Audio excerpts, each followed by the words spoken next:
Chapter 497. Thousand Fox Nation. 6 monster corpses were placed neatly in the square in front of the palace. The Blue Wolf King's was a 7th level body, while the other 5 were 6th level. The former monster sect elder was at the peak of the 6th level.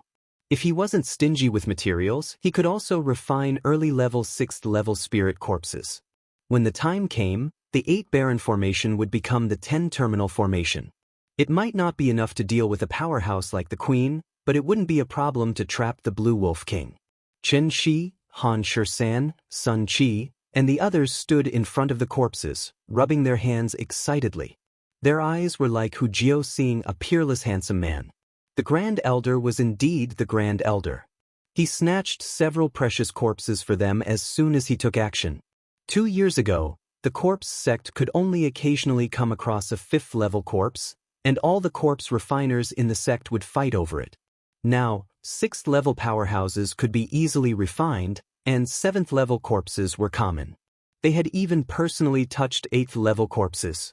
The Grand Elder had brought the corpse sect to a new height of glory. Li Mu looked at Chen Shi and the others and said, "I'll leave these corpses to you." Chen Shi said solemnly, "Don't worry, Grand Elder. We won't let you down."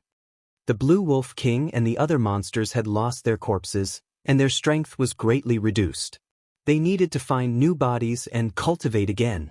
They wouldn't be a threat to Thousand Fox Nation in the short term. After Thousand Fox Nation's display of strength today, they wouldn't dare to have any ideas about this place even if they recovered their full strength. Li Mu could go back without worry. He looked at the powerful monster corpses and couldn't help but worry.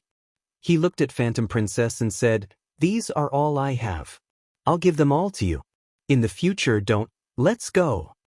Zhou Qiong performed an incantation gesture in her sleeve, and Li Mu's lips closed. Then she waved her sleeve and took Li Mu with her, transforming into a streak of light that left the state of Thousand Foxes and disappeared over the horizon. Huan Ji looked in the direction they left and sighed. "It's already the 12th lunar month. I thought he could stay here for the new year. Father and brother are going into seclusion. I'm the only one left this year."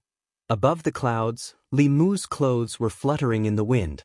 The Empress was flying at an extremely fast speed, and they were soon out of the Yao Nation. When they passed by Mount Bain, Li Mu hurriedly said, "Your Majesty, please stop for a moment. I need to make a trip back to Mount Baiyun. It will be the new year soon, and I need to bring my wives back." Baiyun Mountain. Li Mu and the Empress, who had turned into Mr. Mei, descended on the main peak. This time, regardless of whether Lu Hanyan and Li Qing still had plans to go into seclusion, Li Mu was going to bring them back. It would be fine at other times, but during the new year, the family had to be reunited. Not long after, on a flying boat, Li Mu looked at Lu Hanyan and Li Qing, who had already reached the peak of the 5th realm. He was speechless for a long time. Among the 3 of them, he was the first to break through, but now he was the one with the lowest cultivation. Li Mu glanced at the Empress, who was standing at the bow of the boat. If it wasn't for her, under the bombardment of resources from Fulu School, perhaps he would already be the youngest 6th realm cultivator on the continent. In the past, his cultivation was only below that of the Empress. Now, even Lu Hanyan and Li Qing were above him. Lu Hanyan also noticed Mr. Mei, who was standing alone at the bow of the boat. It was mainly because her family of 3 was at the back of the boat, and she was standing alone at the bow of the boat. It was as if she didn't fit in with the rest of the world.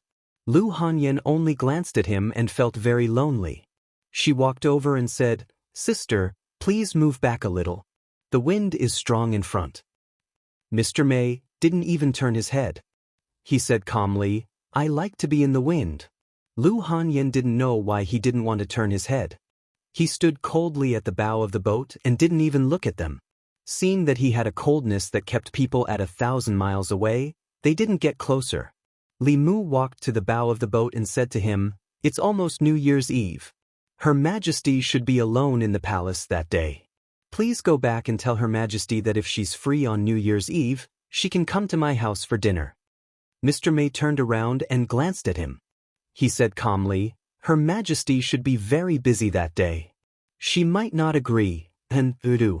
When Li Mu and the girls returned, it was already night. At this time, it was snowing lightly in Jianghu. Li Mu stood at the door and knocked. The courtyard door opened quickly, and a head popped out. When Li Mu saw Bai Tingxin, he knew something was wrong. Before he could do anything, the green snake had already pounced on him as usual and hung on him. Bai Tingxin just pouted and wanted to kiss Li Mu's face hard when she saw Lu Hanyan and Li Qing behind him. They slid down from Li Mu's body softly.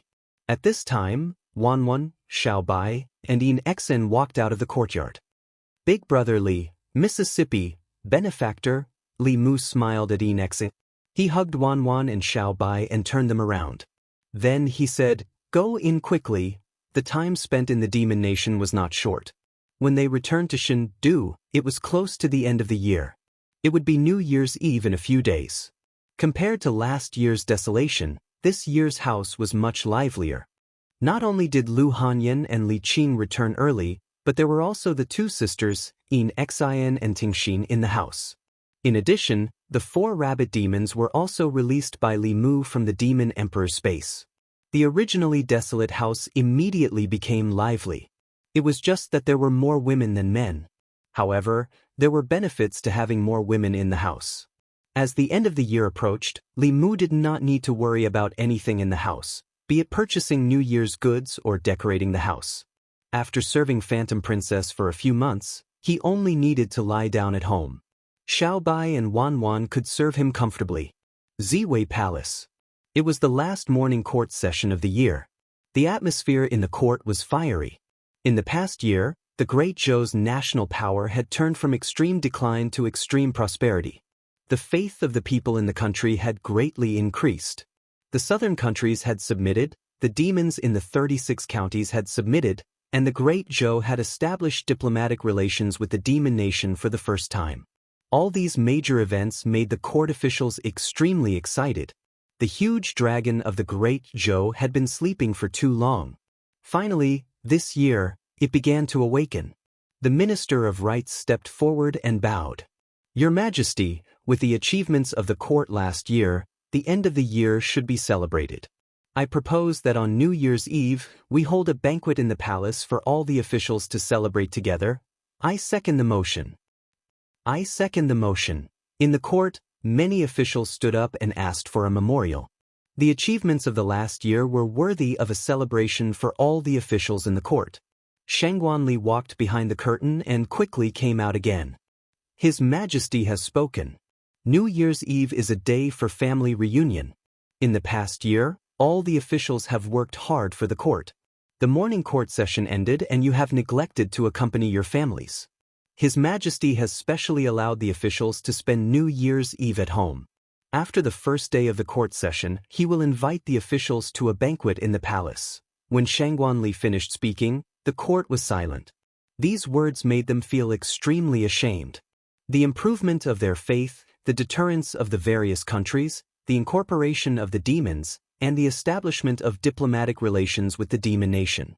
All of these were due to Li Mu's contributions. They were far from being able to say that they had worked hard for the court session. At the same time, they were somewhat moved. In the past, because they were dissatisfied with a woman in power, they had repeatedly opposed His Majesty. However, not only did His Majesty not care about the past, he also sympathized with them and specially allowed them to reunite with their families on New Year's Eve. How magnanimous was this? After a moment of silence, the officials cupped their fists and bowed. "His Majesty is merciful. Thank His Majesty for His benevolence. I am willing to do my best for the Great Zhou. I will not hesitate to die 10,000 deaths." After His Majesty's reminder, many officials thought of their families and felt somewhat guilty. They must accompany their families on New Year's Eve so that they would not let His Majesty down. The officials had already left. At the entrance of Ziwei Hall, Zhou Xiong asked Minister Zhou Jing, "Big brother, on New Year's Eve this year, should we invite His Majesty?" Without waiting for him to finish, Zhou Jing shook his head and said, "How can His Majesty leave the palace on New Year's Eve? It is not appropriate. There is no need to mention it again." Looking at his big brother's departing figure, Zhou Xiong sighed. Although His Majesty was His Majesty, she was also the daughter of the Zhou family. She had not returned to the Zhou family for many years. How lonely would it be for her to be alone in the palace on New Year's Eve? After the morning court session, Zhou Yi left the back hall of Ziwei Hall. The moment she walked out of the hall, her figure disappeared into thin air. In the Li residence, Bai Tingxin saw Zhou Yi appear out of thin air in the courtyard. She ran over and took her hand, saying, "Sister Zhou, you came at the right time. We were just about to make dumplings." A group of women were making dumplings in the courtyard while Li Mu was busy in the study. Tomorrow was the court session. The empress did not have to worry, but Li Mu had to worry. This court session was different. In addition to the officials from all the counties, the southern countries and the Thousand Fox country would also send envoys. If something went wrong, it would be the Great Zhou that would lose face. In the courtyard, Xiao Bai was making dumplings in various animal shapes. When she heard a knock on the door, she washed her hands and ran over. She opened the door and saw two women and a man standing outside. She felt very close to them. She asked curiously, "Who are you looking for?" A young and beautiful woman looked at her and asked with a smile, "Are you Xiao Bai?" In the study, Li Mu, who was reviewing the proceedings of the court session, suddenly felt a few familiar auras. He looked outside in shock and muttered, "No way! The Empress of the Great Zhou pretended to be a female official, and the Empress of the Thousand Fox country pretended to be an envoy of the Demon country." Li Mu walked out of the study and saw Huan Ji, Hu Jiao, and Hu Lu, who had already entered the courtyard. He was speechless. In the courtyard, Zhou Yi looked at Huan Ji and said unhappily, "What are you doing here?" Huan Ji snorted and said, "This is not your home. If you can come, why can't I?" Lu Hanyan gave Li Mu a look. Li Mu knew that this was to save him some face and explain it to her at night. After Huan Ji came to the Li residence, she had no intention of leaving. Li Mu asked Wan Wan and Xiao Bai to make a few more dumplings. It was supposed to be a reunion dinner on New Year's Eve, but it was not a reunion at all. The women in the family were clearly divided into 4 camps. Lu Hanyan, Li Qing, and Wan Wan were in one camp. Xiao Bai was temporarily with Huan Ji. This was the first time she met someone of the same race after the death of her family. After a while, she kept calling out, "Sister Huan Ji." The Empress and Bai Tingxin were in the same camp. Li Mu did not know when their relationship became so close. When the two empresses met, there was naturally tension. As for Lu Hanyan and Li Qing, they looked at Li Mu suspiciously from time to time. Although they did not ask, Li Mu knew that it would not be easy to pass the test at night. The reunion dinner was tasteless. Only Inxin was a quiet snake beauty, which comforted Li Mu. This was the first time that Li Mu felt that it was not a good thing to have too many women in the family. The peace in the harem and the harmony between sisters were all fake. He had been deceived by that Rong Xiaorong. The happiness of Tongning and Li Yi only existed in novels. Chapter 498. The moment the old year entered the new year, countless bright fireworks bloomed in the night sky of Shindu in the Li residence. The smoke that had been lingering for a long time eased. Everyone looked up at the night sky and was attracted by the beautiful scenery. Fiery trees and silver flowers, a riot of colors. This was a grand display of fireworks created by the master craftsmen of the Ministry of Works. At this moment, the divine capital under the night sky was as bright as day. Beautiful faces were reflected in the light beside Li Mu. Surrounded by beauties, it was more beautiful than the fireworks in the sky. If they could love each other and live in harmony, how good would that be? Unfortunately, this was only Li Mu's beautiful hope. After the fireworks show, Li Mu took the initiative to ask the Empress to stay in the Li residence. Now that she was back in the palace, even Mr. Mei and Shangguan Li were not by her side. What left her was only extreme loneliness. The Empress glanced at Lu Hanyan and Li Qing. She rejected Li Mu without hesitation and said to Bai Tingxin, "Tingxin, come back to the palace with me." Bai Tingxin took her hand and said, "Okay." Li Mu didn't know when the two of them formed such a deep revolutionary friendship. After the Empress and Ting Xian's figures disappeared in front of him, Phantom Princess's gaze swept over the women beside Li Mu and said faintly, "We're also returning to the Chamberlain of Dependencies." After that, she left with Hu 6 and Hu 9. Li Mu read some meaning from her eyes. This time, he was afraid that his image of a lecher would be completely confirmed in Phantom Princess's heart. He did not ask Phantom Princess to stay because there were not enough rooms in the house. After all the outsiders left, Li Mu returned to his room and explained to Lu Hanyan why there were almost no rooms in the house after she had been in seclusion for a few months. Li Mu said seriously, "You know, Yin Xin and Tingxin are my nieces. Brother Bai and his wife are wandering outside, so they asked me to take care of them and guide their cultivation." "This is normal?" Lu Hanyan asked, "but I heard from Wan that you have already severed ties with the White Demon King." Li Mu said helplessly, "I'm not him. I don't know why he suddenly acted this way. The thoughts of the demon race can't be understood with common sense. After all, Yin Xin and Ting Xin had gone through life and death with them." Lu Hanyan also knew about the relationship between Li Mu and the White Demon King, so she didn't harp on this matter. She asked again, "Is there something that you and the fox from the Thousand Fox Kingdom haven't told me?" Li Mu denied, "No, it's just to support the Thousand Fox Nation and keep the Diabolism and the Celestial Wolf Tribe in check. I stayed in the Celestial Fox Nation for a long time and saved her family, helped her seize power, and also became their Grand Preceptor, giving her ideas and strategies." Lu Hanyan asked, "Only the Grand Preceptor?" Li Mu glanced at her and said, "Don't tell me you also heard some rumors. Don't you know me? Would I become the Empress of the Thousand Fox Nation?" "Don't believe those rumors." Lu Hanyan frowned and asked, "What Empress?" Li Mu was stunned for a moment and waved his hand. "Forget it." Lu Hanyan looked at him indifferently. "Speak." Li Mu said concisely, "It's nothing. It's just that Phantom Princess is now the Empress of the Thousand Fox Nation. She wanted me to be the Empress of the Thousand Fox Nation, but I refused." Seeing that Lu Hanyan was looking at him with a scrutinizing look, Li Mu was disappointed and said, "You doubt me, you actually doubt me. We've been married for so long, and you've been in closed-door training at Mount Baiyun. Do I have any complaints? These days, I've kept my chastity to you and never flirted with other women.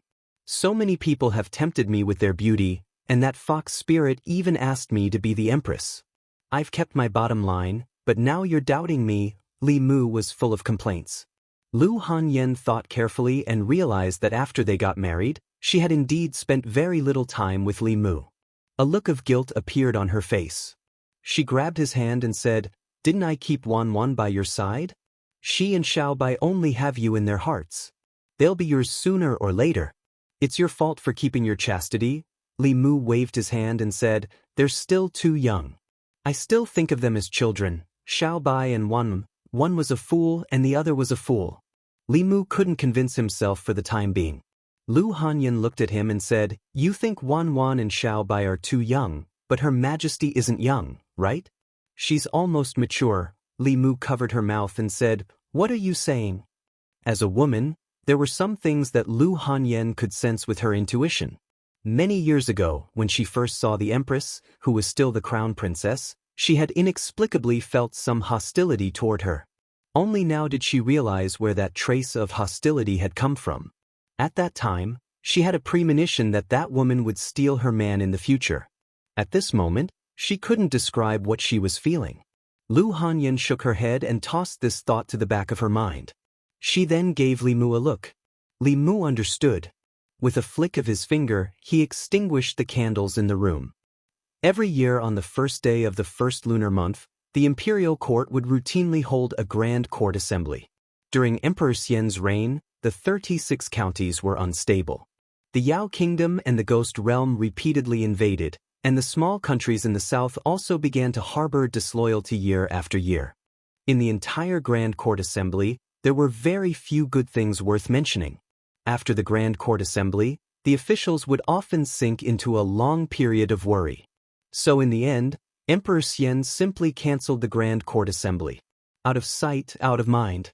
This Grand Court Assembly was the one that the officials had looked forward to the most in the past few decades. In the past year, Great Zhou had achieved too much. The number of crimes in each county had decreased, the faith of the people had increased, and the incorporation of the demons had been exceptionally smooth. Now, each county no longer needed the Department of Worship to govern. The cooperation between the government and the demon department was enough to ensure the peace of the land. The Yao Kingdom, which had always been Great Zhou's enemy, also sent an envoy this time to convey the goodwill of the Queen of Thousand Fox Country. The ambassadors of the southern countries, except for Shen Country, all expressed their allegiance to Great Zhou. During the morning court assembly, the officials rarely closed their mouths. After the grand court assembly was dismissed, His Majesty held a grand banquet in the palace for the officials. All the officials returned home to their heart's content. The streets of Shen were decorated with lanterns and colored banners. The common people wore new clothes and flooded the streets to wish each other a happy new year. After the banquet, the officials returned to their manors. This was their longest holiday of the year. Except for a few important yamens, the rest of the yamens would only open after the Lantern Festival. Li Mu walked out of the palace gates and strolled on the streets. It had been a long time since he felt the greetings of the common people. "Lord Li, Happy New Year." "Long time no see, Lord Li. Lord Li, you're amazing. You even settled the Yao Kingdom. I heard that the Queen of Thousand Fox Country wants Lord Li to be her empress. Is that true?" After not seeing Li Mu for a few months, the common people's enthusiasm did not diminish. In fact, it was even greater than before. Everyone knew that Lord Li had not been slacking off in the past few months, nor did he abandon the common people. Instead, he had gone to the most dangerous Yao Kingdom to fight on the front lines to protect Great Zhou and the common people.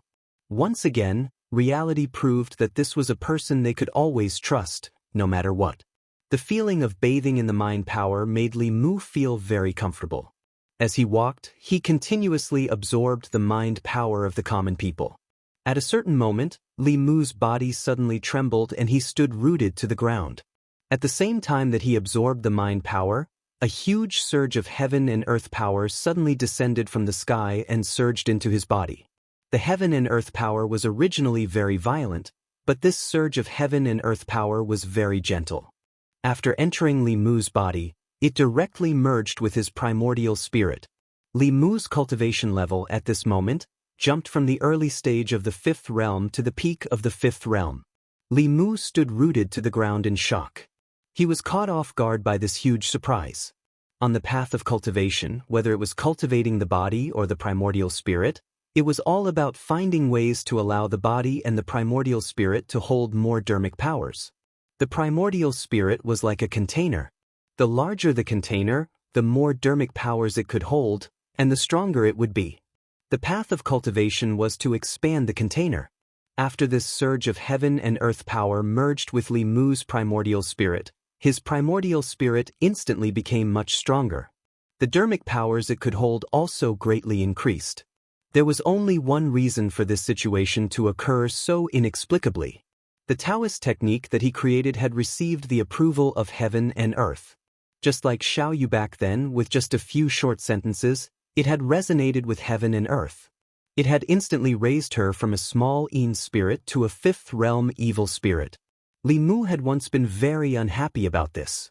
Now, he finally experienced Xiao Yu's happiness.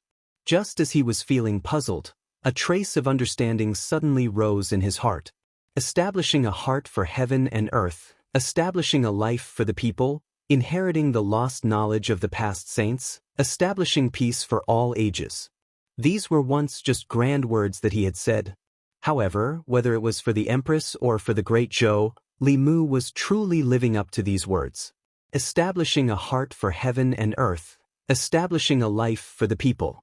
The people of the divine capital had their own judgment. Did spreading the heavenly book's contents in order to inherit the lost knowledge of the past saints count? For the sake of establishing peace for all ages, taking in the demons of the Great Zhou, turning enemies into friends with the demon nation, and promoting the peaceful coexistence of humans and demons. Although it was only a small step, he was still working towards this great goal. The empowerment of the power of heaven and earth was his reward. This was not all of the reward. When Li Mu completely lived up to the phrase, establishing peace for all ages, he would also completely master these few lines of the mantra. At that time, who knew what level the empowerment of the power of heaven and earth would allow him to reach? Li Mu let out a long sigh of relief. His previous thinking was indeed correct. This was the true shortcut of cultivation. When Taoist techniques appeared in the world, other than the empowerment of the power of heaven and earth, they would also be accompanied by supernatural powers. For example, Xiao Yu's snow domain. Within a certain area, the enemy's supernatural power would be weakened, and her power would increase greatly. Who knew what kind of powerful supernatural powers these 4 lines of mantra would allow Li Mu to master? Of course, he would not test it out in public. If something happened again, he would be embarrassed in public. At this time, he needed to find someone who was powerful, who could protect him, and whom he trusted very much. Thus, Li Mu turned around and returned to the palace. In Jianghu Palace, Zhou Yi looked at him and said with great surprise, "What did you do? How did your cultivation level increase so much in such a short time?" Li Mu gave her a simple explanation. Then he walked out of the palace and began his first attempt. He silently chanted the 4 lines of mantra in his heart. Nothing strange happened around him. However, Li Mu quickly realized that after chanting the mantra, he could control the power of heaven and earth in a certain area around him. As everyone knew, cultivators could control spiritual energy, but they could not control the power of heaven and earth. They could only use the mantra and handprints to mobilize the power of heaven and earth to perform a fixed supernatural power. This was teaching a man to fish. If he could directly control the power of heaven and earth, then it would be filled with endless variables. After all, he could control the power of heaven and earth at will. In principle, he could use it however he wanted. He would not be restricted to one supernatural power. This was teaching a man to fish. If other Tao techniques were fish, then these 4 lines of mantra would be fishing gear. With a fishing rod, fishing line, and bait, he could theoretically catch any fish he wanted.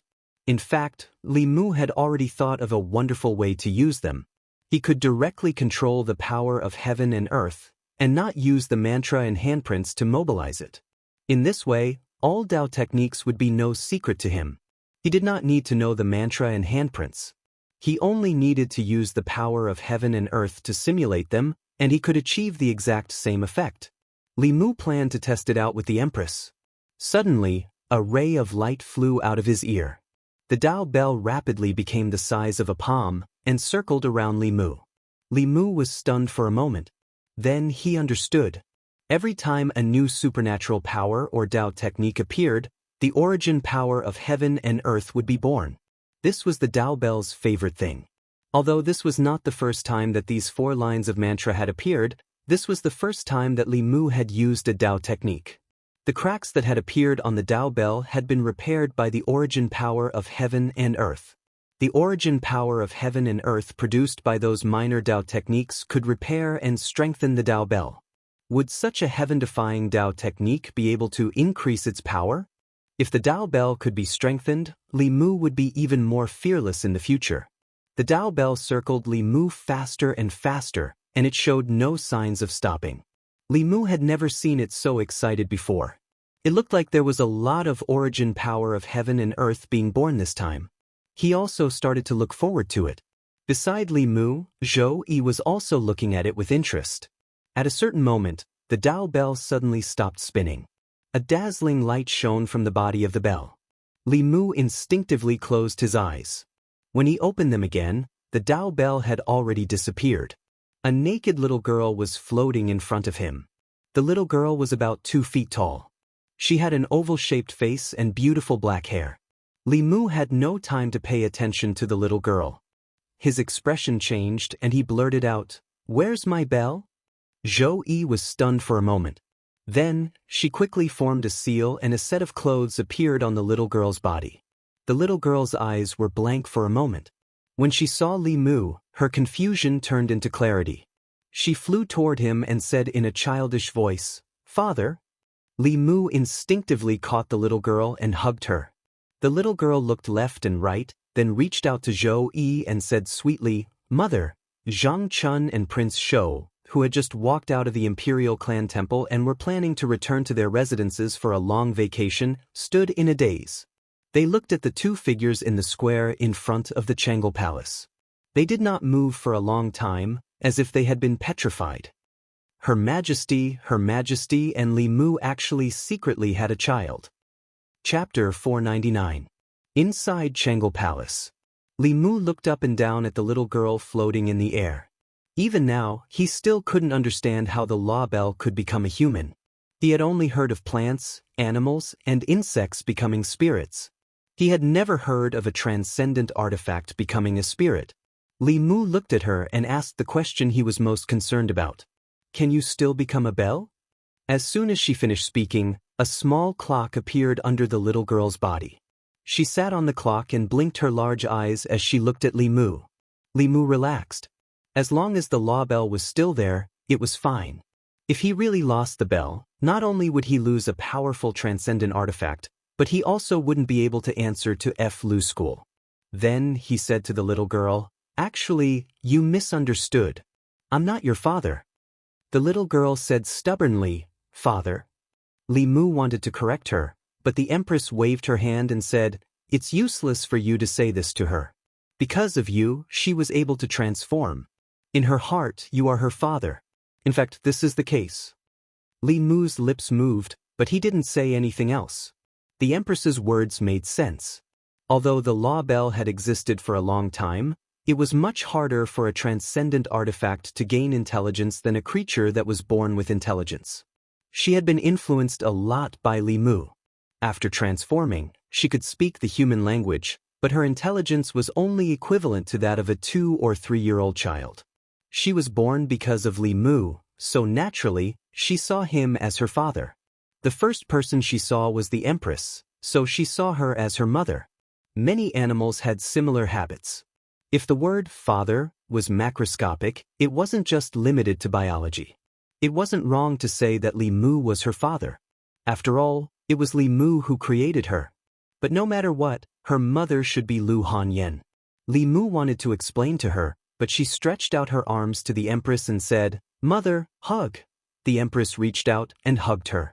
A smile that Li Mu had never seen before appeared on her face. Li Mu swallowed the words he was about to spit out when he saw the overflowing maternal instinct of the Empress. Based on his understanding of the Empress, he was certain that if he dared to ruin the Empress's mood, what awaited him would be an extremely cruel ending. Women of this age were at the age when their maternal instincts were overflowing, especially women of the same age as the Empress. Even if they married later, their children would already be able to run and jump. Although the Empress was still inexperienced, she also had the instincts of a woman. Today, he wasn't in the mood to experiment with Tao techniques. With complicated feelings, he said to the Empress, "Your Majesty, how about I bring her back first?"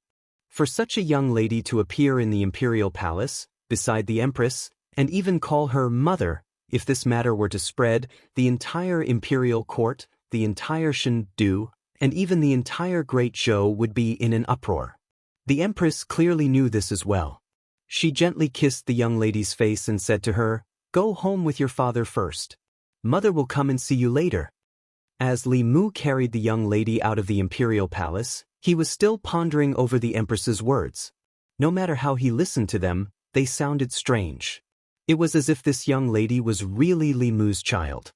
However, Li Mu quickly put this matter to the back of his mind and cast an invisibility spell on the young lady. The outside world had always been saying that he was the Empress of the Demon Kingdom. If the people of the Shendu saw this, who knew what kind of gossip would spread? Chang'e Palace. After Li Mu left, Zhou Yi summoned Shangguan Li and lightly said, "Have the Assistant Minister of Personnel, Zhang Chun, and Prince Shou come and see me." After returning to the Li mansion, Li Mu discovered that the courtyard was very lively. Not only was Ting Xan Yinshin at home, even Phantom Princess was there. He removed the invisibility spell on the young lady. Wanwan, who ran over, was stunned. She asked, "Young master, whose child is this?" Lu Hanyan, Li Qing, and the others also looked at Li Mu. Under the gaze of so many people, the young lady seemed to be a little shy. She hugged Li Mu's neck and nervously said, "Father." Wanwan and Xiao Bai were dumbfounded. The other pretty faces in the courtyard also turned pale with fright. Li Mu hurriedly said, "Listen to me. It's not what you think. He had turned the Dao Bell into its original form and swore to the heavens in order to gain their trust. In fact, after Lu Hanyan and the others discovered the young lady's true form, there was nothing to be suspicious about. She was clearly a spiritual body. She couldn't have been born by Li Mu or a ghost. The adorable young lady quickly ignited the radiance of motherly love in the girls. They surrounded Li Mu and touched her face and pinched her arms. Xiao Bai suddenly asked, "Benefactor, what's her name?" Li Mu was stunned. He hadn't thought about this question. Thus, the girls began to enthusiastically give her a name. Wan murmured, "What's her surname? Is it Young Masters Li?" Li Mu thought for a moment and said, "Her surname is Zhong." After all, the Dao Bell was from the Fulu school. It wasn't appropriate for her to take his surname. Even if he was the future sect master, it wasn't appropriate for him to take the sect's assets as his own. The girls all expressed their opinions about the name of the young lady, but no one could convince anyone. Lu Hanyan looked at her pink little face and suddenly said, "Since she's a consciousness created by the Dao Bell, why don't we call her Zhong?" Li Qing agreed. "This name has a good meaning." Xiao Bai also chimed in, Zhong-yi, it sounds very nice." Li Mu shook his head decisively. "This name won't do, definitely not."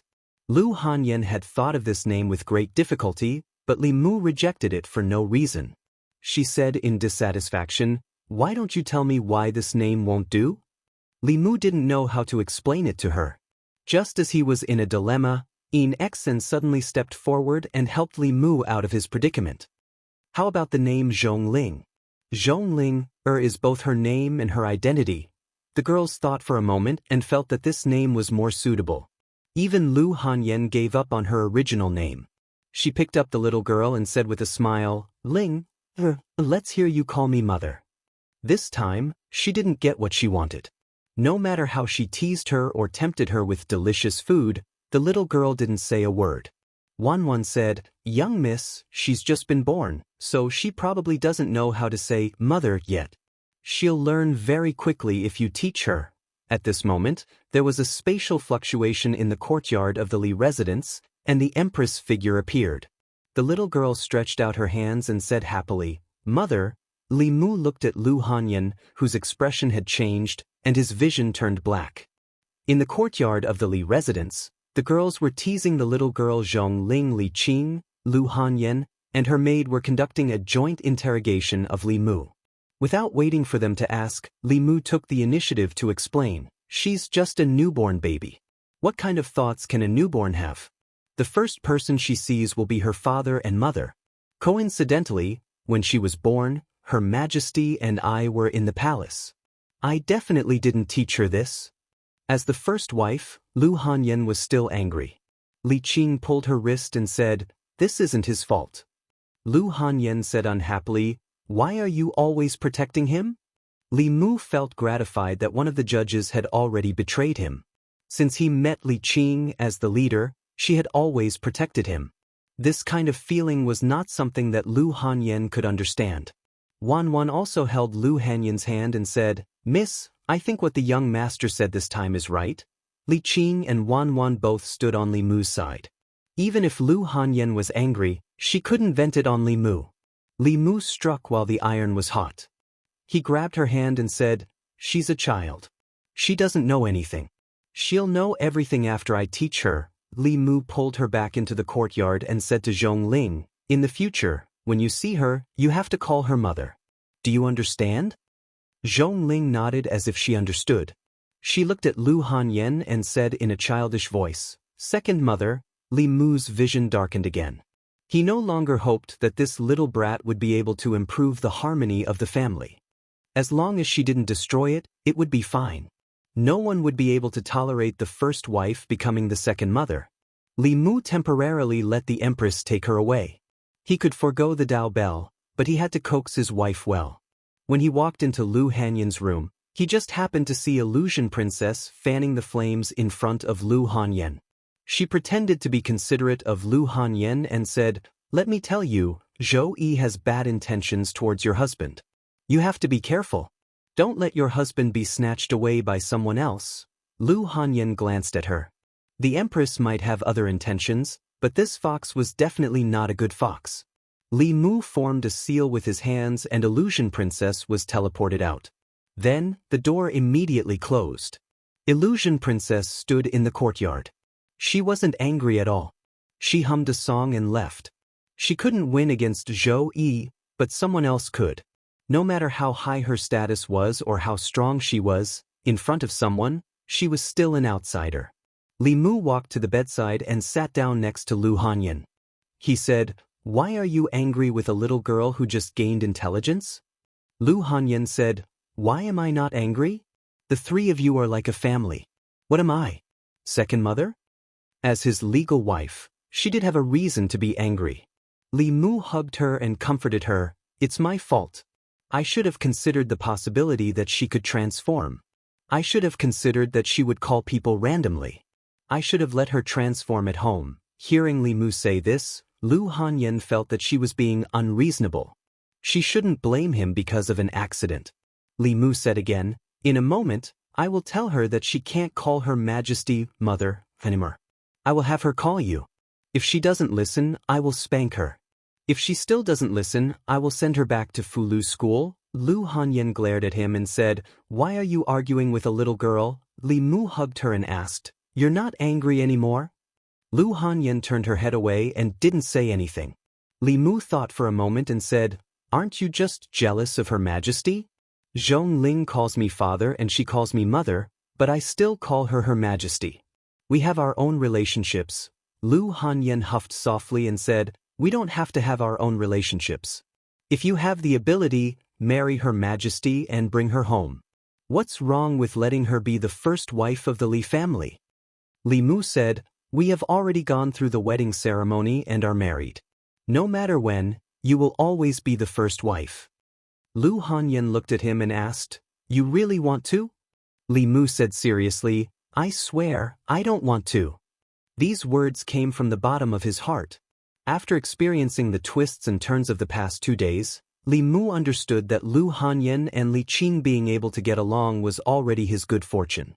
In this family, other than Wan Wan and Xiao Bai, there was no room for another woman. Even if there was room, they would build another courtyard next door. This was for his own sake. Lu Hanyan's tone suddenly softened. "Actually, I know that little sister Qing and I are always in seclusion and can't accompany you for a long time. This is unfair to you. Wan Wan and Xiao Bai are also too young. If you want, you can have someone who can always accompany you by your side. Besides Her Majesty, I think Tingxin and Yinxin would also be willing." Li Mu sneered in his heart. If Li Qing had said this, he might have believed it a little.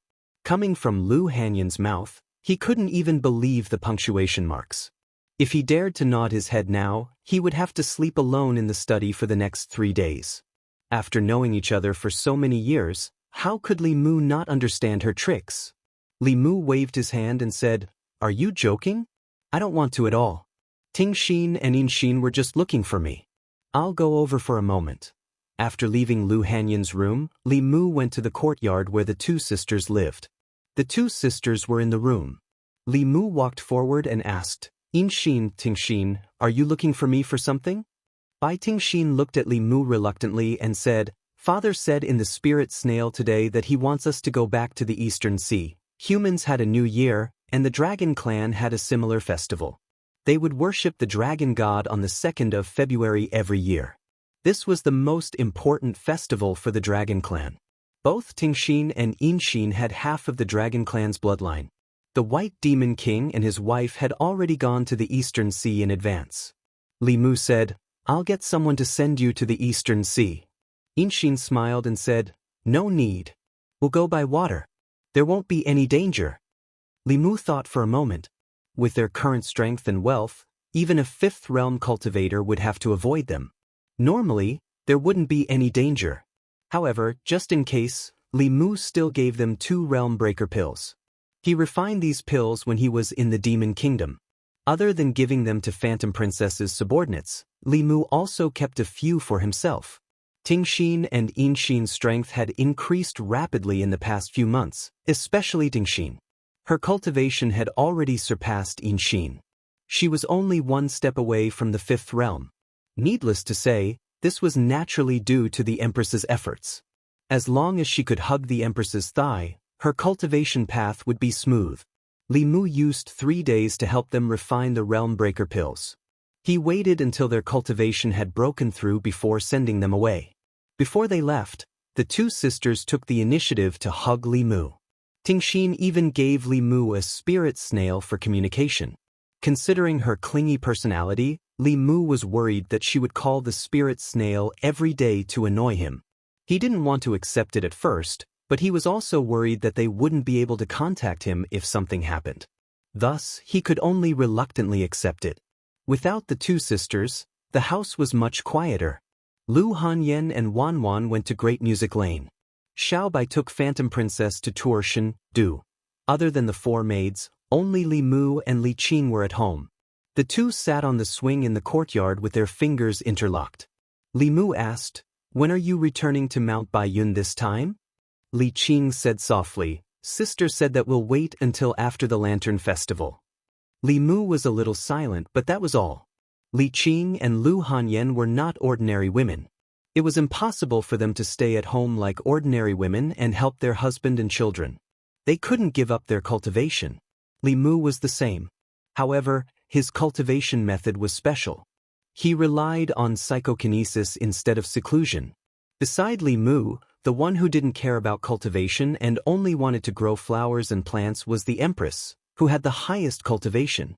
Li Qing felt Li Mu's disappointment and said with some guilt, "Sister, and I know that this is unfair to you. If there was someone who could always be by your side, we wouldn't object. But I heard from Sister that you refused?"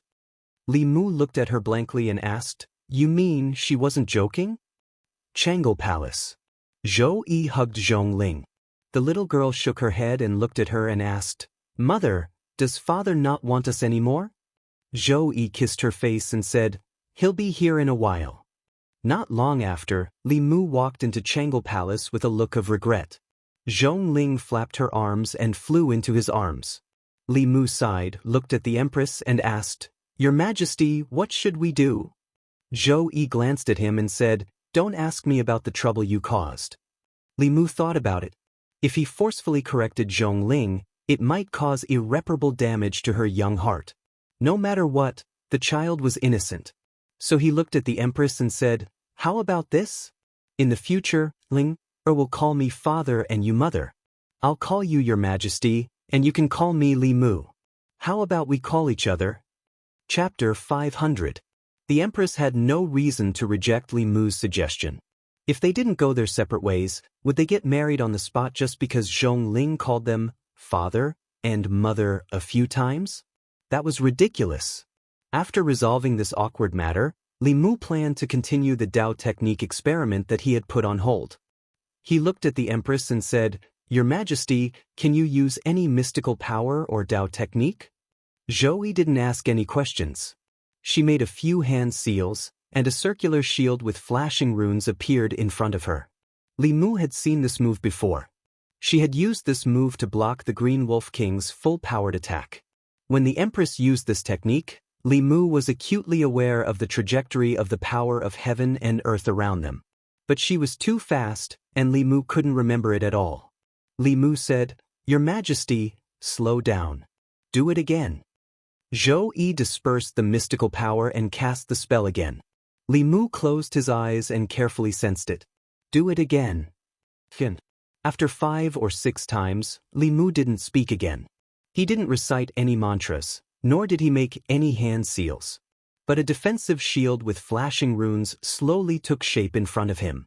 Li Mu was overjoyed. His guess was right. The essence of Dao techniques and mystical power was the transformation of the power of heaven and earth.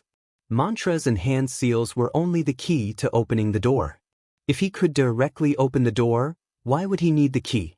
But controlling the power of heaven and earth was really inconceivable. Since ancient times, no one had done it. Li Mu's ability was more like he had received the approval of heaven and earth.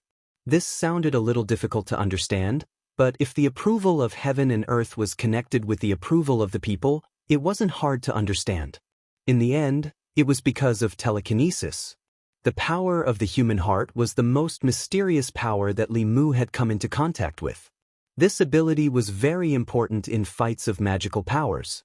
It was similar to the 9 words mantra, which only had one word and was short but powerful. Of course, it was faster to use the mantra in combination with the handprint. However, if the mantra was too long, it would be faster to directly control the power of heaven and earth. More importantly, this ability was simply a great tool to steal from others. As long as he was willing to put in the effort, there was no divine ability that he couldn't steal. Zhou Yi looked at the sacred art forming in front of Li Mu. She was already used to it.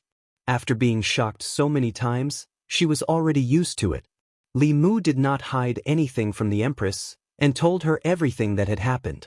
As for other things, Li Mu didn't mind sharing them with the Empress. However, this time, even if he told the Empress the method, she wouldn't be able to learn it. The 4 mantras needed to be practiced with one's own body. It wasn't something that could be learned by simply reciting a few mantras and forming a few hand seals. When he carried Zhong Ling home, Li Mu solemnly instructed her, "I don't know if you can understand what I'm saying, but if you don't want to be sent back to Mount Bai Yun, you can't be called second mother or third mother. Just call them both mother."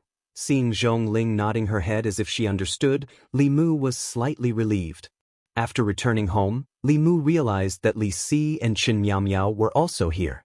These 2 days were the days to visit relatives and friends. Li Mu sat down with Li Si and said, "Call old Zhang over later. Let's have a few drinks." Li Si shook his head and said, "I went to old Zhang's house just now. He's not home." Li Mu was puzzled. "It's the new year. Where could he have gone?" Li Si said, "I heard from his wife that he left Chengdu on the first day of the new year. It seems like he went on a business trip somewhere. Prince Shou went with him and will only be back in a month." When did old Zhang become so diligent? Li Mu was puzzled. He waved his hand and said, "Let's not care about him. Let's drink." After drinking a few cups, Li Si asked Li Mu, "When are you and the boss going to do it?" Li Si's words reminded Li Mu. Although there were actually 2 mistresses in the house, Li Qing's status was still unknown. When Li Mu walked on the street, the people in Chengdu asked about them many times. Although Li Qing didn't care about these worldly etiquette, Li Mu didn't want her to lack what other women had. This was a good opportunity to hold the wedding. When he was discussing this with Li Qing shook her head and said, "No need. I don't care about these things." Before Li Mu could persuade her, Lu Hanyan said firmly, "No. Although you don't care, we can't let the people in Chengdu gossip. I'll ask Wanwan and Xiaobai to prepare for this."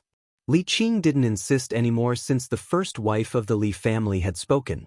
Because of the previous experience, Li Qing liked to keep things simple. This time, a lot of red tape was removed from the ceremony. Li Mu set up a few tables at home and invited a few good friends. The atmosphere at the banquet was festive. At a table in the corner, Mr. Mei looked at the newlyweds in wedding clothes from afar. He turned to Shangguan Li and complained, "It's all your fault for cursing me back then." "I'm still unmarried now." Shangguan Li glanced at him and said, "Didn't you curse me back then too?" Across from them, Phantom Princess drank the wine in her cup. She clearly wanted to get drunk, but her body became more and more sober. She glanced at the woman above her.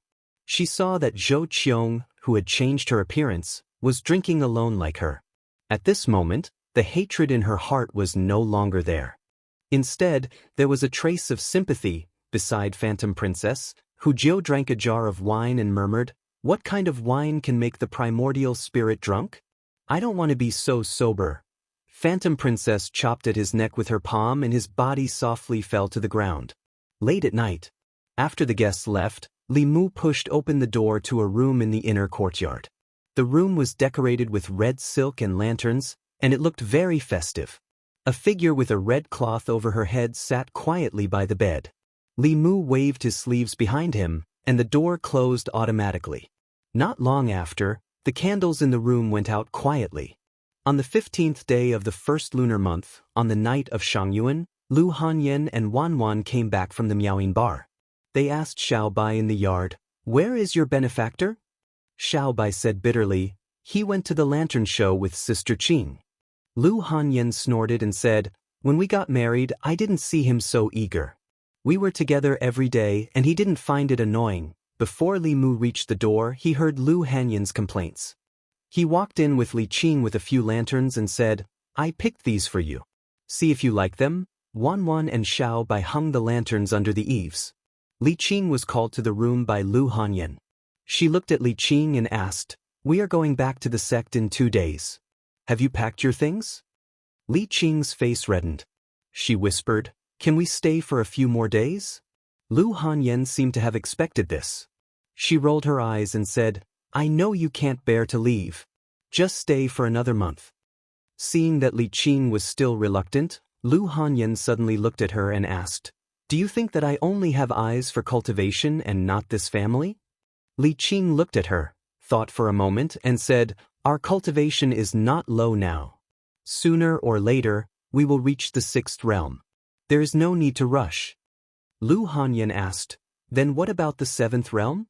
Li Qing shook her head and said, "With our talent, the 6th realm should be the end of our cultivation. No matter how much we cultivate in seclusion, we will not be able to break through." Lu Hanyan asked again, "Then what about husband?" Li Qing was momentarily speechless. Li Mu was the future headmaster of Fulu School.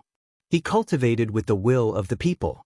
The 6th realm would definitely not be the end of his cultivation path. He would definitely reach the 7th realm early and even have the possibility of reaching an even higher realm. Lu Hanyan continued, "If we can't advance to the 7th realm, our lifespan will only be 260 years. My husband's lifespan is at least 160 years longer than ours. Do you want him to watch as our lifespan ends?" She looked at Li Qing and said, "Besides, in these 2 years, he has been going to the Yao Kingdom and then to other places. Each time he is gone, he will be gone for months. Even if we stay in the divine capital, what use is there? It is better to cultivate in the sect and work hard to raise our cultivation. Only this way will we have a chance to increase our lifespan." A look of understanding appeared on Li Qing's face. She had not thought of this point at all. Lu Hanyan finally took a deep breath and said through gritted teeth, "Most importantly, once our lifespan ends, someone will be able to openly be with him for 60 years or even more. How can I let her succeed so easily?" Chang'e Palace. Zhou Yi, who was leaning against the dragon throne and reading, suddenly raised her head and frowned. "Who is talking about us?" "The Li estate." Li Mu patiently taught Lu Hanyan how to read. Today, he was in an extremely good mood. Lu Hanyan and Li Qing had decided to stay for another month. This meant that during this month he did not have to stay alone in an empty room. It seemed that they had already understood that women could not only focus on cultivation, but they could not leave their families behind. Many women were too busy with work and lacked companionship. This caused them to feel empty and lonely, resulting in them having an affair and benefiting old Wang next door. What Lu Hanyan was worried about was clearly the empress next door. In the end, the one who benefited was Li Mu. On odd days, he would dual cultivate with Lu Hanyan, and on even days, he would dual cultivate with Li Qing. The relationship between husband and wife was harmonious. After another month, it was not impossible for the three of them to cultivate together. Under his careful guidance, Zhong Ling had already changed a lot. Now, no matter if she saw Lu Hanyan or Li Qing, she would sweetly call them mother. Of course, although she called them mother, in her heart, her only real mother was the one in the palace. Every 2 days, she would pester Li Mu to bring her into the palace so that the three of them could reunite. Li Mu wrote 2 words on the paper and said to Zhong Ling, "This is the word Zhong, and this is the word Ling. When these 2 words are connected, it will be your name." The little girl earnestly wrote on the paper and murmured, "Zhong Ling." She learned very quickly. Li Mu was about to teach her a few more words when a certain spirit snail in the demon emperor's space suddenly made a buzzing sound. Hearing this sound, Li Mu's head also buzzed. At such a close distance, the empress could summon him into the palace at any time if there was anything. This spirit snail call must be from Ting Exing. If she had something important to do, it would be fine. However, every time she called out to Li Mu, she would either ask Li Mu what he had eaten in the morning, or ask Li Mu what he had done in the afternoon, or what he was going to do at night. Li Mu could receive her call anytime, anywhere, and when he was doing anything. Now, Li Mu would panic whenever he heard the sound of the spirit snail. He was already regretting accepting her spirit snail. However, he still channeled his magic power and asked, "Ting Exen, what's the matter?" Although he was annoyed, Li Mu was still worried that they would encounter some trouble. If he missed it, even if it was only once, it would be too late for him to regret it, and he would not be able to explain it to the White Demon King. Ting Xian's voice came from the spirit snail. "Nothing, I just wanted to ask what you are doing now." "I'm teaching Ting Air to read." Li Mu answered and asked, "Have you arrived at the Eastern Sea?" The voice on the other side of the spirit snail sounded a little guilty. "We're almost there." Although the Eastern Sea was thousands of miles away from here, with their cultivation, they should have arrived a few days ago. It must be that Ting Xian was having fun on the way and delayed the journey. Li Mu said directly, "Give the spirit snail to your sister." Sister, you only know sister." Bai Ting Xen reluctantly handed the spirit snail to another figure beside her. Li Mu said, "Inshin, you're the sister. You have to take care of her on a daily basis. Don't always let her do whatever she wants." Bai Inshin said helplessly, "I know." Li Mu said a few words to Inshin. Without giving Ting Xan a chance, he put away the spirit snail. At the bottom of a certain body of water in the eastern county of the Great Zhou, Bai Ting Xen frowned and said unhappily, "How am I messing around? Why do you have to scold me every time? No, give me the spirit snail. I want to have a good talk with him." Bai Inshin put away the spirit snail and said, "All right, don't bother him. Anyone will be annoyed if you disturb others all day long." Bai Ting Xian said, "You don't understand. This way, he will think of me every day and won't forget me." Bai Ting Xian said, "You don't understand. There's a saying that absence makes the heart grow fonder. Occasional parting is better than being together all the time. Only when you haven't seen him for a long time will he always think of you and miss you. If you do this every day, he will only be annoyed." Bai Ting Xen looked at her in surprise and said, "What you said makes some sense. Where did you learn all this?" Bai Ting Xian said, "Don't worry so much. Let's hurry up. If we delay any longer, it will be too late. Father and mother will blame us." The two of them wasted a lot of time on the road. Bai Ting Xian did not say anything more. The two sisters followed the flow of the water and moved quickly underwater. The fishes and shrimps at the bottom of the water sensed the aura emitted from their bodies and retreated from afar. At this moment, 10 miles away from them, in a deep cave at the bottom of the water, two lantern-sized eyes suddenly opened. A white shadow swam out from the cave. Under the water, the two sisters who were hurrying on their way suddenly stopped. In front of them, an extremely powerful aura suddenly appeared. Soon, a huge body appeared in their eyes. The body was more than 10 feet long and was completely white. Its body was covered with layers of scales. Its body was like a snake, but it had 4 claws under its body. There were 2 horns protruding from its head. It was like a snake but not a snake, like a dragon but not a dragon. The two sisters recognized at a glance that it was a Jiao dragon. The suppression of their bloodline caused the magic power in their bodies to start to circulate smoothly. The Jiao dragon arrived in an instant and turned into a handsome man. He sized up the two women and asked, "Beauties, where are you going?" The Jiao dragon's aura was very powerful. They were probably not a match for it even if they joined forces. Bai Ting Xen protected her sister behind her and said, "We are just passing by. We have no intention to disturb you. Please let us go, senior." The man waved his hand and said, "What, senior? We are actually about the same age. It is fate that we are passing by. Why don't you two beauties come in and let me do my part as a host?" Bai Ting Xen refused. "Thank you for your kindness, senior. But we have important matters to attend to and cannot be delayed. Please forgive us, senior." She pulled Ting Xan and was about to leave when the man suddenly moved in front of them and said, "Where are you going? I will send you off." "No need. It's fine." The man took a step forward and wanted to grab the two women's hands. Ting Xen took a step back and said, "Are you going to force us to stay, senior?" The man pursed his lips and stopped pretending. He said, "Two beauties sent themselves to me. If I let you go, won't I regret it to death in the future? Bai Ting Xian's face also darkened. She said, then don't blame us for being impolite. The two women drew their swords at the same time. Ting Xian put one hand behind her back and injected magic power into the spirit snail. In the Li residence, Li Mu looked at the spirit snail that began to vibrate again. He was almost certain that Ting Xian was using this as an excuse to argue with him. He wanted to ignore it, but after hesitating for a moment he still picked it up. Just as he was about to speak, his eyes suddenly focused.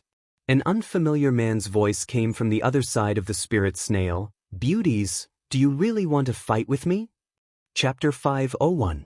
East County of Great Zhou, somewhere along the Li River. The terrain of Great Zhou was complicated. There were many mountains and hills in the northwest, while the counties in the east were mostly plains. The Li River was the river that flowed through the East County and finally merged into the East Sea. The river was wide and the flow was slow. Many fishermen lived by the river. However, at this time, the usually quiet Li River was surging with waves. Sometimes, huge waves that were dozens of feet high would roll up. Many fish and shrimp carcasses were swept to the shore. The fishermen who were fishing on the river in the distance stopped their boats and pulled to the shore. They looked at the strange phenomenon on the river in horror and stayed far away. Those who saw it had already reported it to the authorities. The nearby cultivators also looked at the river in fear and did not dare to get close. There were obviously powerful water clan fighting under the water. Just a little bit of aura was enough to make them tremble. The East Sea was the world of the water clan. The shore of the East Sea was rich in water. There were also many water demon clans gathered there. They were the most powerful force among the demon clans in the counties. Usually, even human cultivators did not dare to provoke them. Under the river, Inxin and Tingxin stood side by side, controlling their flying swords to attack the man in white not far away. The man in white held a long spear and walked slowly in the water as if he was taking a stroll. He waved the weapon in his hand casually and blocked all the attacks from the sisters. After their strength improved, the sisters were full of confidence. Until they met this flood dragon, their confidence was completely shattered. No matter what methods they used, they were easily resolved by the other party. Not only was the flood dragon powerful and immune to poison, his aura was also suppressing them. Obviously, the dragon clan bloodline in his body was thicker than the sisters. The man in white approached the sisters and said, "Beauties, you'd better not resist. I really don't want to hurt you." Bai Yinxin's face darkened and asked, "What do you want?" The man in white smiled and said, "It's nothing. I just want to spend the night with you two beauties." Bai Tingxin shouted, "Just give up. We have a husband. If my husband finds out about this, he'll peel off your dragon skin, pull out your dragon tendons, and make it into a slingshot to shoot birds." The white-clothed man said indifferently, "I want to see which guy has such good fortune. If he has the guts, tell him to come find me." Bai Tingxin took the spirit snail from her sister and said, "Tell me your name. My husband will be here soon." The man in white snorted and said, "I am Ao Run, the white flood dragon king of Li River." Bai Tingxin said coldly, "Ao Run, you will regret this." Ao Run only smiled and said, "Beauties, why don't you just follow me? No one in the East County will dare to mess with you." The two sisters said at the same time, "Don't even think about it." Ao Run shrugged and didn't force them anymore. He politely extended his hand and said, "Since that's the case, why don't you two beauties go to my cave residence to rest first? When your husband comes, I'll let you know who's the one who's worthy of you following." The two sisters looked at each other. Even if they joined forces, they would not be a match for this flood dragon. It would be better to temporarily hold him down and wait for reinforcements. Bai Yinxin said, "We can go with you, but before our husband comes, you can't do anything to us." Ao Run snorted and said, "Who do you think I am? If I say I'll wait for him to come, then I'll wait for him to come." "Oh right, what's your husband's cultivation?" Bai Tingxin said, "Our husband is at the 5th level." Ao Run completely relaxed. In this Li River, let alone a 5th realm expert, even a 6th realm expert wouldn't be able to do anything to him. These two beauties would quickly realize that compared to Ao Run, their husbands were nothing. They would then turn around and throw themselves into his arms. Over the years, countless demonesses had fallen for him like this, unable to extricate themselves. Ao Run smiled at the two sisters and extended his hand. "Please." The two sisters maintained their vigilance and followed him all the way to a cave at the bottom of the river several miles away. This cave was rather luxurious. Although it was at the bottom of the river, it wasn't inferior to a human's courtyard at all. It occupied a large area, and there were many rugged strange rocks and huge corals erected inside the cave. It looked very beautiful.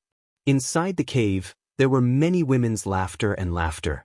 When they saw the sisters enter, their faces revealed hostility at the same time. These women were all demons. Some were from the beast race, and some were from the water race. One of them, a plump Jianghu, swam over and said with dissatisfaction, "My king, why did you bring back 2 more snakes?" Ao Run hugged her in his arms and said, "Don't worry. Even with these 2 beauties, I won't forget you, Qing." Feeling Ao Run's hand caressing her sensitive parts, Jianghu twisted her body and said delicately, "Aya, my king, you're so naughty. Let's go to the room." Seeing the 2 demons leave, the 2 sisters felt a chill in their hearts. Ting Xen even tightened her grip on the spirit snail, hoping that Li Mu would come quickly. A stream of light streaked across the sky and sped toward the east. The cultivators in Jianghu were all shocked by the speed of that unknown existence. It was a speed that cultivators below the upper 3 realms couldn't possibly have. In the sky above Zhong County, on a small and exquisite flying boat, Zhong Ling sat on Li Mu's shoulder. Li Mu looked worried as he rushed toward the East County at full speed. With his cultivation, if he flew or used a high-level divine travel talisman, it would take him at least 3 days to reach the East County. Therefore, he specially asked the Empress for a flying artifact. Although this flying boat was very small and could only accommodate 1 person, it was very fast. If it was powered by a supreme-grade spirit jade, it could match the full speed of a 7th realm cultivator. A 7th realm cultivator could travel 1,000 miles in a second. Hearing that Ting Xen was in trouble, the Empress was furious. She wanted to go personally, but Li Mu stopped her. There were no 6th realm demons in the Great Zhou. He could deal with a mere flood dragon alone. More than 2 hours later, East County, County Office. A stream of light streaked across the sky and landed in the East County office. The constables in the county office were shocked. They all drew their weapons and surrounded a figure. They shouted, "Who is so bold to barge into the county office?" Li Mu said in a deep voice, "Where is the county governor of the East County?" His voice was like a bell. The magic power in the constables' bodies surged when they heard it. At this moment, 3 figures hurriedly walked out of the county office. The person walking in front was a middle-aged man. When he saw Li Mu, his expression changed. He walked forward and cupped his hands. "Lin Ting, the county governor of the East County, greets Lord Li." The county governor had to participate in the imperial court every year. Not long ago, County Governor Lin had seen Li Mu. Although the county governor and county lieutenant of the East County had never seen Li Mu before, they could guess the identity of this young man from County Governor Lin's attitude towards him. They immediately bowed and said, "Greetings, Lord Li." Li Mu waved his hand and asked, "Do you know that there's a flood dragon called Ao Run in the Li River?" Lin Ting said, "Lord Li, everyone in the East County and the demon realm knows of Ao Run's name. His original form is a white flood dragon, and his strength is at the peak of the 5th realm. With his flood dragon body, he can even fight against a 6th realm demon in the water. The county office once tried to recruit him into the demon division, but he rejected it. Because he's too powerful, the county office didn't dare to force him." Li Mu asked directly, "Do you know where his cave residence is?" Lin Ting said, "Yes." Li Mu said straightforwardly, "Gather the experts of the East County Office, Demon Division, and Consecration Department. Follow me to the Flood Dragon's cave residence." Lin Ting still didn't know what had happened, but he knew that Ao Run was in big trouble. Who was Lord Li? With his own strength, he had stirred up the entire demon kingdom. He was a legend who dared to fight against a 7th realm demon and won. Obviously, he wanted to find trouble with Ao Run. No matter how arrogant this flood dragon was, he was going to be in trouble this time. Under Lin Ting's call, in just 15 minutes, dozens of cultivators above the 4th realm gathered in the East County Magistrate's office, the minister's office, and the demon's office. They rushed to the Li River in a mighty manner. In the underwater cave residence at the Li River, Ao Run looked at the two beauties standing not far away. Each of his hands was hugging a female demon. The black carp demon drank a cup of fine wine and used her tongue to feed Ao Run. Ao Run's face was filled with enjoyment. Just as he was intoxicated by the service of the female demons beside him, a thunderous voice came from the water above. "Ao Run, get out here." Ao Run spat out a mouthful of wine. The female demons were also shocked. Ao Run's name had spread throughout the East County. Who wasn't afraid of him? In the East County, no one dared to be so presumptuous on the Li River. Hearing this familiar voice, Listening Heart revealed a look of pleasant surprise and shock. They knew that Li Mu would come, but they didn't know that he would come so quickly. It had only been more than 2 hours since they were captured. In more than 2 hours, he had actually crossed thousands of miles from the divine capital to the middle county. Ao Run looked at them and realized the identity of the person who had come. He snorted and said, "It seems that your husband is in the East County. He actually came so quickly. Just wait and see how he will crawl under my feet." Li Mu and dozens of cultivators of the East County floated above the Li River. Suddenly, a figure broke out of the water. Ao Run flew out of the water and was shocked when he saw the formation above the Li River. He looked at the county chief of the East County and said warily, "Lin, what do you want to do?" Although he was confident in his strength, he was not arrogant enough to challenge all the cultivators in the East County. County Chief Lin did not speak. With that lord present, he had no right to speak first. Li Mu looked at the man in white and asked, "You are Ao Run. Where are Ing Exin and Ting Exin?" Ao Run looked at Li Mu and said in surprise, "You are the husband of those two beauties?" Li Mu was stunned at first, but he soon realized that it must be Ting Xian's doing. He did not deliberately explain and said coldly, "Let them out." Ao Run twitched the corner of his mouth and said, "Then let's see if you have the ability. Let's have a fight. If you can beat me, I will let them out. If you lose, the two beauties will belong to me." He glanced at Lin Ting and the others and calmly said, "If you want to gang up on me with your numbers, I'll take these two beauties and leave. Let's see if I can fly faster or if you can catch up faster." The wind followed the dragon. The speed of the dragon race was second to none. The flood dragon had some bloodline of the real dragon. If he wanted to escape, even a 6th realm human would not be able to catch up with him. Li Mu was not afraid of him in terms of speed, but he did not want to bother. He asked, "How do we compete?" Ao Run puffed out his chest and said, "Don't say that I am bullying you. I will compete with you on the ground. There are no restrictions on magic power and magic treasures. If you win, you can take the beauties away.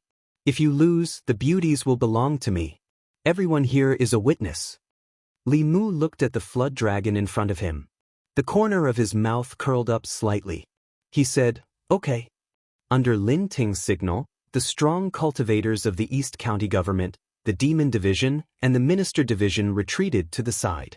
They were also looking forward to seeing if the legendary figure of the Great Zhou could defeat this flood dragon. On the river surface, Ao Run roared and attacked first. Countless water arrows shot out from the Li River and headed straight for Li Mu.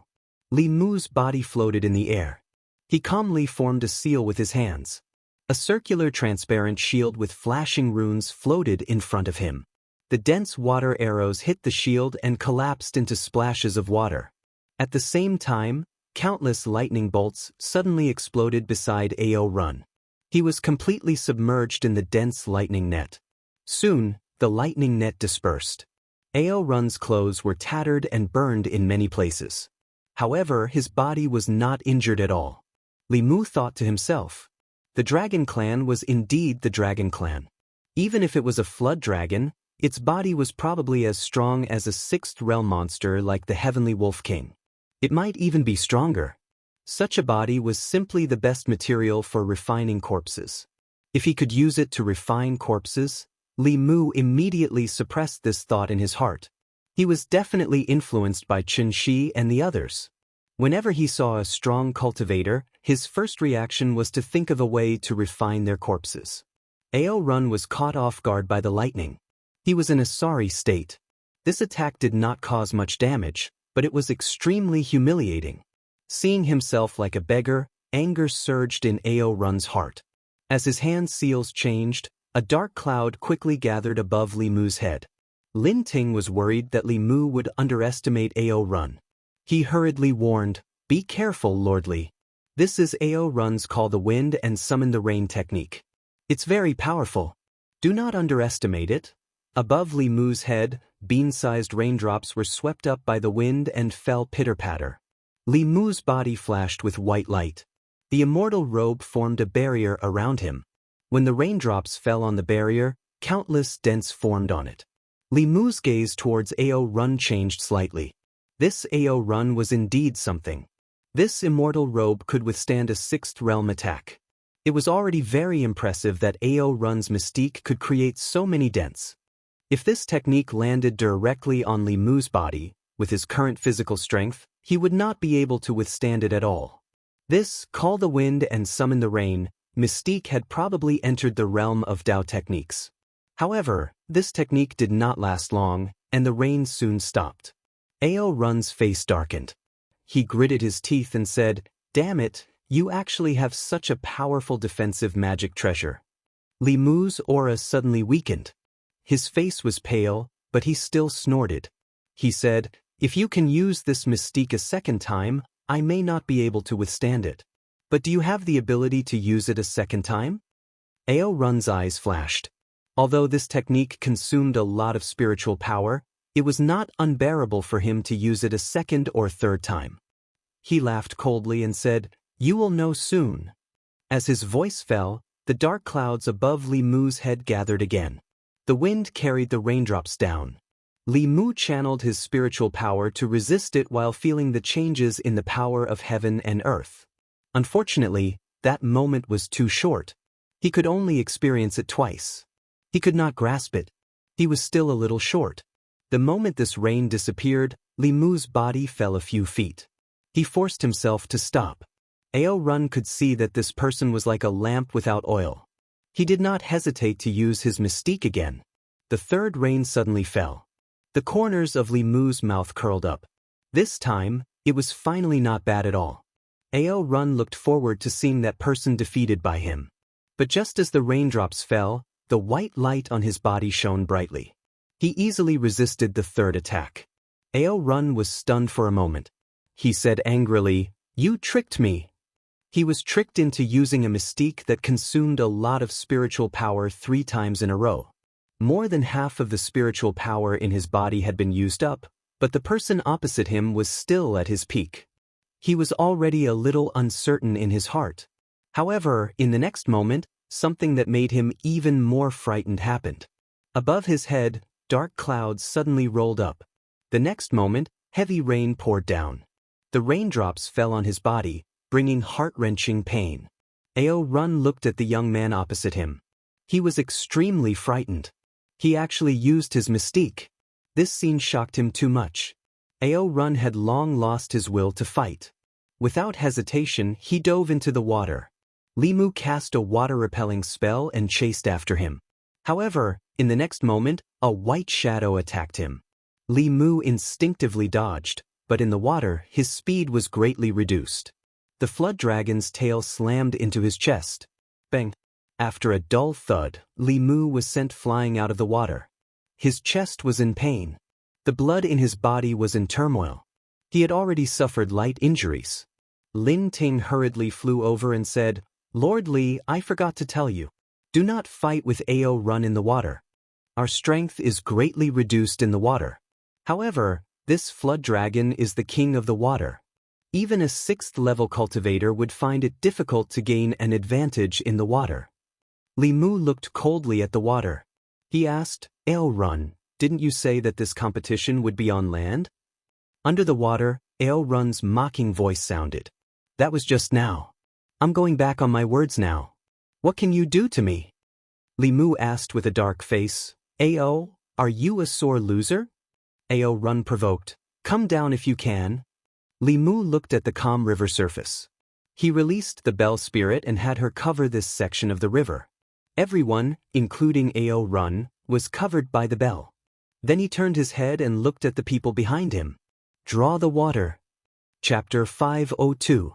Ao Run hid in the underwater cave, and there was endless fear in the depths of his eyes. Summoning the wind and summoning the rain was the magical power of the dragons, and it had never been taught to outsiders. How did this person learn it? What frightened him the most was not that this human knew the magical power of the dragons. His intuition told him that this person had learned it from him. Without using any incantations or gestures, this person could perfectly replicate this great magical power after watching him perform it 3 times. This incredible ability made him feel fear from the bottom of his heart.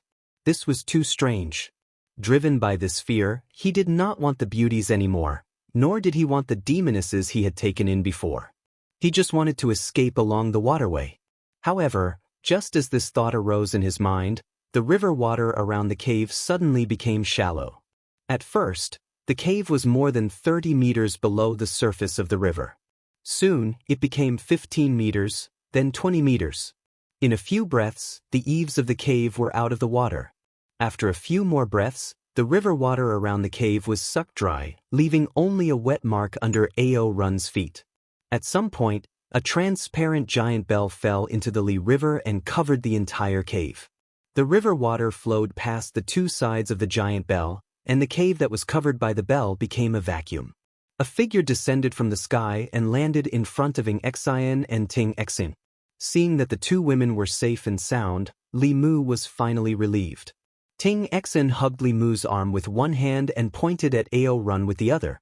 She cried, "We were already at the East Sea, but he stopped us and forced us to marry him." "Ooh," Li Mu patted her hand and said, "Don't worry. I'll avenge you." Ao Run had no fighting spirit at all. His body shook and turned into a white flood dragon. He wanted to break through the bell and escape. However, with a buzz, he was bounced back by the bell wall. Li Mu flew up, and the Dao bell suddenly shrank. The powerhouses of the East County and the 2 sisters passed through the bell and appeared outside. Only Li Mu and Ao Run were left inside the bell. Li Mu stretched out his hand, and a whip appeared in his hand. Swoosh! With a flick of his wrist, a whip shadow tore through the air towards Ao Run. Ao Run was extremely confident in his own body. He didn't pay any attention to it. He was thinking of a way to escape from the bell and allowed the whip to land on his body. His body did not feel much pain, but when the golden whip shadow landed on his body, the shadow of a flood dragon was knocked out of Ao Run's body. That was his demon soul.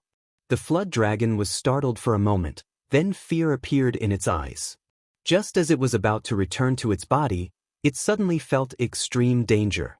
It glanced over and saw a small illusory sword condense above the head of the person opposite it. His intuition told him that this small sword would take his life. The flood dragon's spirit floated in the air. Without hesitation, it bent its lower body as if it was kneeling. It nodded its head repeatedly and said in fear, "Spare me, spare me. I am willing to serve you as my master. Please spare my life." Li Mu didn't make a move right away. He was considering whether it was better to keep a flood dragon as a servant or to refine its corpse. The disciples of the corpse sect had refined demons and humans, but they had never refined a flood dragon. Chen Shi and the others would definitely be interested in this project. Ao Run had already sensed that the human opposite him had bad intentions. He immediately said, "Master, you are not good at fighting in the water. In the future, I can fight in your place. I am very fast. You can also use me as a mount. You won't have to worry about traveling." It had to be said that this flood dragon had a strong desire to live. In 2 simple sentences, he had clearly stated his value. Li Mu was indeed not good at fighting in the water. Not only him, but all humans and demons on land were not good at fighting in the water. The water was the world of the water. Fighting in the water with the water was a very unwise choice. One couldn't always think of drawing water first. As for mounts, under normal circumstances, Li Mu's speed was not as fast as that of a flood dragon. Although the teleport talisman could greatly increase speed, the higher the level of the Fulu, the more expensive the talisman material needed. It was okay to use it once or twice, but Li Mu couldn't afford to use the Fulu every time. The spirit boat that the Empress lent him was fast. It could be called the Ferrari of spirit boats. However, it belonged to the Empress. It was also precious to 7th-level cultivators. It was the Empress' personal flying tool. The Empress only had one. Li Mu could borrow it in an emergency, but he couldn't just take it for himself. With a flood dragon as a mount, he wouldn't need to use any spiritual stones or mana. Li Mu had to admit that he was tempted by this flood dragon. He looked at Ao Run and said, "Hand over a part of your soul." Ao Run was overjoyed when he heard this. He separated a small flood dragon soul from his demon soul's forehead and slowly flew to Li Mu. To a cultivator, it was extremely easy to kill someone with a strand of hair, a drop of essence blood, or a fragment of soul. Since Li Mu possessed a fragment of the flood dragon's soul, he had the power to kill him. Ao Run's demon soul returned to his body. He knelt on one knee and saluted Li Mu. "Greetings, master." He was very unwilling, but there was nothing he could do. He knew very well that this young man wanted to kill him. If he hesitated for a moment and didn't show his value in time, what awaited him would be the destruction of his body and soul. Death or slavery, he wasn't stupid. He knew which was the right choice. After subduing this flood dragon, Li Mu walked to the two sisters on the shore and said, "Use the spirit snail to inform your father and have him come to pick you up." Li Mu was full of resentment towards the White Demon King. He took his wife everywhere, but his two daughters were not his own. The snake tribe indeed valued beauty over family. Since the matter here was over, Li Mu asked County Chief Lin to dismiss the strong cultivators of the North County. These people thought that there would be a fierce battle, but they didn't expect that they were just watching the show. The flood dragon that shocked the East County was actually no match for that lord. No wonder even the county chief was so respectful to him. The demon officials of the East County Demon Division bowed to Li Mu before leaving. They were originally just mountain spirits and wild monsters. They should thank the young man in front of them the most for their current status and identity. Li Mu planned to wait here for 2 days until the White Demon King came personally to pick up the two sisters. A day later, a man in white strode into the East County's government office. The two sisters went forward and said happily, "Father." The White Demon King looked at them with a smile. He looked at Li Mu and said, "Brother Li, long time no see." Li Mu said calmly, "I'm afraid the White Demon King has recognized the wrong brother." The White Demon King laughed and said, "Although the way you address me has changed, our friendship has not changed. Thank you for taking care of Inshin and Tingshin during this period." Li Mu waved his hand and said, "There's no need to say these words." The White Demon King looked at Ao Run, who was standing behind Li Mu, and asked, "This is the little flood dragon?" While Ao Run was feeling nervous, a huge fist smashed into his face. Crackling sounds kept coming from the government office. From the moment the White Demon King stepped in, Li Mu realized that his cultivation had broken through to the 6th realm. He was originally at the peak of the 5th realm and was not weaker than Chu Jiang of Gojoseon. He must have encountered something in the past 2 years. Ao Run could not fight back at all under the White Demon King's attack. Soon, he could only lie on the ground, motionless like a dead pig. The White Demon King kicked him a few more times and said fiercely, "You dare to have crooked thoughts about my daughter. If it was me 2 years ago, I would have skinned you, pulled out your tendons, and made a slingshot to shoot birds." After the White Demon King vented his anger, he smiled at Li Mu and said, "Long time no see. Brother Li, why don't you come to the Eastern Sea with me? Let me take care of you." Li Mu waved his hand and said, "No need. I still have things to do in the divine capital." He had been enjoying the happiness of having a wife. If Tingshin and Inshin were not in trouble, he would not have left the divine capital. Now that the White Demon King was here, he just wanted to go back and cultivate happily with his wives. The White Demon King said regretfully, "If that's the case, I won't force you. In the future, when you come to the Eastern Sea as a guest, just let Inshin and Tingshin know." Li Mu nodded and said, "We'll talk about it in the future." After saying goodbye to the two reluctant sisters, Li Mu stepped on the road back to the divine capital. Before he left, he gave Ao Run some time to say goodbye to the female demons at home. "I'll be back. You have to wait for me. I love you." Li Mu thought that as soon as Ao Run left, the female demons in his cave would scatter like birds and beasts. However, to Li Mu's surprise, the female demons beside the dragon were not hypocritical to him. They didn't seem to have been snatched back by him. When Ao Run left, each and every one of them looked at him with tears in their eyes. Li Mu learned from County Chief Lin that Ao Run was a pervert. It was famous in the eastern county. Many female demons liked to follow him. Following a dragon was very beneficial to their cultivation. There were many married women among them. Ao Run did not reject any of them. Although this caused quite a bit of conflict, it was at most an ethical problem. Otherwise, the Northern County government would have reported it to the Imperial Court and asked the Department of Worship to send people to quell the chaos. In the sky above the Eastern County, Ao Run transformed into a dragon. Li Mu stood on the dragon's head. He looked down and saw the mountains below quickly retreating. As expected of a dragon. With a level 5 cultivation, his speed was comparable to a level 6 human. A true dragon's flying speed should be even faster.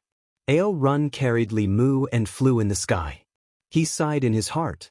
To think that he, a demon king, would one day become a human's mount in order to save his life. If the other dragons knew about this, what would they think of him? At a certain moment, he opened his dragon mouth and said in human language, "Master, how did you learn my dragon's superpower?" This was what he still had doubts about. If he knew how to summon the wind and summon the rain, it would be fine. But if he learned it on the spot, it would be too terrifying. He had never heard of anyone who could do such a thing. Li Mu said calmly, "Don't ask what you shouldn't ask." Ao Run immediately shut up and didn't dare to say anything else. Li Mu rode the dragon and swaggered through the sky. Along the way, no matter if it was a human or a demon, they were all shocked when they saw this scene. The dragon clan was rarely seen. Even if it was just a flood dragon, just the aura it emitted was enough to make some low-level monsters lie on the ground and tremble. The sharp-eyed cultivators even noticed that there was a figure standing on the head of the flood dragon. There's actually someone on the dragon's head. Who's riding on the dragon? Could this flood dragon be his mount? It was too far. Although they couldn't see the person's face clearly, everyone's eyes immediately became respectful. Dragons were just born and had the strength of a level 4 human. They were the top race on the continent. What kind of powerhouse could have a dragon as a mount? At this moment, the peerless powerhouse standing on the dragon's head was thinking about a question. If there were more than 3 women in Li Mu's house, there would be tension. There were so many demonesses in Ao Run's house, but they could still get along well. This didn't make sense at all. Li Mu pondered for a moment and said, "I have a question for you." Ao Run was worried that he wouldn't have a chance to show off. He immediately said, "Master, please ask." Li Mu thought for a moment and said, "There are so many demonesses in your cave abode. Are they usually so harmonious?" Although Ao Run didn't know why his master was interested in this question, he still answered honestly, "Occasionally, they'll be jealous, but they're still considered harmonious." Li Mu continued asking, "Why are they so harmonious?" Ao Run said, "Maybe it's because they love me." Li Mu said disdainfully, "They're just being forced by you and don't dare to resist." Ao Run, who had always been submissive and didn't dare to disobey Li Mu, actually retorted, "Master, you're wrong. Although I like beauties, I have a bottom line. If they really don't want to follow me, I won't make things difficult for them. I've already let 2 of them go before." Li Mu asked, "What about the others?" Ao Run said proudly, "As for the others, after seeing my overbearing aura, they don't want their husbands anymore. They want to follow me no matter what. If you want to blame someone, you can only blame me for being too charming and deeply attracting them." Li Mu said, "That's immoral." Ao Run continued to refute, "No, no, no, this is the morality of you humans. In the demon race, only the strong are respected. Only the strong are worthy of having more demonesses. Different races had different ideas." Li Mu didn't intend to change Ao Run's mind. But speaking of this topic, Ao Run seemed to be energized. He said disdainfully, "To be honest, I look down on some humans. In my cave abode, there are more than a dozen beauties around me all day, and they're all very harmonious and harmonious. Some humans only have 3 to 5 women at home, and they're jealous of each other everywhere. They're forming cliques and making the atmosphere in their homes foul. Master, don't you think this kind of person is ridiculous?" Li Mu stood on his head and said, "Stop for a moment." Ao Run stopped and asked, "Master, do you have any other orders?" Li Mu said indifferently, "You're so strong. You must be very unwilling to be my subordinate. I'll give you a chance. Challenge me again. If you win, I'll give you back your freedom." Ao Run shook his head repeatedly. "No, no, no, I'm willing to be your subordinate." Li Mu said coldly, "Cut the crap. Do whatever I tell you to do." Chapter 503. Divine Capital. Li Residence. In the morning, when Li Mu walked out of Li Qing's room, Wan Wan and Xiao Bai had already returned from grocery shopping. They were washing vegetables at the kitchen door while discussing a strange incident that had been spreading among the people of Divine Capital. A few days ago, more than one person in Jianghu County had seen a divine dragon flying across the sky while working in the fields. Divine Capital was inland, so there weren't many opportunities to see the water tribe. Dragons had always only appeared in rumors. Once the news of a divine dragon appearing in Jianghu County spread, it caused widespread discussion among the people. The people had never seen a true dragon before, so naturally, they couldn't tell the difference between a flood dragon and a true dragon. Li Mu didn't bring the flood dragon back to Divine Capital. Instead, he placed it in a river in Jianghu County so that it could cultivate and wait for Li Mu's orders. For the peace of the place, Li Mu also set 2 rules for it. First, it wasn't allowed to appear in front of people and disturb the people. Second, in the next 10 years, it could only solve its physiological problems with its hands. It wasn't allowed to seduce married women, nor was it allowed to abduct ignorant women. Whether it was a human or a demon, Li Mu would cut off its tools if he was caught. After 10 years, Li Mu would have reached Realm 6 and wouldn't need the Flood Dragon anymore. He could set it free. Today was the day that Phantom Princess and the others returned to the Yao Nation. Li Mu personally led the officials of Honglu Temple to send them out of the city. Phantom Princess originally wanted Li Mu to escort her back to Thousand Fox Nation, but Li Mu heartlessly refused. Although her identity was very special, and the Yao Nation and Diabolism saw her as a thorn in their side, the Queen of Thousand Fox Nation today was no longer the Phantom Princess of the past. Li Mu had given her almost all the wealth that he had inherited from Emperor Bai. Now, even if she fought with the Empress, she might not be at a disadvantage. She didn't need anyone to protect her. This trip to Divine Capital was a huge blow to Phantom Princess. If she didn't leave Jianghu Kingdom, she wouldn't be able to imagine the difference between the Queen of Jianghu Kingdom and the Empress of Great Zhou. Compared to the Divine Capital of Great Zhou, her Jianghu city was at most a barren mountain village. Unless she could unify the Yao Nation, become the Queen of the 10,000 Demons, and raise her cultivation to the 7th level, then she would have the qualifications to be on equal footing with Zhou Yi. At the city gate, Illusion Princess looked at the flying ship floating in the air and said to Li Mu, "I'm leaving." Li Mu's face lit up with joy. He quickly said, "Goodbye." When she was in Chengdu, she was trying her best to sow discord between him and the Empress in front of Lu Hanyan. Once she left, Li Mu's family would at least be more harmonious. Li Mu had been looking forward to this for a long time. Phantom Princess caught the smile on his face and snorted, "Are you happy that I'm leaving?"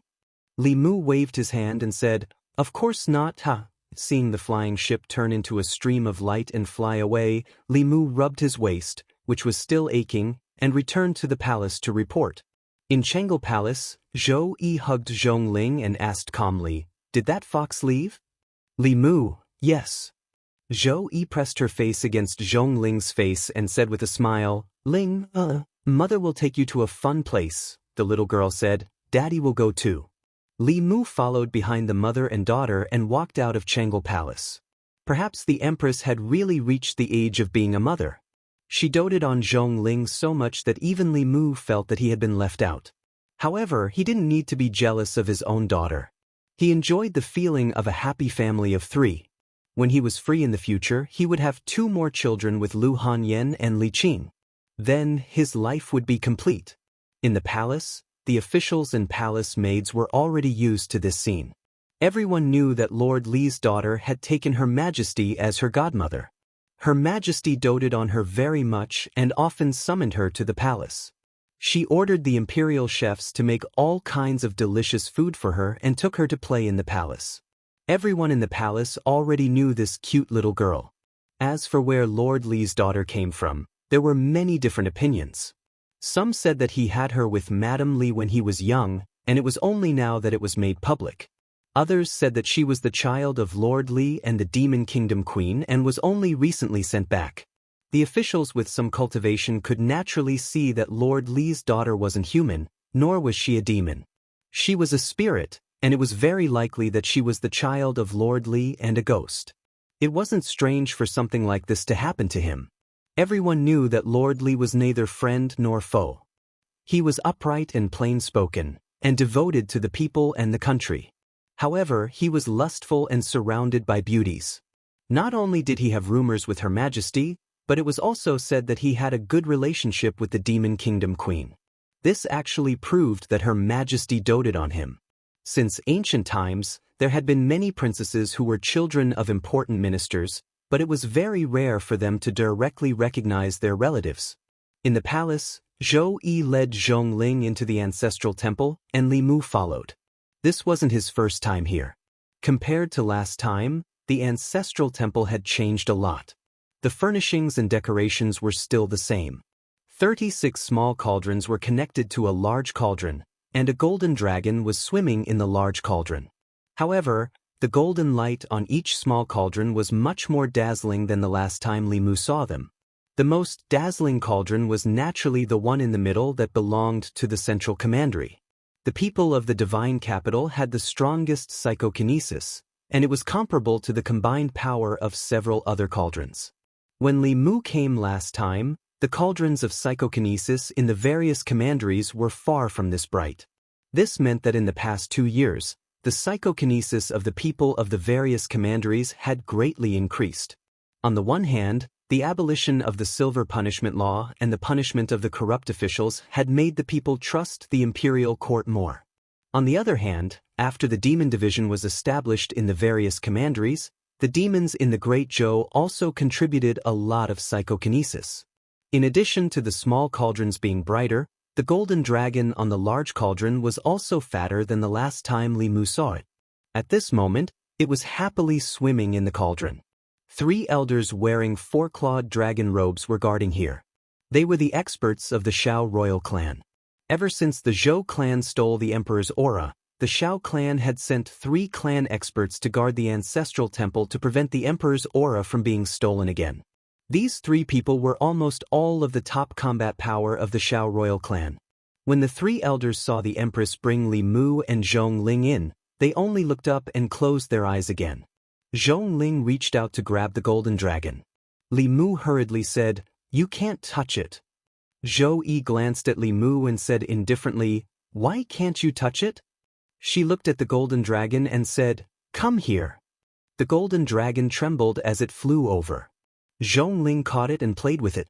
It was originally a formless object, but Zhongling was also a spiritual body. She easily caught it in her hand and played with it wantonly.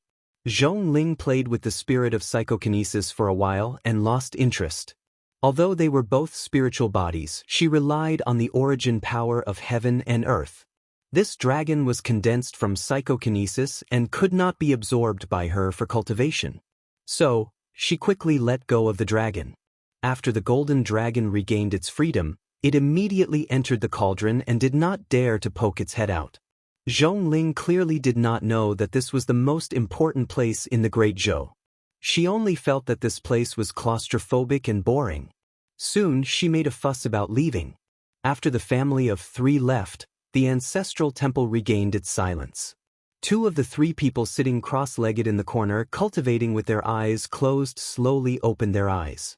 The elder on the left frowned slightly and muttered, "What does she mean by this?" Why did she suddenly adopt a daughter? The elder on the right said indifferently, "What's there to guess? As long as she doesn't pass the throne to the Zhou family, whatever she does has nothing to do with us. Watch this emperor's qi carefully. According to the current rate of psychokinesis gathering, this new emperor's qi will mature in 5 years or 10 years. At that time, as long as we get ahead of the Zhou family, we can settle the situation in one fell swoop." After he finished speaking, his eyes were filled with emotion. He said, "She has only been on the throne for 5 years. Who would have thought that in the history of the Great Zhou, the emperor who condensed emperor's qi the fastest was actually her?" The elder on the left glanced at him and asked in return, "Isn't this a big deal? Why don't you think about how she got the throne? If she gave this emperor's qi to her adopted daughter, what can we do?" The elder on the right shook his head and said, "That's impossible. You also know that the girl is just a spiritual body. Her origins are unknown. She can't accept the emperor's qi. The officials and the people of the Great Zhou will not accept her as the emperor. If Zhou Yi really wants to do that, the 4 great academies will not sit by and do nothing."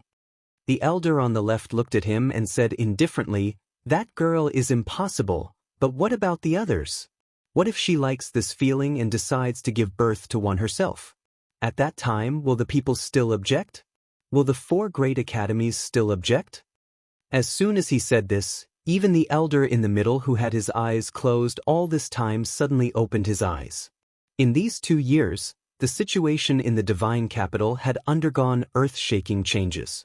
The old and new parties that had once controlled the entire imperial court had long lost most of their right to speak in the imperial court. Many officials, led by Zhang Chun, had begun to stand firmly on the empress side. 2 years ago, the 4 great academies had clearly supported the old and new parties. In these 2 years, their attitudes had become more and more unpredictable.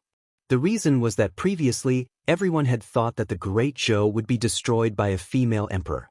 However, the reality was the opposite. The Great Zhou was now the strongest and most united in the past 50 years.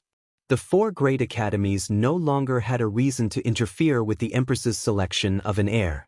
With the empress's current popular support and the power she held, as long as her decision was not too out of line, the people and the 4 great academies would not object. It was not out of line for her to give birth to a child and pass the throne to him in the future. When the 3 of them thought of this possibility, they suddenly realized that at some point in time, the Shao clan had completely lost control of the Great Zhou. They looked at the emperor's qi in the big cauldron, their eyes burning with passion. The Shao clan's loss of power could no longer be reversed. This emperor's qi might be their last hope. After a long silence, the elder in the middle slowly said, "We must not sit by and watch this happen. Inform King Ping and let them prepare early, Chang'e Palace." After leaving the ancestral shrine, Mr. Mei and Shangguan Li took Zhong Ling to the imperial garden to play. Only Li Mu and the empress were left in the main hall. In fact, a long time ago, Li Mu had been thinking about a problem. Who was the empress planning to pass the supreme position of the Great Zhou to? He had asked Mr. Mei in a roundabout way before. Mr. Mei had warned him not to guess the empress's intentions. This was not a question he could ask. At that time, Li Mu and the empress were not very close. Now, he felt that he could ask. Li Mu's tone was calm. He asked casually, "Your Majesty, have you thought about who to give the emperor's qi in the ancestral shrine?" Zhou Yi said, "To the Shao clan." When she said this, she did not hesitate. It was obvious that she had already planned this. This was the same as Li Mu's guess. If she did not want to pass the throne to the Shao clan, she would not have allowed the 3 elders of the Shao clan to guard the ancestral shrine. This meant that the empress had already made this decision when she first ascended the throne. Based on Li Mu's understanding of her, she must have felt that the Zhou clan did not have the right to the throne. The Shao clan had ruled the Great Zhou for hundreds of years.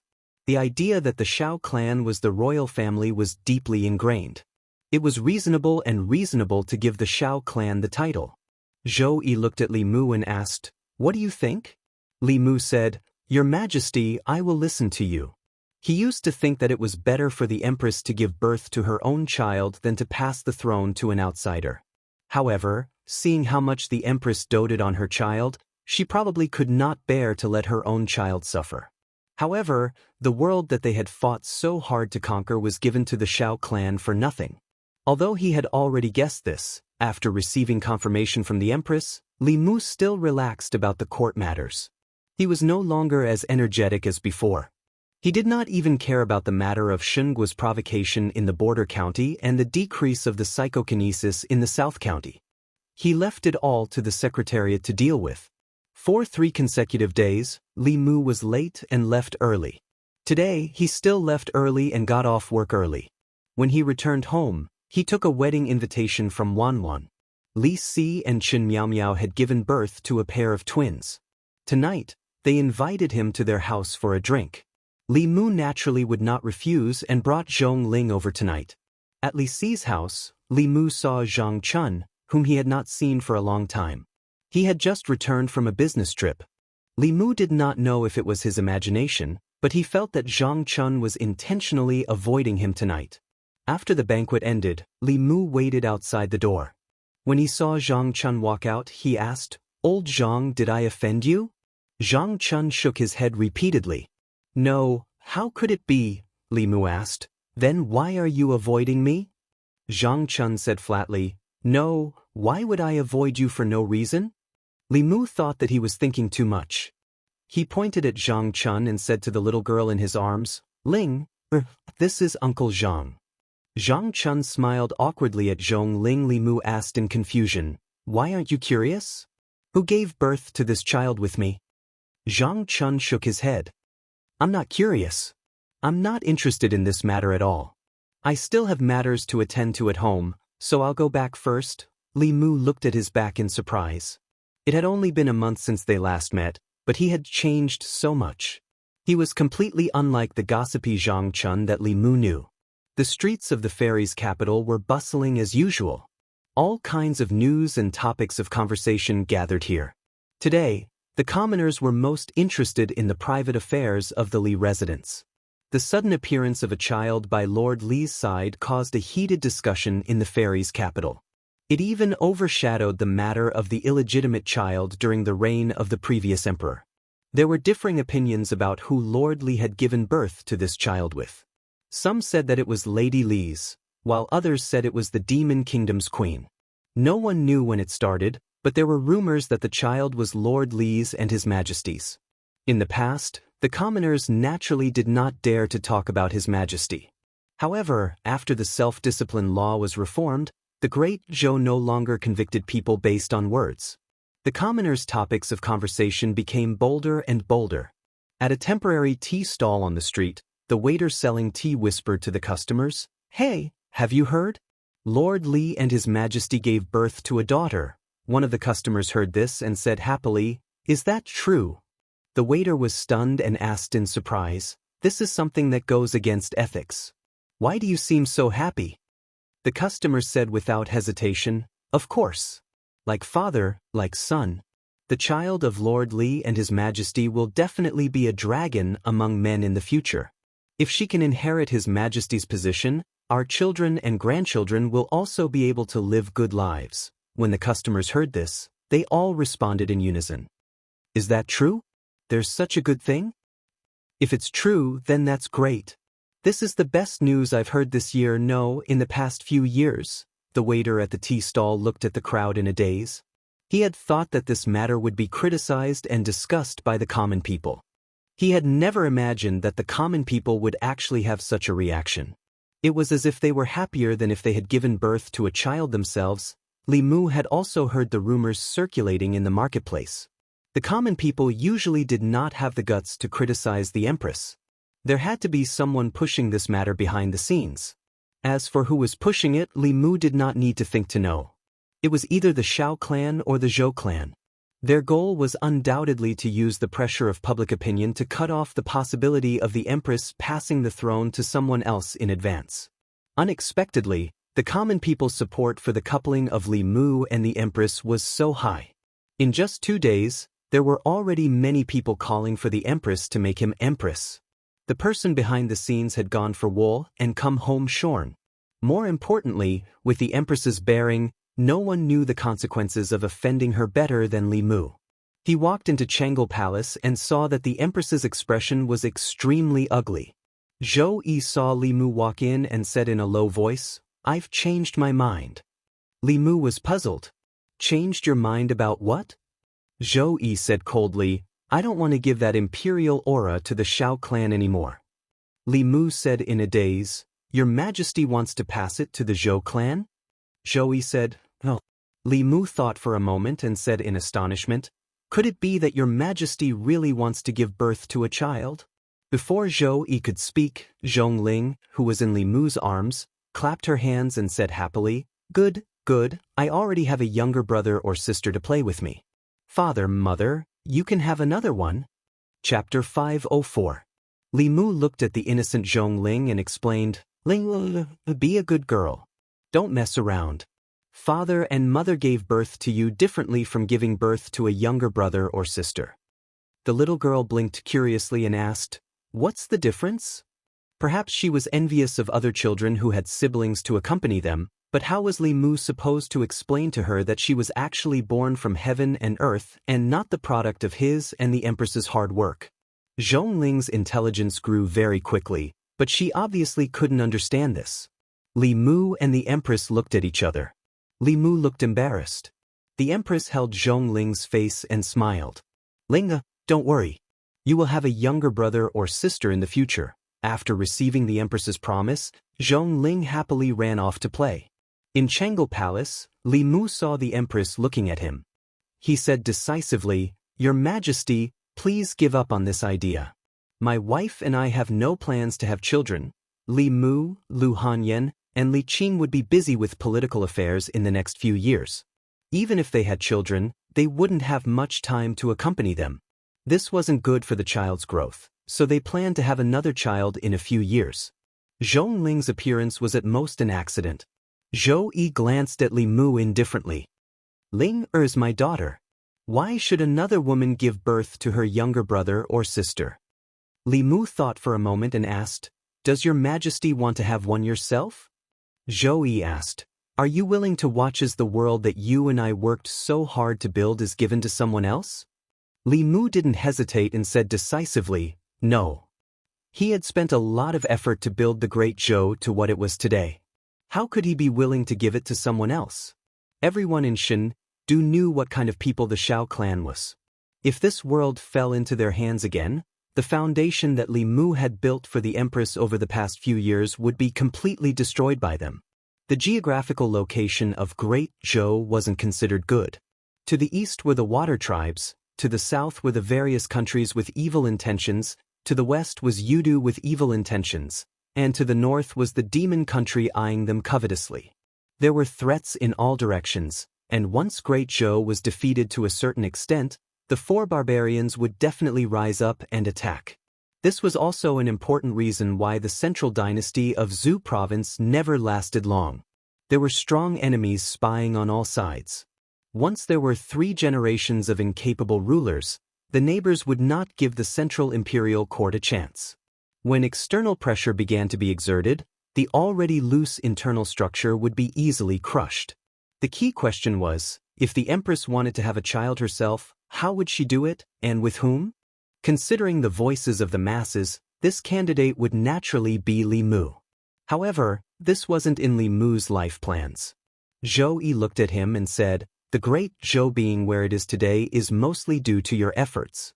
Who the Emperor's aura is given to is not only my business, but also yours." Li Mu didn't know what she was thinking, so he could only say, "Your subject will listen to everything your Majesty says."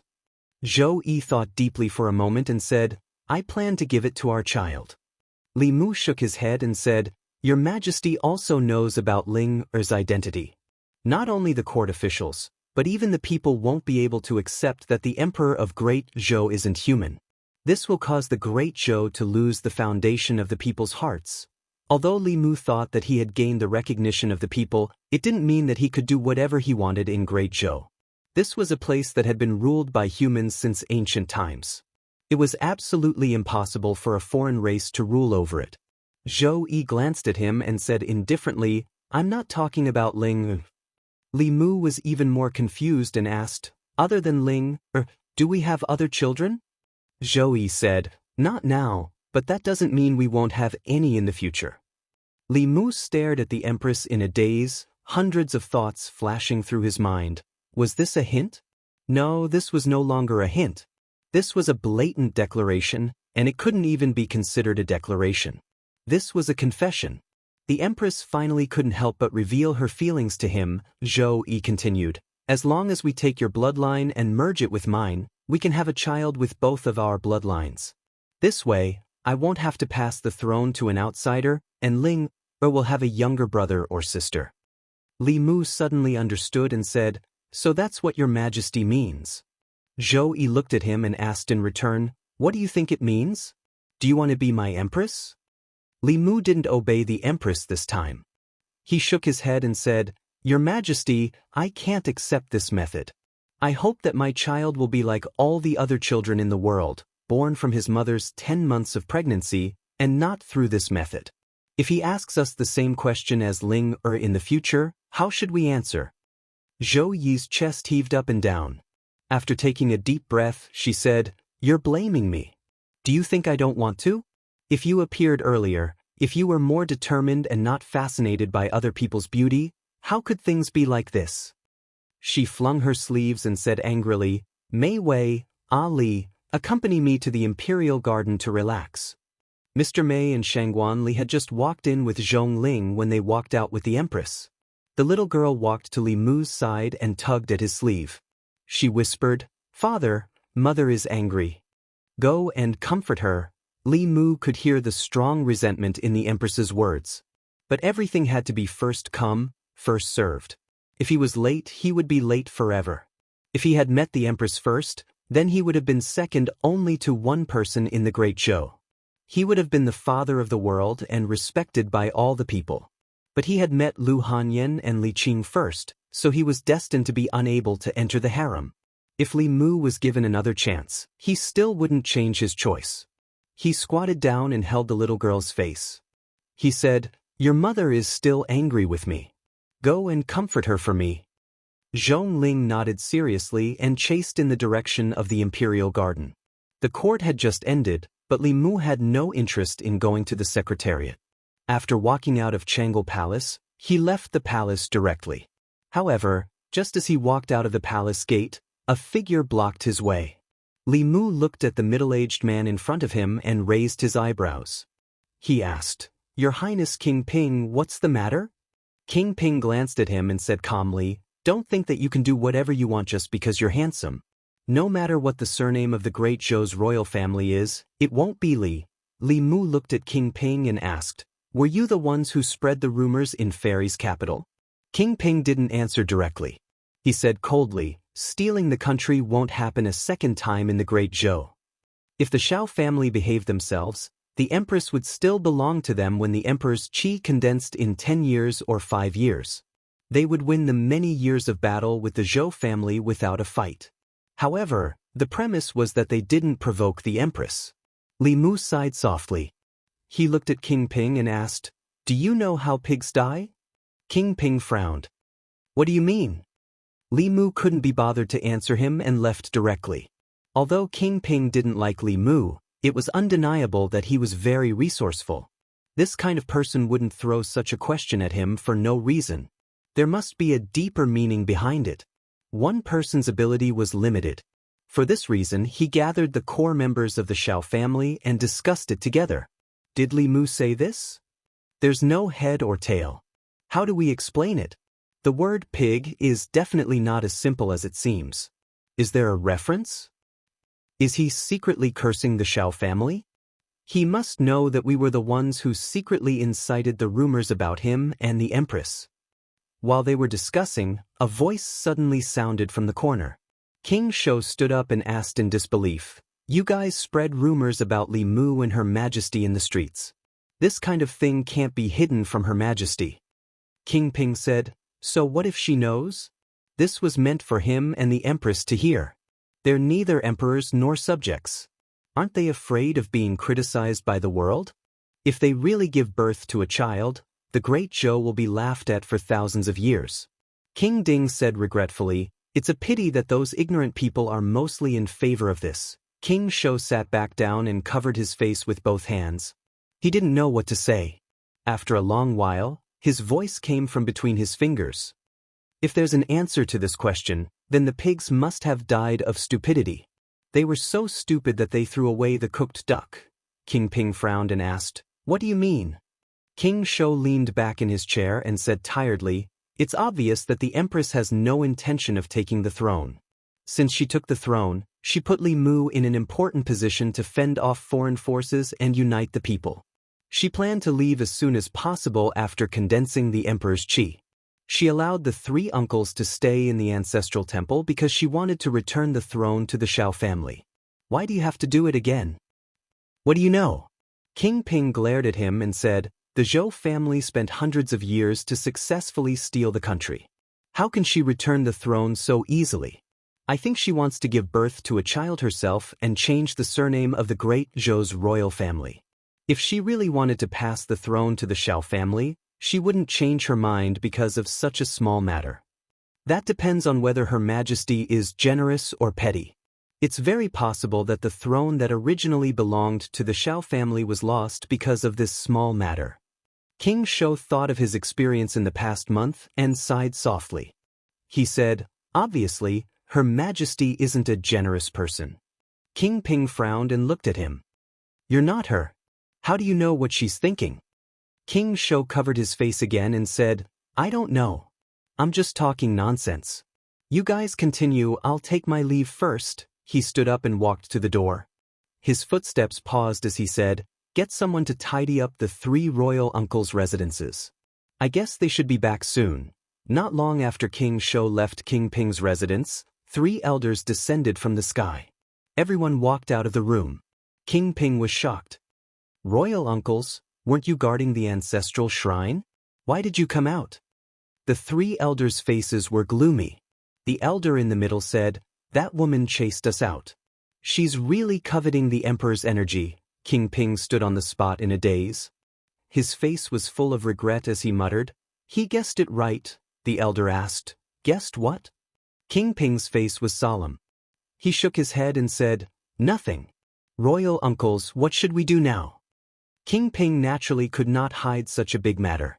The three elders soon found out the reason why they were chased out of the ancestral shrine. The three of them could be heard cursing from King Ping's residence. "I'm so pissed.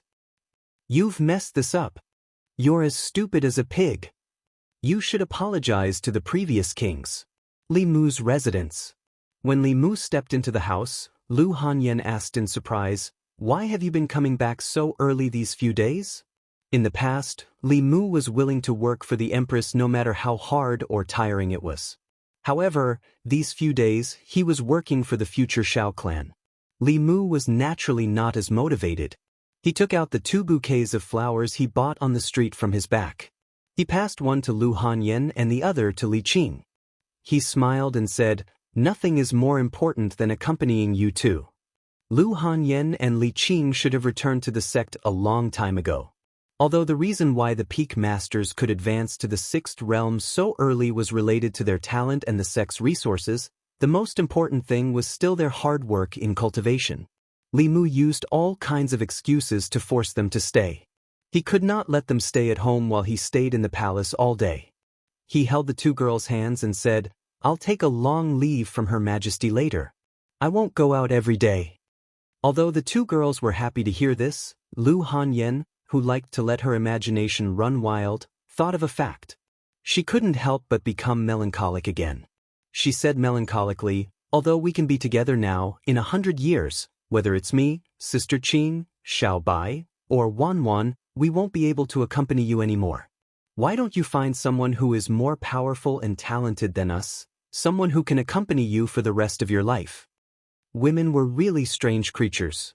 She was clearly only in her 20s, in the most beautiful years of her life, but in her heart, she was thinking about things 100 years later. Li Mu pretended to be thinking. After thinking for a long time, he said, "Why do I have to find someone who is more powerful and talented than you two? When the time comes, I can still choose a young and beautiful girl who is 17 or 18 years old." Lu Hanyan was stunned. Then, her slender hand rested on Li Mu's waist.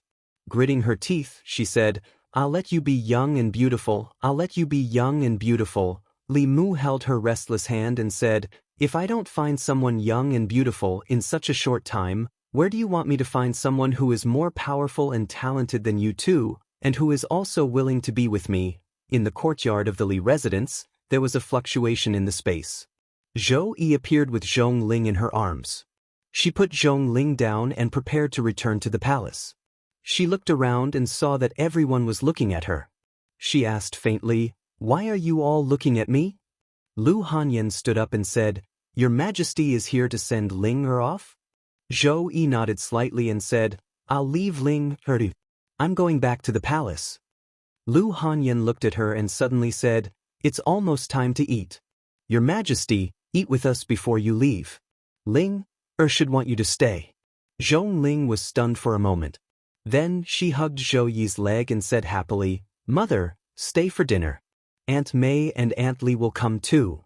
Although the Empress might not listen to Lu Hanyan, she would fulfill all of her daughter's wishes. Therefore, not only did she stay, but she also asked Shangguan Li and Mr. Mei to come as well. When it was time to eat, Lu Hanyan took the initiative to pick up a piece of fish for the Empress.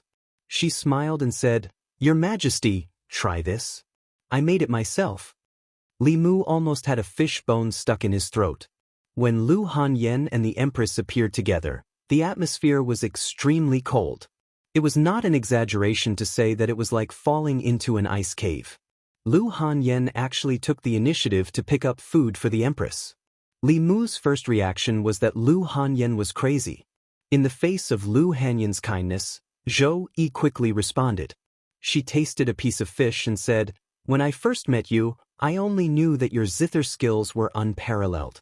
I didn't expect your cooking to be so good as well. You're almost as good as the chefs in the palace." Mr. Mei and Shangguan Li looked at each other. Shangguan Li remembered very clearly that when the Empress was still the crown princess, the three of them went to listen to Lu Hanyan play. Shangguan Li praised her zither skills, and the Empress's comment was, "It's just so. Lu Hanyan also said, "When I first met you, Your Majesty, I was amazed that there was such a beauty in the Immortal's capital. It made me feel ashamed of myself." Wanwen, who was eating with her head down, looked up at Shangguan Li and quickly lowered her head again.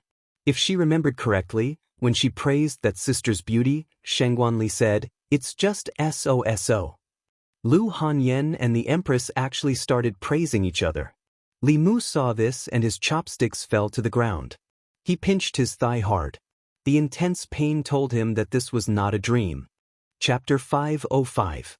When Lu Hanyan and the Empress began to compliment each other, the meal was especially harmonious. Li Mu was actually able to see the two of them get along well in his lifetime. It could be said that he had fulfilled one of his greatest regrets. Lu Hanyan took the initiative to befriend the Empress, and because of Zhong Ling, the Empress came to the house more frequently. From once every 3 days, once every 2 days, to twice a day now. Li Mu didn't go to the secretariat these 2 days. He only went to the Department of Consecration to inspect. Feeling an aura outside the door, Li Mu walked to the door and opened it. Ao Run stood at the door with his head lowered. He respectfully said, "Master?" Li Mu asked indifferently, "Is it done?" Ao Run immediately said, "Master, the one causing trouble in the river is a green fish demon. I have already followed your orders and captured it and handed it over to the local Yao division." A few days ago, the Department of Consecration received a request for help from a certain county's Yao division. There was a water demon causing trouble in the county's waters. Because the officials of the Yao division were all land demons and couldn't swim well, the water demon escaped several times. They then asked for help from the Department of Consecration. There were no water demon elites in the Department of Consecration, so Li Mu gave Ao Run in order to deal with it. This time he came to report to Li Mu. Li Mu said, "If you are done, go back and cultivate." Ao Run bowed and said, "Yes." Lu Hanyan asked in the courtyard, "Is there a guest?" Li Mu said, "No, it's the mount I took in." Lu Hanyan didn't know the details. She only knew that Li Mu took in a dragon as a mount. She had never seen it before, so she said, "It's time to eat. Let him eat before he leaves." Since she had already spoken, Li Mu couldn't refute. He glanced at Ao Run and said indifferently, "Come in." Ao Run lowered his head and walked into the courtyard, not daring to look around. The Empress held Zhongling's hand and walked over. The little girl flew into Li Mu's arms and asked, "Father, Mother, when are we going out to play?" When Ao Run saw this, he immediately said to the Empress, "I pay respects to matriarch." Li Mu kicked him in the butt and glared at him. He looked at Lu Hanyan and Li Qing at the table and said, "Those two are the mistresses. This is His Majesty." It wasn't easy for his family to be harmonious for the past 2 days.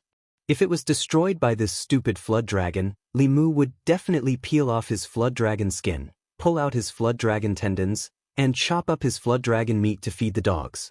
Ao Run looked at Zhongling, then looked at Li Mu and the Empress. His eyes swept over Lu Hanyan and Li Qing. Confusion appeared in his eyes. He shook his head vigorously and said, "Master, the relationship in your family is a bit messy.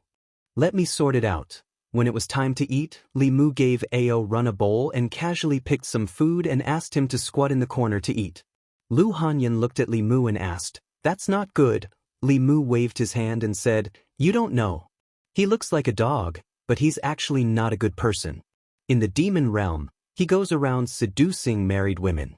After that, he shows off in front of their husbands.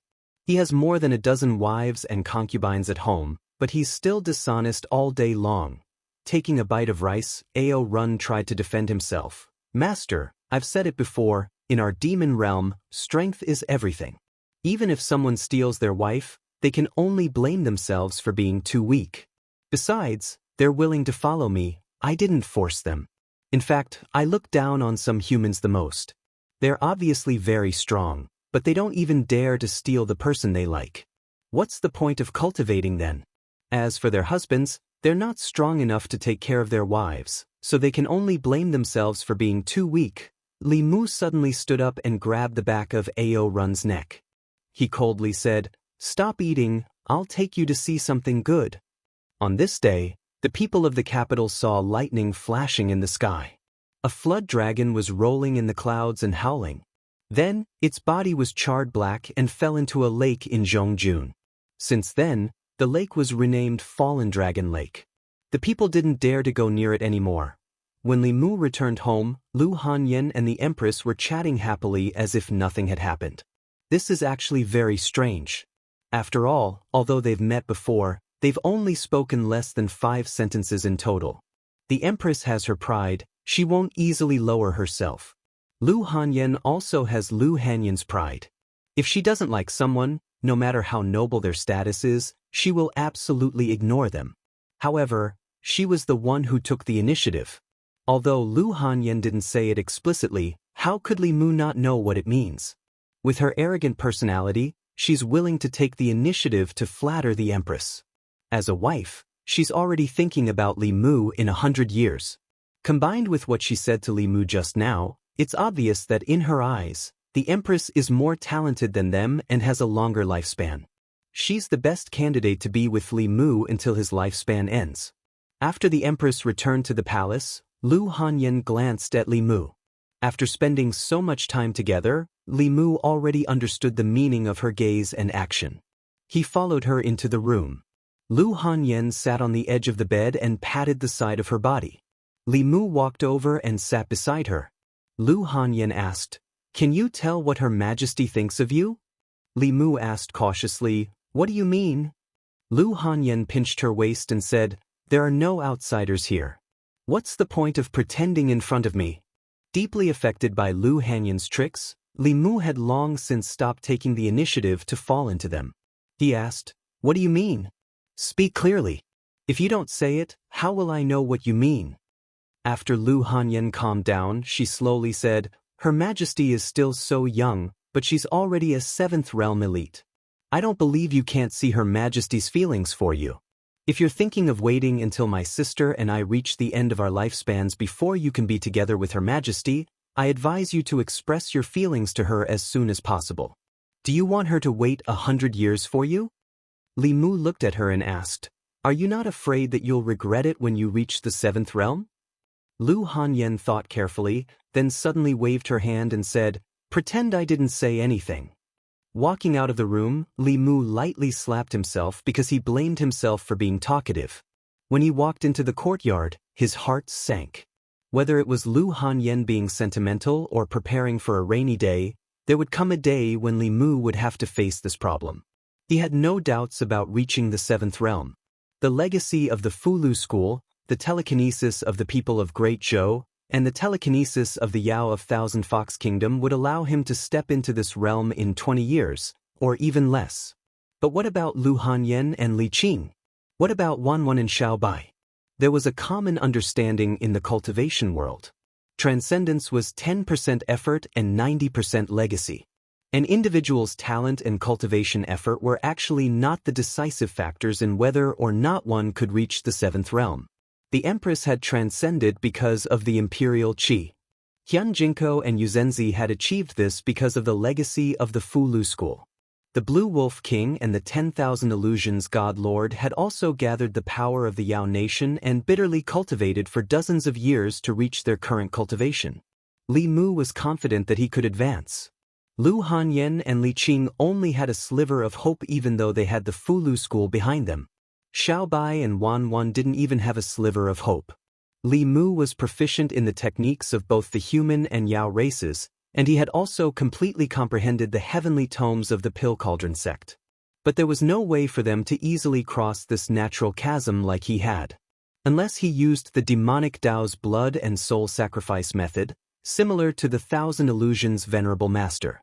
But he wouldn't even consider this method. Li Mu thought carefully for an entire day.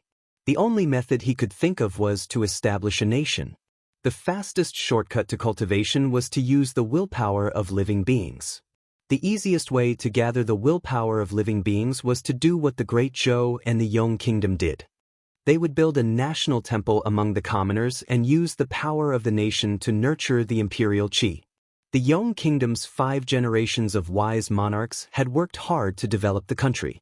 In less than 100 years, they had nurtured 3 strands of imperial qi and created 3 seventh realm experts for the imperial family. Li Mu believed that he could do the same. But if he did, he wouldn't be able to stay in the Great Zhou. He would be letting down the Empress. Li Mu walked through the imperial palace with a heavy heart. When he passed by the secretariat, a figure suddenly ran out. Lu Yi grabbed Li Mu's sleeve and asked, "Where are you going, Lord Li?" Li Mu didn't answer. Instead, he raised his eyebrows and asked, "Is something the matter, Lord Lu?" Lu Yi hurriedly said, "It's not that I have matters to attend to. It's that the Secretariat has matters to attend to. Recently, there has been an endless stream of major and minor matters in court. My colleagues in the Secretariat are too busy. I would like to ask, when will Lord Li return to the Yamen?" When Li Mu was in the Secretariat, Lu Yi didn't think much of it. When Li Mu wasn't present, all the heavy responsibilities were placed on his shoulders. Only now did Lu Yi realize how difficult everything was. Big and small matters required him to coordinate and plan. If he could control the various ministries and departments, it would be fine. But with his prestige and strength, he couldn't control the people below him. The imperial qi in the ancestral shrine hadn't been decided yet. He also didn't know who he was making wedding clothes for. Influenced by Lu Hanyan's plans for a rainy day, Li Mu's mind was no longer on state affairs. Waving his hand, he said, "Lord Lu, just pretend that I'm not part of the Secretariat. I'll take my leave first. See you later." Finished speaking, he didn't even look at Lu Yi and directly left. Lu Yi looked at his back with a puzzled expression. He didn't know what was wrong with him. Could it be that his wife had heard the rumors about him and the Empress and quarreled with him? Lu Yi shook his head. He couldn't blame his wife. When the people heard the rumors, they didn't condemn it. Instead, they called for the Empress to make Lord Li Empress and let them have a real child. If he was Lord Li's wife, he wouldn't be able to tolerate it either. Chang'e Palace. When Li Mu walked into the main hall, he saw the Empress sitting on the dragon throne. She seemed to be thinking about something. Li Mu didn't disturb her. He was thinking about how to talk to her later. Although he couldn't let Lu Hanyan and the others enter the 7th level, he could still let them enter the 6th level early. The heavenly book of the Danding sect had a recipe for breaking through to the creation realm. This pill was at the saint level. As long as there were enough materials, Li Mu could make it. He planned to ask the Empress for a long vacation to gather the materials for this pill. Lu Hanyan's tolerance and generosity made Li Mu feel even more sorry for her. He planned to let them enter the 6th level as soon as possible to prevent her from thinking too much. Zhou Yi was deep in thought for a long time, as if she had made a decision. She looked at Li Mu and said, Li Mu also raised his head and said, you first. Your Majesty, you first. Their gazes met. Zhou Yi nodded and said, I've decided who to give the next imperial qi to. Li Mu asked, who? Zhou Yi said, give it to Lu Hanyan. Li Mu thought he heard wrong and asked in shock, who? Zhou Yi said, give it to your wife. Li Mu came back to his senses after a long time. He asked, just because she said you were beautiful? Of course not. Zhou Yi glanced at him and said, I've thought about it. I've been on the throne for 5 years. If I don't lose the hearts of the people in the Great Zhou, another imperial qi will mature in 5 years at most. At that time, if I continue to be the Empress of the Great Zhou, this imperial qi can be used to create another 7th level cultivator for the Great Zhou. If the hearts of the people can grow like they have in the past 2 years, then the next imperial qi will mature in less than 10 years. Within 100 years, at least 10 imperial qis can be condensed. Your contribution in condensing the imperial qi is the greatest. At that time, I'll give one to your second madam, one to Wanwen, one to Xiaobai, one to Mei Wei, one to Ali, and one to Ding Exin. There will still be a few left. The Empress's words stunned Li Mu for a long time. Then he suddenly saw the light. If he wanted to condense imperial qi, he didn't need to build a country. Right before him was a huge empire with the largest population and the most united hearts. With the size of the Great Zhou, it used to take at least 20 years to condense one imperial qi, and as long as 50 years. If a wise ruler, the time would be shortened, and if a fatuous one, the time would be extended. Li Mu was confident that he could shorten the time needed to condense imperial qi to less than 10 years. As long as the Great Zhou was in the hands of the Empress, she had the absolute right to decide what to do with the imperial qi. The Empress was still the same Empress. If others treated her well, she would return the favor tenfold. Lu Hanyan had only given her a piece of fish and praised her for her beauty, and the Empress had directly gifted her with an imperial aura. This was probably the most expensive fish in history. With this, Li Mu's greatest wish was fulfilled. The advancement of imperial qi was the power of the entire country. With the millions of people in the Great Zhou, wouldn't it be easy to create a 7th level cultivator in 10 years? The 7th level cultivator created this way would be as powerful as the Empress. In front of them, the Blue Wolf King and Heaven Lord of Illusions would be like clay chickens and pottery dogs. This was a good thing for everyone except the Empress. She could have left this cage very soon and gone to a place where no one could find her to grow flowers and plants. Now, she would be trapped here for the rest of her life. She would be the one suffering, and Li Mu would be the one benefiting. Zhou Yi looked at Li Mu and asked, what do you think? Li Mu was silent for a moment and asked, Your Majesty, are you really willing to stay in the Immortal's capital for the rest of your life? Zhou Yi said calmly, that depends on you. If you don't help me, I don't want to be the Empress for even a day.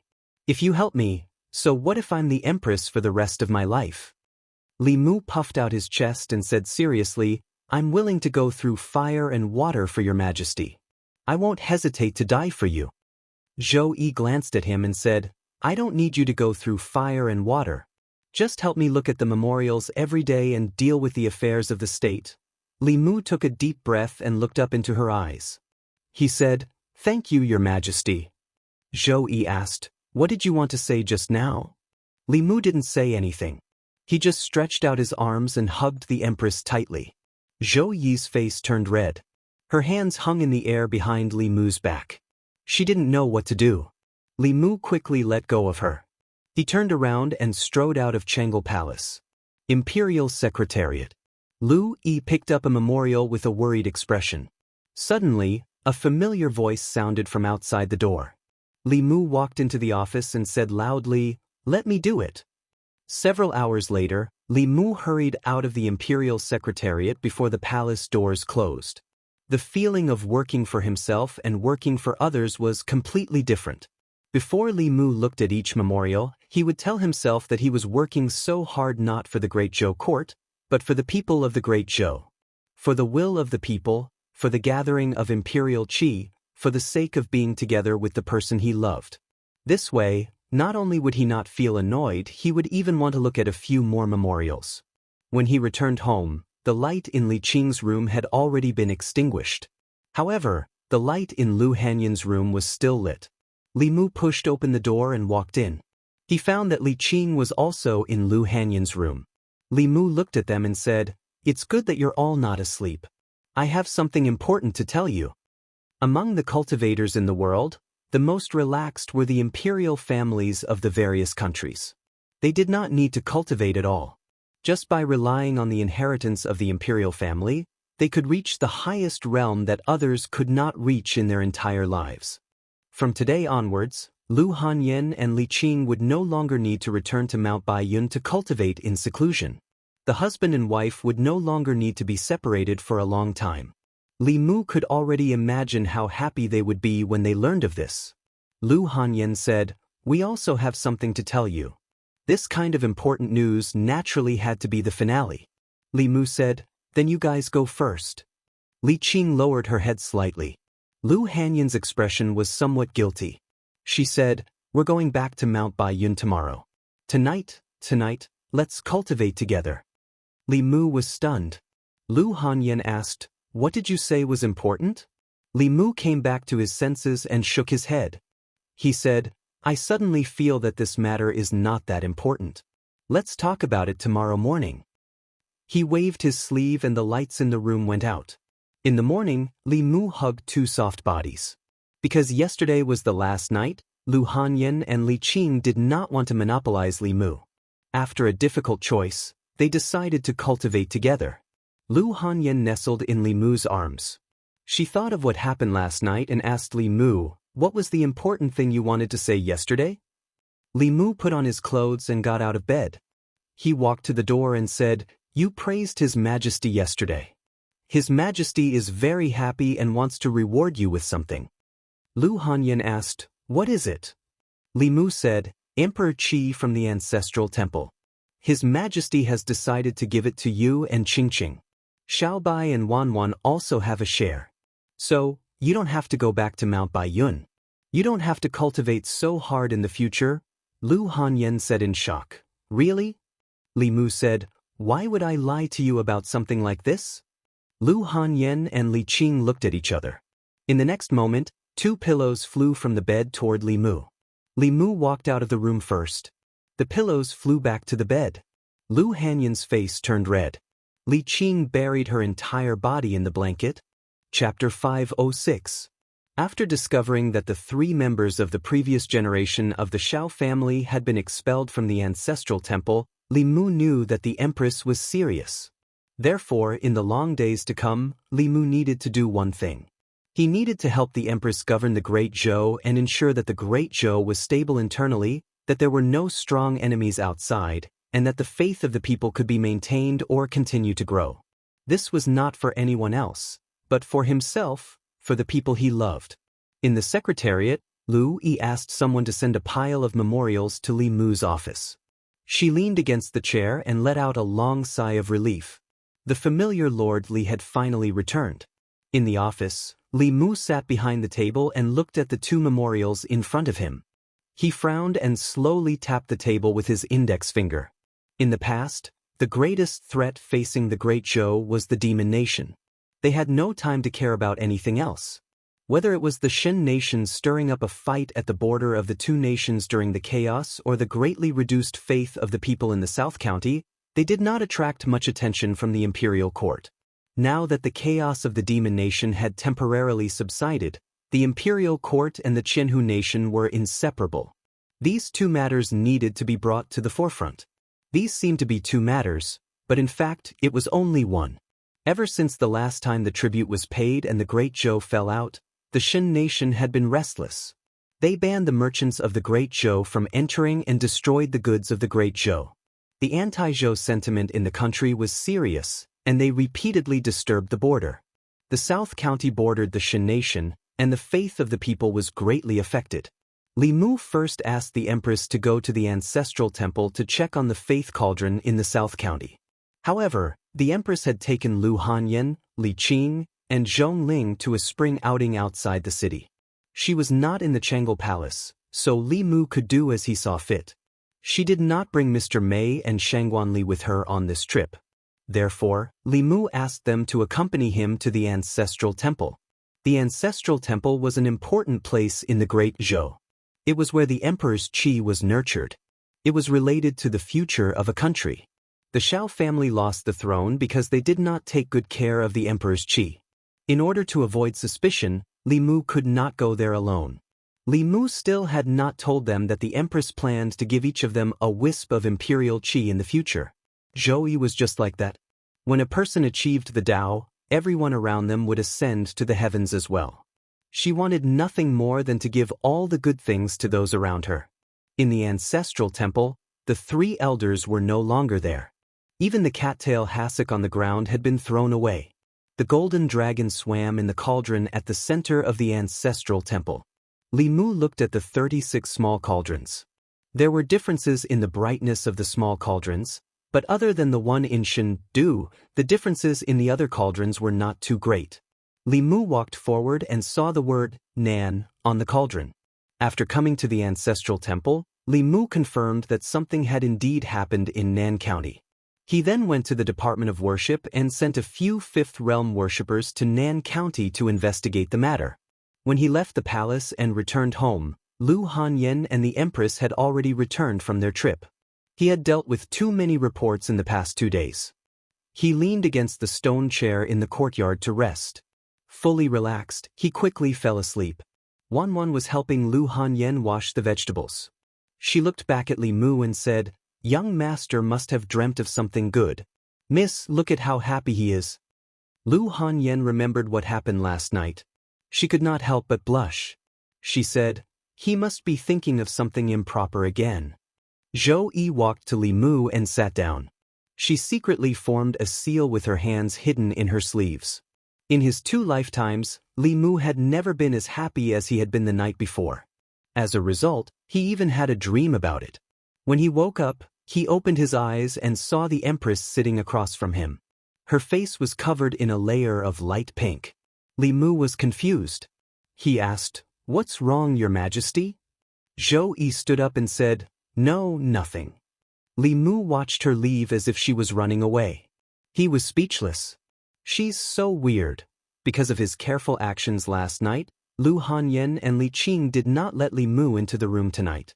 He slept alone in the study and thought about cultivation. The last trip to the East County made him realize one of his weaknesses. With his cultivation improved, he was not afraid of ordinary Sixth Realm cultivators no matter on land or in the air. However, in the water, the strength he could exert was greatly reduced. It would take a lot of effort to deal with AO Run. This was not Li Mu's weakness. Human beings were not as good at fighting in the water as the Water Clan. Apart from a few amphibious demon races, only the Dragon Clan could be good at fighting on land and in the water. When the Department of Offerings encountered trouble from the Water Clan, there was nothing they could do except to pump the water. Although he had AO Run, the Tool Dragon, at his disposal, it was not realistic to let him deal with it every time. Li Mu searched his mind and found a kind of medicine pill called the water-repelling pill. Although it was called a medicine pill, it was actually a magic treasure. It was refined with the essence and blood of the Water Clan. If mortals held it in their mouths, they would not drown. If cultivators carried it with them, it would have a certain water-repelling effect and reduce the weakening of their strength when fighting in the water. With the water-repelling pill, human cultivators could exert 70 to 80% of their strength in the water. It was said that if one could swallow a Dragon Clan's inner core, they would have the abilities of the Water Clan in the water. Not only would their mana not be weakened, but it would also increase greatly. They could even suppress low-level Water Clan. It was the most ideal water-repelling magic treasure. However, it was rare to see a Dragon Clan on the mainland, let alone obtain a dragon clan's inner core. He got some essence and blood from Ao Run to refine some water-repelling pills and distributed them to the officials of each county. The next time the Water Clan caused trouble, they would be able to deal with it themselves and would not have to ask for help from Fairy's capital. This was what the Empress should do. In the future, Li Mu would have to worry about her. This time, he did not plan to ask Ao Run to come over. This evil dragon was too talkative. It was better to ask him personally. If he was talkative and revealed Tingxin's joke, Li Mu would have to spend a lot of effort to explain it to them.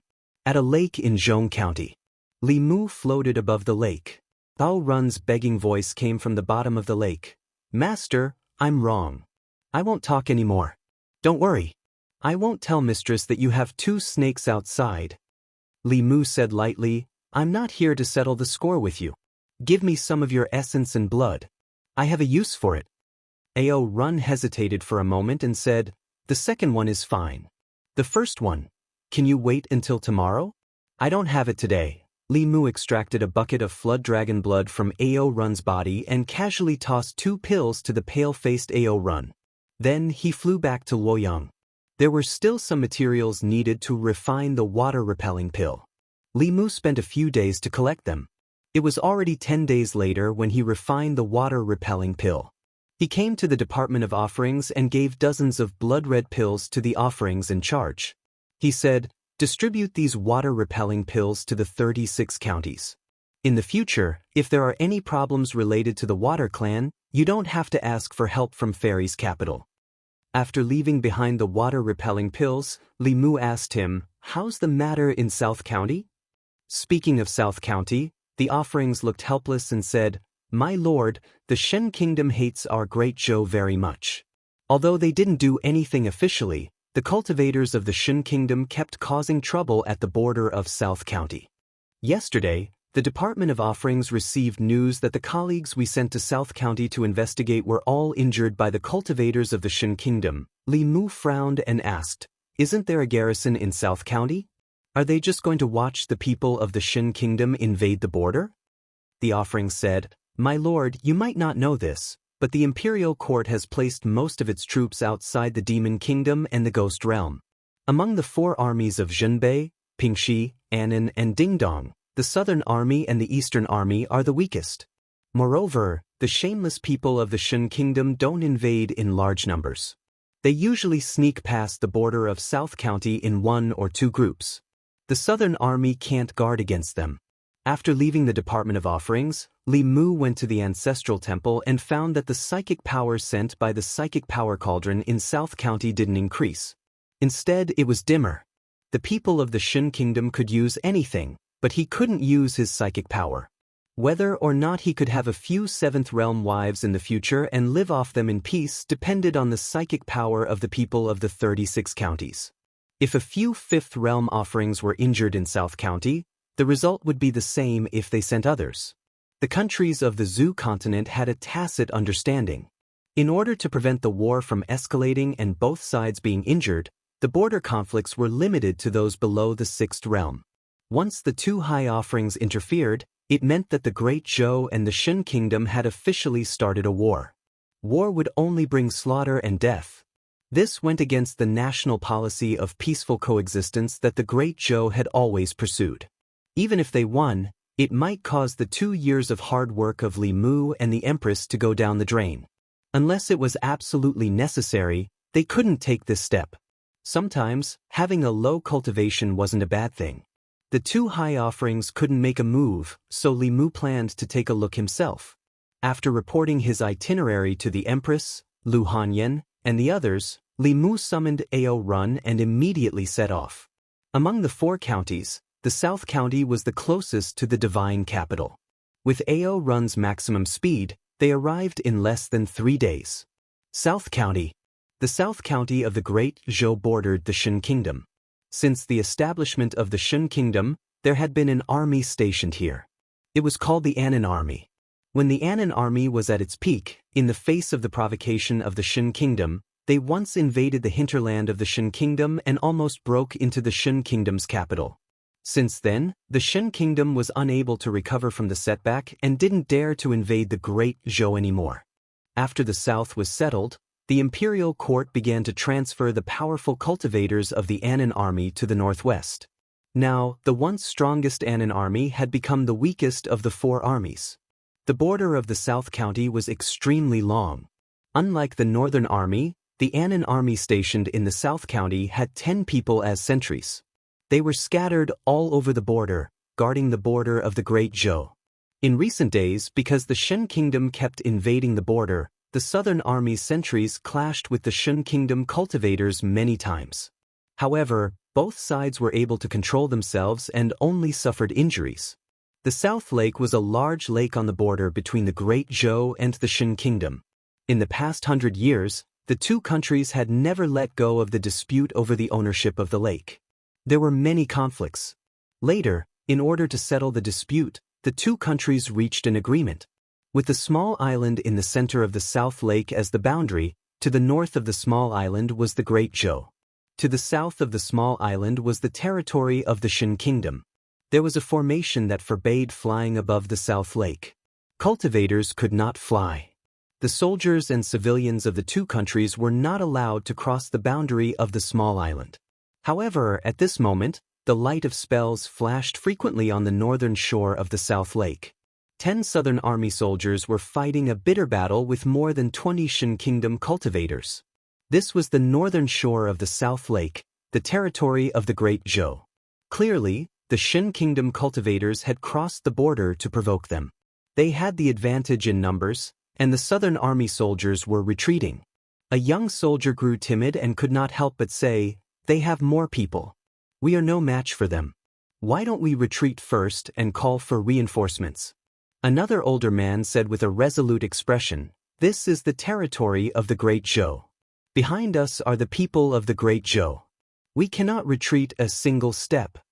The young soldier took a deep breath. Looking at the people around him who were fighting bitterly, his expression gradually became resolute. His hand seals changed even faster. However, although their opponents were not very strong, they had far more people. Soon, they were all heavily injured. The Shen kingdom cultivators all had mocking expressions and mocked them. "This is the Great Zhou's strongest southern army? What strongest? Even the weakest soldiers of the Shen kingdom are stronger than them. How did they enter the Shen kingdom in the past? Did they make it up?" The 10 soldiers of the Great Zhou were humiliated and angry, but they could not resist. Just as they were about to fight to the death, a stream of light appeared in the sky behind them and rushed toward the southern lake. There were 2 powerful auras in the stream of light. These 2 auras came from the direction of the Great Zhou. The people of the Southern Army were delighted and said excitedly, "The reinforcements are here." However, the expressions of the cultivators of the Shen kingdom changed. These 2 auras were extremely powerful, and they could not defeat them. They jumped into the southern lake behind them and fled in the direction of the Shen kingdom. The stream of light was extremely fast. The people of the Southern Army looked at the stream of light with anticipation. Their expressions gradually changed from surprise to shock. As the stream of light approached, they saw clearly that it was a flood dragon. The flood dragon was completely white, and there was a figure standing on its head. A young man rode the flood dragon and landed on the northern shore of the southern lake. A middle-aged man quickly walked forward and cupped his fists respectfully. "Greetings, Senior. May I ask if Senior is sent by the imperial court to reinforce the southern county?" Li Mu nodded and said, "I'm from the Department of Worship. What happened here?" The middle-aged man pointed at the southern lake behind him and gritted his teeth. "Sir, the cultivators of the Shen kingdom forced their way across our borders and provoked our garrison. Before Senior came, they had just escaped." Li Mu felt the auras in the southern lake. He glanced at Ao Run and said, "Catch them." Ao Run jumped into the lake without hesitation.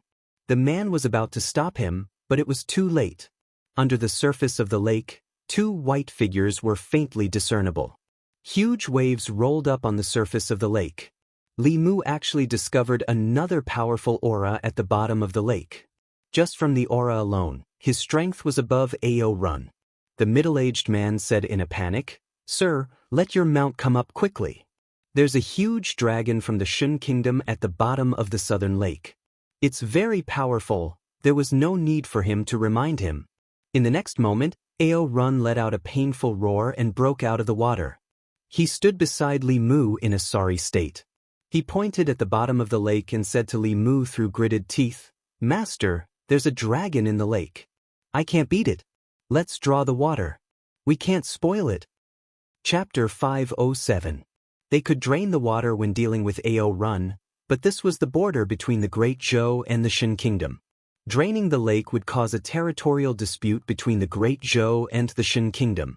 At that time, the Shin Kingdom would bite back, and the Great Zhou would be the one who took the initiative to provoke them. At that time, the grievances of the people and soldiers in the South County would be in vain.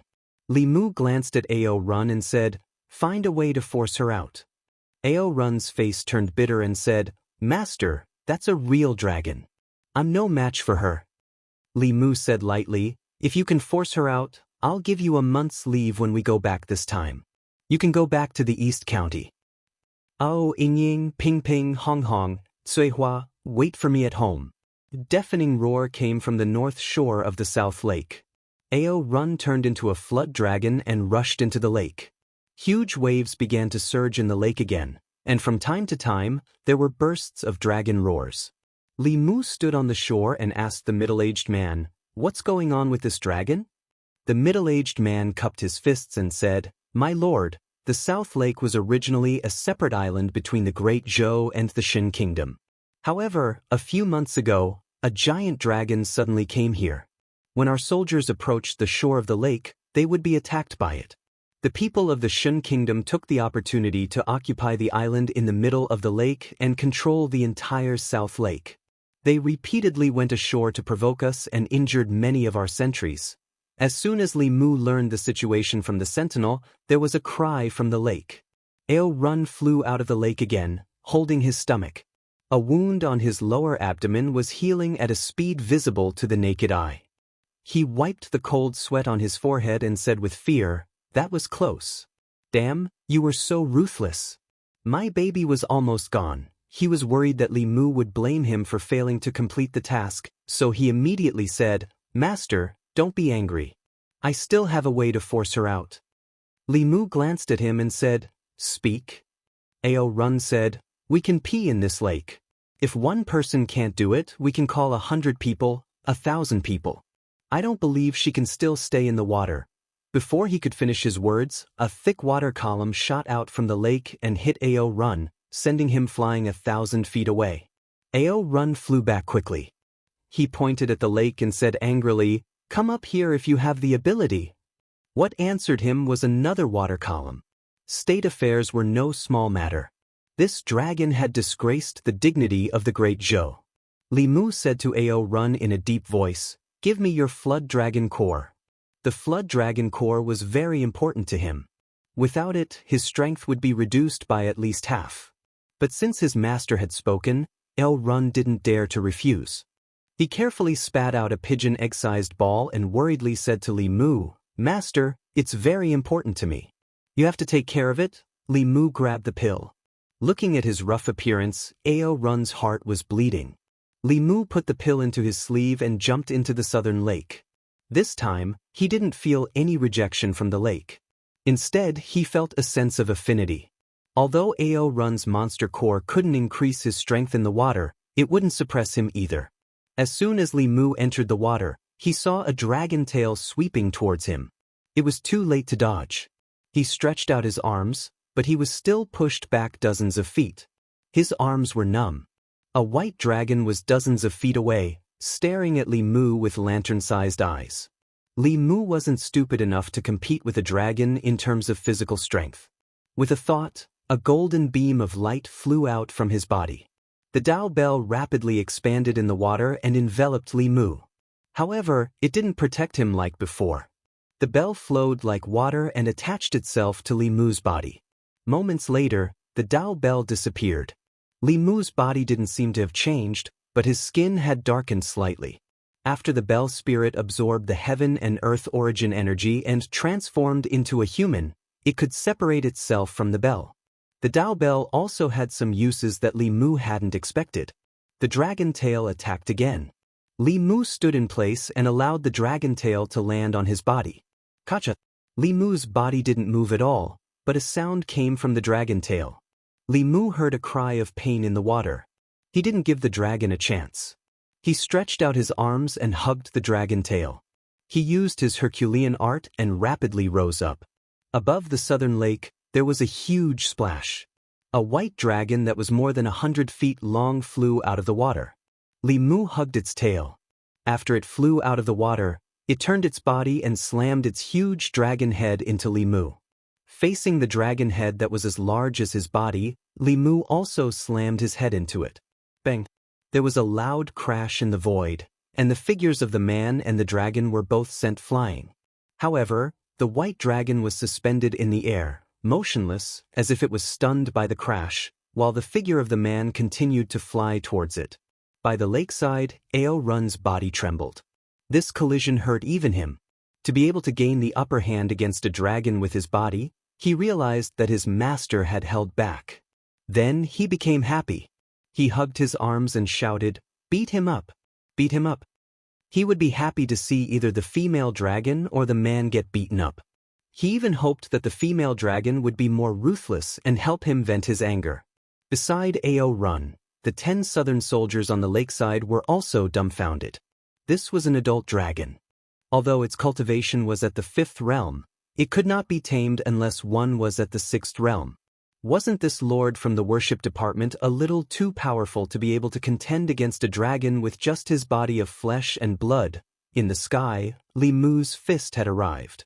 The dragon suddenly opened its mouth and spat out a ball of flame.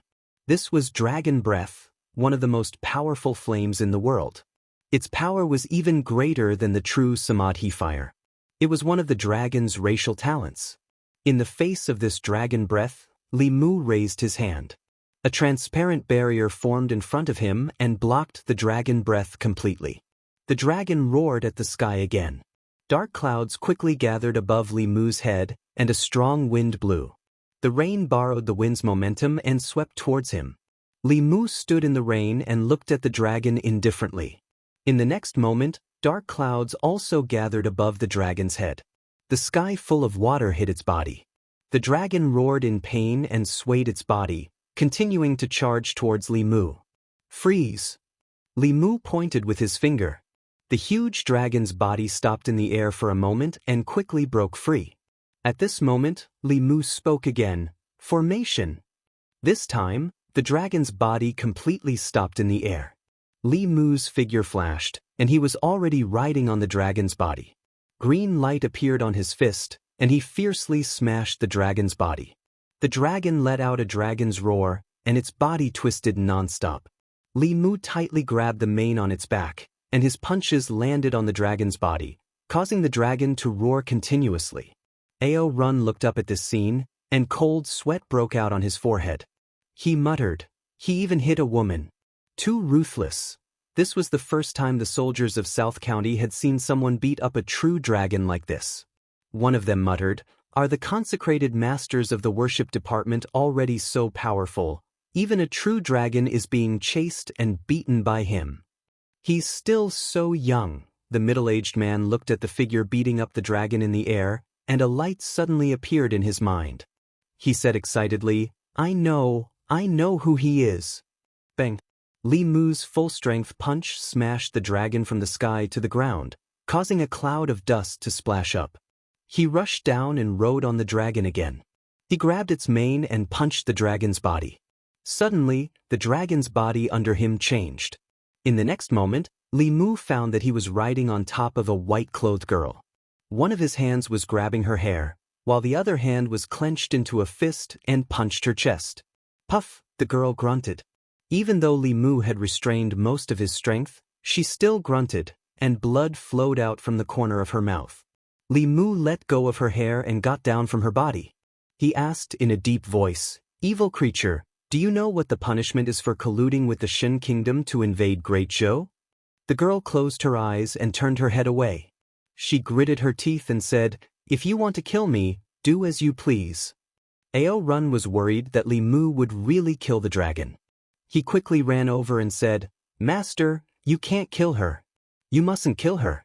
The dragon race can't give birth to a child for 100 years. If you kill a dragon, the dragon race will fight us to the death." The heavens were fair. The dragon race was born with great strength, but it was extremely difficult to reproduce. Almost every dragon couple was infertile, which caused the dragon race's population to be very small. Otherwise, with their strength, they would have unified the ancestral province long ago.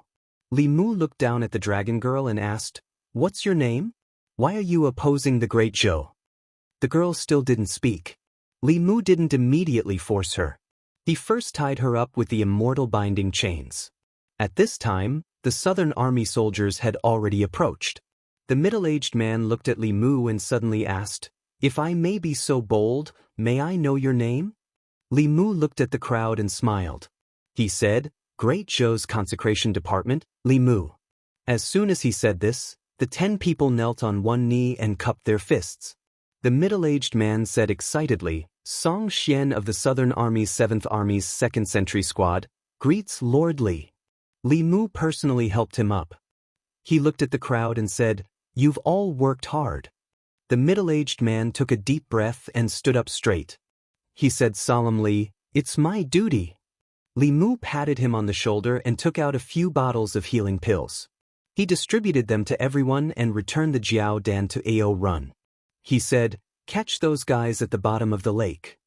The cultivation of the 20 or so people from the Shin Kingdom was only at the 4th realm. They were quickly captured by Ao Run. Their cultivation was sealed and they were tied up on the shore. At first, these people were very stubborn. However, after Ao Run's torture and interrogation, they immediately confessed. They were the border guards of the Shin Kingdom. They were ordered by the Shin Kingdom's imperial court to deliberately cross the border and provoke a conflict between the two countries. A few months ago, there was a huge change in the Yao Kingdom. The northern part of the Great Zhou was in danger. The Shin Kingdom wanted to take advantage of the situation and occupy the Great Zhou's southern county while the Yao Kingdom invaded the Great Zhou. At that time, the Great Zhou would have to deal with the powerful enemy, the Yao Kingdom, and would be unable to mobilize troops. Unexpectedly, the chaos of the Yao Kingdom was quelled so quickly, and their plan fell through. Li Mu asked them to temporarily detain these people from the Shin Kingdom. He learned about the current situation of the southern county from Song Xian. Great Zhou did not have many troops in the southern county. The entire southern army only had about 10,000 people. It was different from the northern army, which had a large number of troops. The border between the Great Zhou and the Shin Kingdom stretched for thousands of miles. The southern army had built countless outposts on the border defense line. Each outpost was guarded by a small team of 10 people. Even so, the outposts on the southern border were sparse. There were often people from the Shin Kingdom who secretly crossed the border and caused trouble in the Great Zhou. In recent months, the Great Zhou had no time to care about the Shin Kingdom. The Shin Kingdom was even more unscrupulous. The people of the southern county were deeply disturbed. Naturally, the faith of the people was extremely low. It was impossible to completely change the situation. The border between the two countries was too long. No matter how many troops Great Zhou had stationed on the southern border, it could not completely eliminate this phenomenon. The imperial court could not waste too many troops here. The simplest way was, of course, to completely scare the Shin Kingdom, just like 100 years ago. However, the Great Zhou could not take the initiative to start a war. Li Mu rubbed the space between his eyebrows. Suddenly, a bell rang from Song Xian's waist. Song Xian heard the bell and took out a string of bells from his waist. One of them vibrated and made a crisp sound. His expression changed and he said, "It's the 5th team asking for help. They're in danger." Li Mu asked, "Where is the 5th team?" Song Xian pointed in a certain direction and said, "To the east 25 miles away." "I'll go take a look first." "Follow me," Li Mu said. Then, he turned into a stream of light and sped toward the east. 25 miles away, 10 sentries of the southern army were surrounding a bald man. The man was dressed differently from the people of the Great Zhou. Although it was said to be a siege, the man was actually fighting against 10 people with ease. With his Realm 5 cultivation, he could completely trample on these small cultivators who were only at the second and third realms. And what he enjoyed was the process of trampling on them. Ever since the Shen Kingdom and the Great Zhou fell out, the people of the country wanted to go to war with the Great Zhou. Even if there was a conflict with the Great Zhou border army, the imperial court would not blame them. The weapons of the southern army sentries slashed the bald man's body, creating a series of sparks. The bald man casually hit the dantian of a young sentinel with his palm. His cultivation was completely destroyed, and his aura immediately withered. In a few breaths, this person had destroyed the cultivation of 6 sentinels. Just as he raised his hand again, he suddenly raised his head and looked to the west. There was a powerful aura coming over at a high speed. He casually destroyed the sentinel in front of him and said indifferently, "The experts of the Southern Army are here. I won't play with you anymore." As soon as he finished speaking, he quickly retreated in the direction of the border. As long as he crossed that boundary marker, he would be in the territory of the Shen Kingdom. That stone marker was a place that the Great Zhou border army could not cross. Thinking of this, he sped up again. But in the next moment he suddenly felt his hair stand on end. A flying sword chased after him at an unbelievable speed. It pierced through his back and nailed his body to the boundary marker. His primordial spirit left his body and fled to the other side with a terrified expression. However, even though he had already stepped into the territory of the Shen Kingdom, a small illusory sword chased after him and pierced through his primordial spirit. His terrified primordial spirit was still in the air when it started to slowly dissipate. All of this happened very quickly. Several Southern Army sentinels looked at this scene in shock. After a long time, their expressions changed from shock to joy. Behind them, Ao Run rushed over with his group. He looked at the bald man who was nailed to the ground and his nascent soul that had yet to dissipate. He gulped with difficulty. At this moment, he deeply understood that the reason he was still standing here in one piece was all because he had a loose tongue back then. Li Mu's gaze swept over everyone. When it swept over the dragon girl, she trembled and immediately said, "My name is Ao Qingxin. My home is in the Southern Sea. I sneaked out. I didn't want to go against you, but someone stole my inner core and forced me to work for them." Chapter 508. Li Mu did not have time to pay attention to the dragon. He quickly walked to the sentries and used his magic power to check their bodies. When he withdrew his hand, Li Mu's face was gloomy. Out of the 10 sentries, 7 of them had their cultivation crippled, and 3 of them were seriously injured. Li Mu first used the Buddhist light to stabilize the injuries of the 3 seriously injured, and then gave them a few bottles of healing pills. The 7 sentries whose dantians were destroyed were even more troublesome to treat. Li Mu needed to refine a cauldron of heaven-level pills to rebuild their dantians. Fortunately, his storage space was very rich.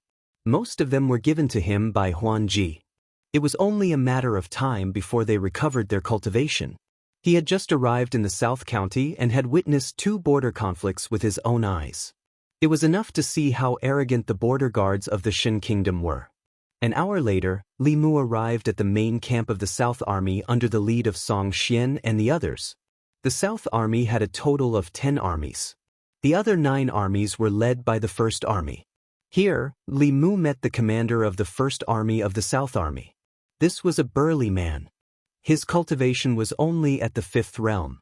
When he saw Li Mu, he bowed to him and said, "Lord Li, I've heard a lot about you." Li Mu went straight to the point and said, "I'll skip the pleasantries. In the past few months, the people of the South County have been too weak. I'm here for this matter." Speaking of this, the commander of the South Army slammed his fist on the table and said, "These animals don't dare to fight us head-on, so they go around disturbing the people. Every time we arrive, it's already too late. The people are suffering because of them. Their whereabouts are unknown. In the past few months, the South Army has only caught a dozen of them. For this, several of our soldiers have also died." Li Mu asked, "Where are they?" Commander Zhang said, "In the prison."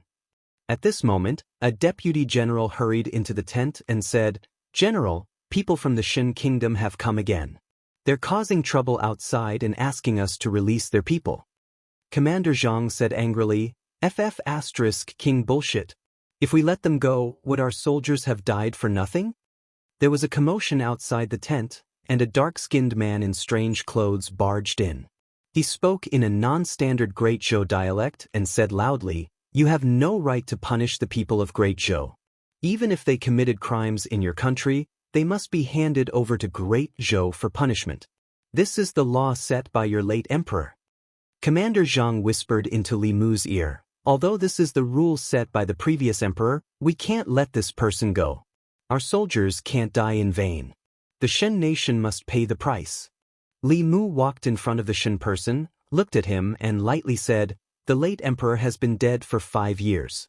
Now, this rule has been changed. The Great Zhou is the celestial empire.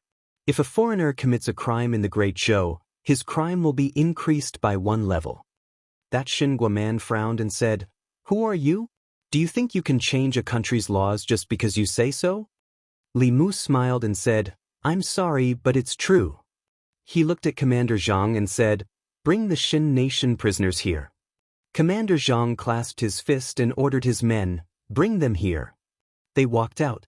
Outside the Southern Army camp, there was a row of tombstones. Commander Jiang explained to Li Mu, "These are the soldiers of the Southern Army who sacrificed themselves over the years. I could only bury their bodies here." These tombstones were engraved with names and dates of birth. Li Mu looked at them. Judging from the dates of birth and death, some of the soldiers were only 18 or 19 years old when they sacrificed themselves. 13 Shen nation prisoners were brought out.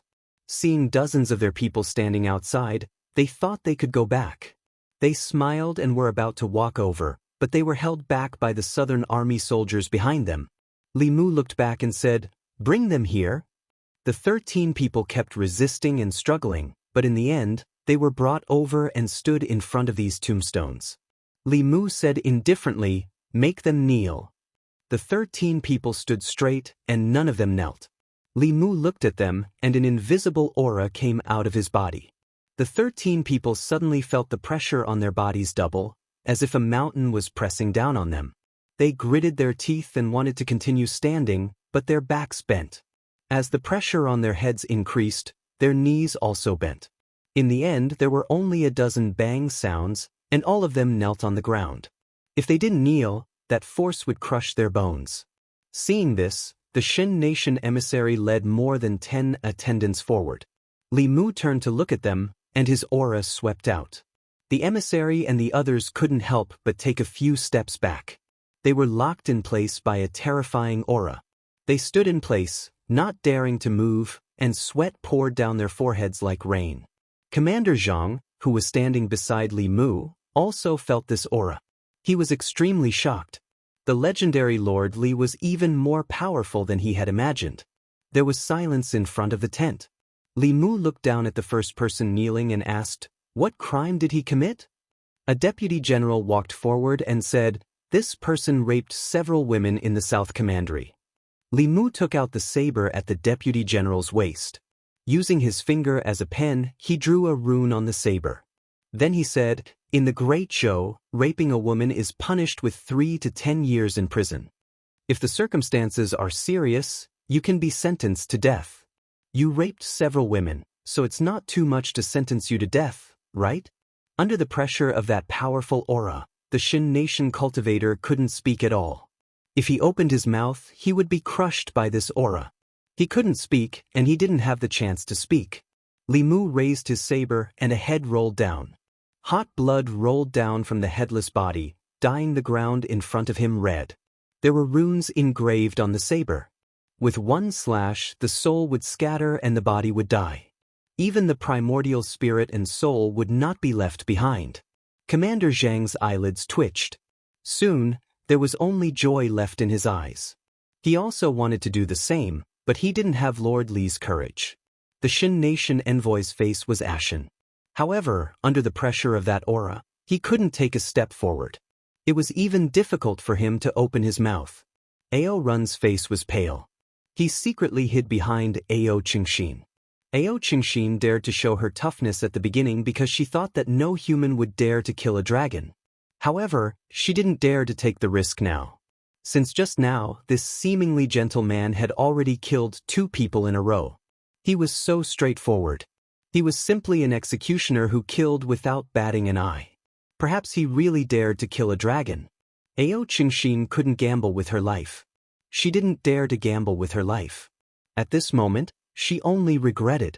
If she had known that the outside world was so terrifying, she would have agreed to her father's proposal. So what if she married that guy in the East Sea that she didn't like? It was better than running away from the marriage. After running away for half a year, her inner core was gone. Now, she couldn't even keep her life. Tears flashed in her eyes.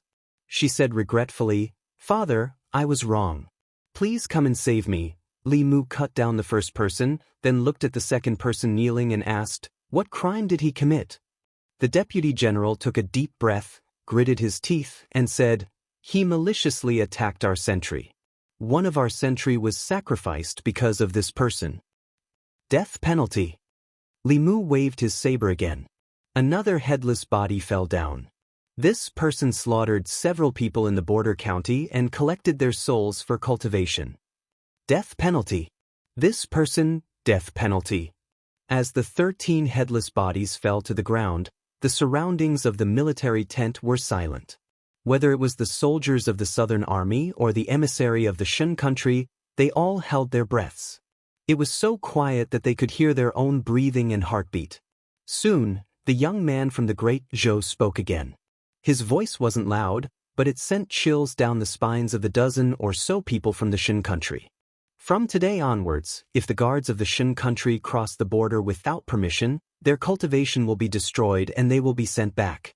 If they attack the outposts of the Great Zhou, if they provoke the soldiers of the Great Zhou, they will be killed without mercy.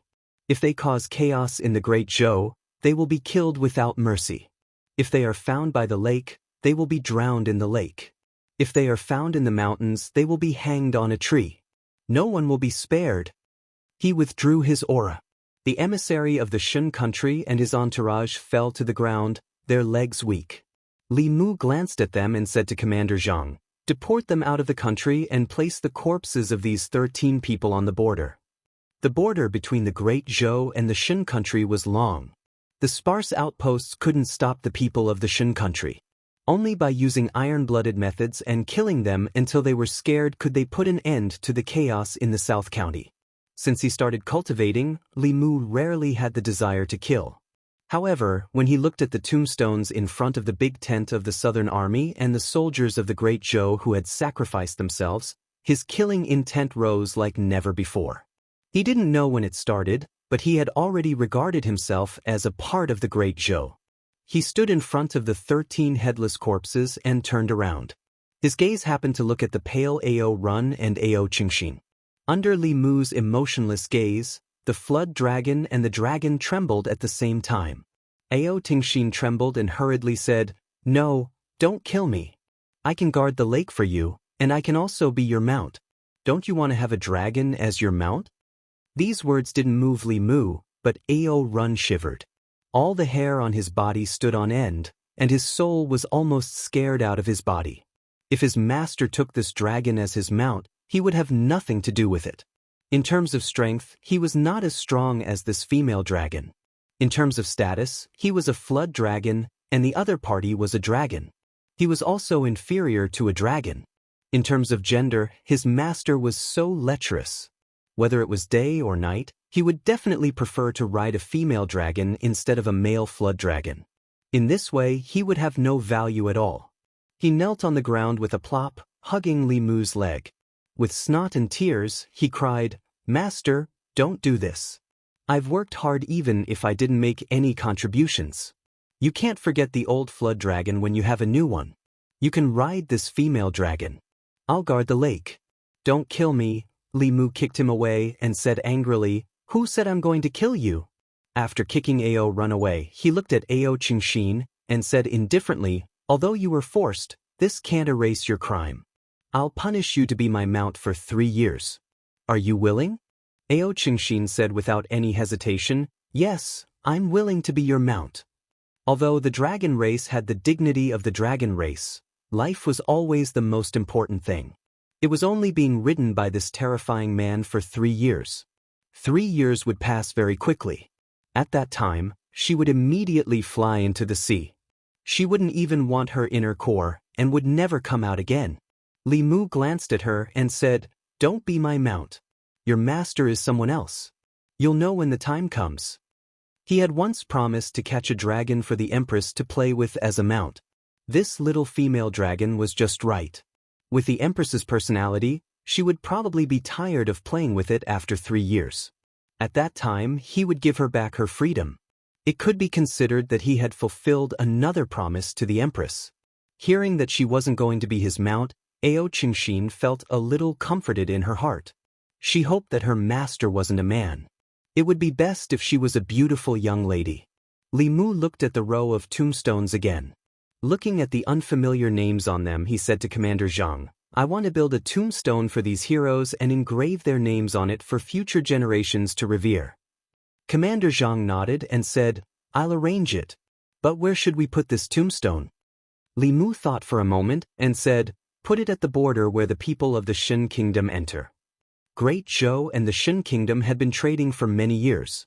There was a checkpoint at the border of the South County. When the merchants of the Great Zhou left the border, the people of the Shen Kingdom entered. They had to pass through a small city.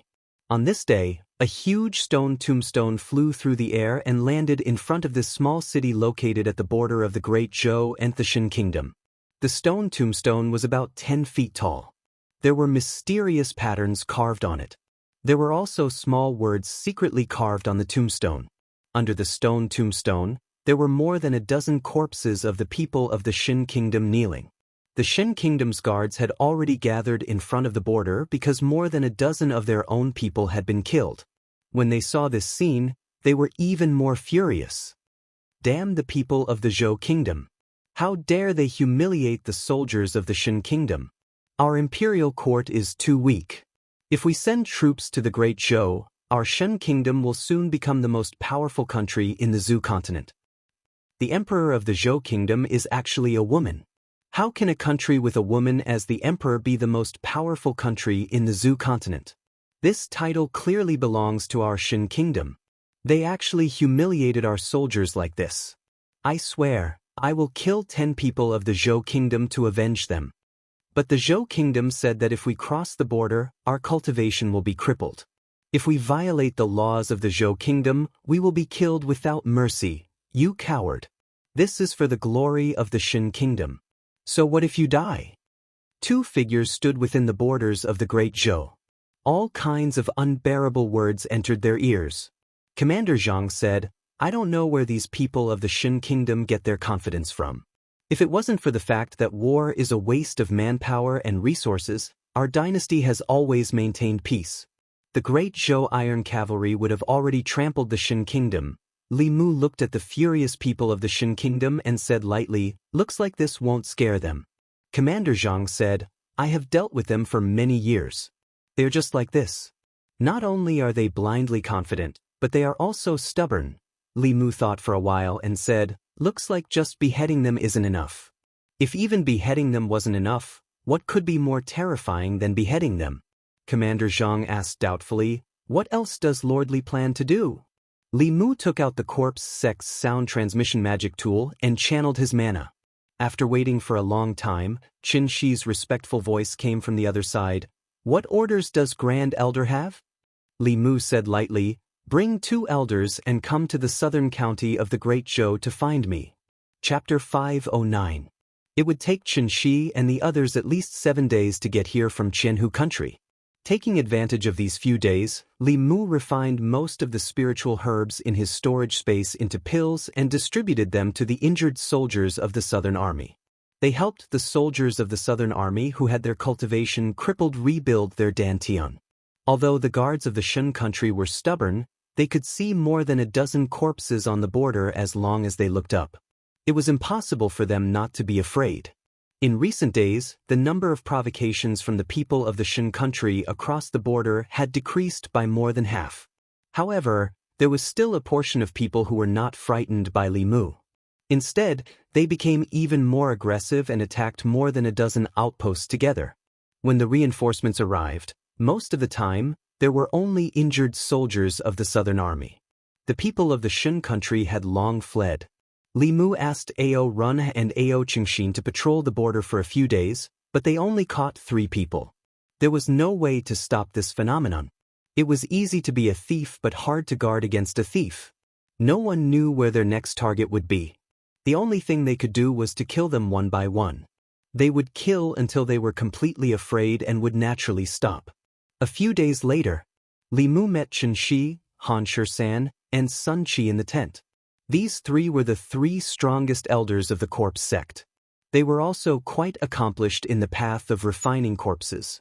The 3 of them knelt on one knee and bowed to Li Mu with cupped fists. They said loudly, "Greetings, Grand Elder." Li Mu gestured for them to stand up and asked, "How is the situation of the demon country now?" Chen Shi said, "Ever since the last battle, the Tianlang country has been holed up in their territory and hasn't made any moves. The Jianghu country is absorbing the surrounding demons." Li Mu asked again, "What has Phantom Princess been doing recently?" Chen Shi said, "Ever since Her Majesty returned from the Great Zhou, she has been in seclusion." After asking them a few questions, Li Mu said again, "I called you here this time because I have a mission for you. Follow me." Li Mu brought the 3 of them to the Southern Army's Martyrs Monument. At the same time, he asked Commander Zhang to bring the 3 guards of the Shun Kingdom who had attacked the Southern Army's outpost and injured the Southern Army's outpost. The stone stele was erected near the border between the 2 countries. The river was the boundary between the 2 countries.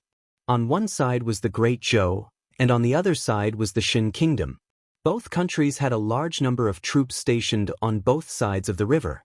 When Li Mu and his people gathered on the north bank, the Shun Kingdom's guards on the other side could not help but watch. What do these Zhou people want to do? What do they want to do to Raj, Ka, and Sharma? No, those Zhou people raised their blades at them. Could it be that he wants to kill them? On the north bank, a deputy general said loudly in the official language of the Shun nation, "These 3 people crossed the border and attacked our Southern Army's outpost. They injured our soldiers and should be executed according to the law. Take this as a warning and don't repeat their mistakes. Execute them." Swish, swish, swish. The executioner waved his blade and the 3 Shun Kingdom's guards were beheaded. Blood sprayed on the ground below the monument. Since the time of the previous emperor of the Great Zhou, the Shun Kingdom had enjoyed many privileges in the Great Zhou. One of the most important privileges was that the Great Zhou had no right to punish the Shun Kingdom's citizens. No matter what crimes the Shun Kingdom's soldiers and civilians committed in the Great Zhou, they would be handed over to the Shun Kingdom's imperial court for punishment. The Shun Kingdom naturally would not punish its own citizens. In the past, it would only put on a show and release them.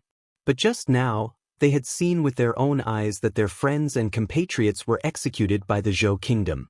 Not only did this not frighten them, it made them even angrier. "We will settle this score with you sooner or later.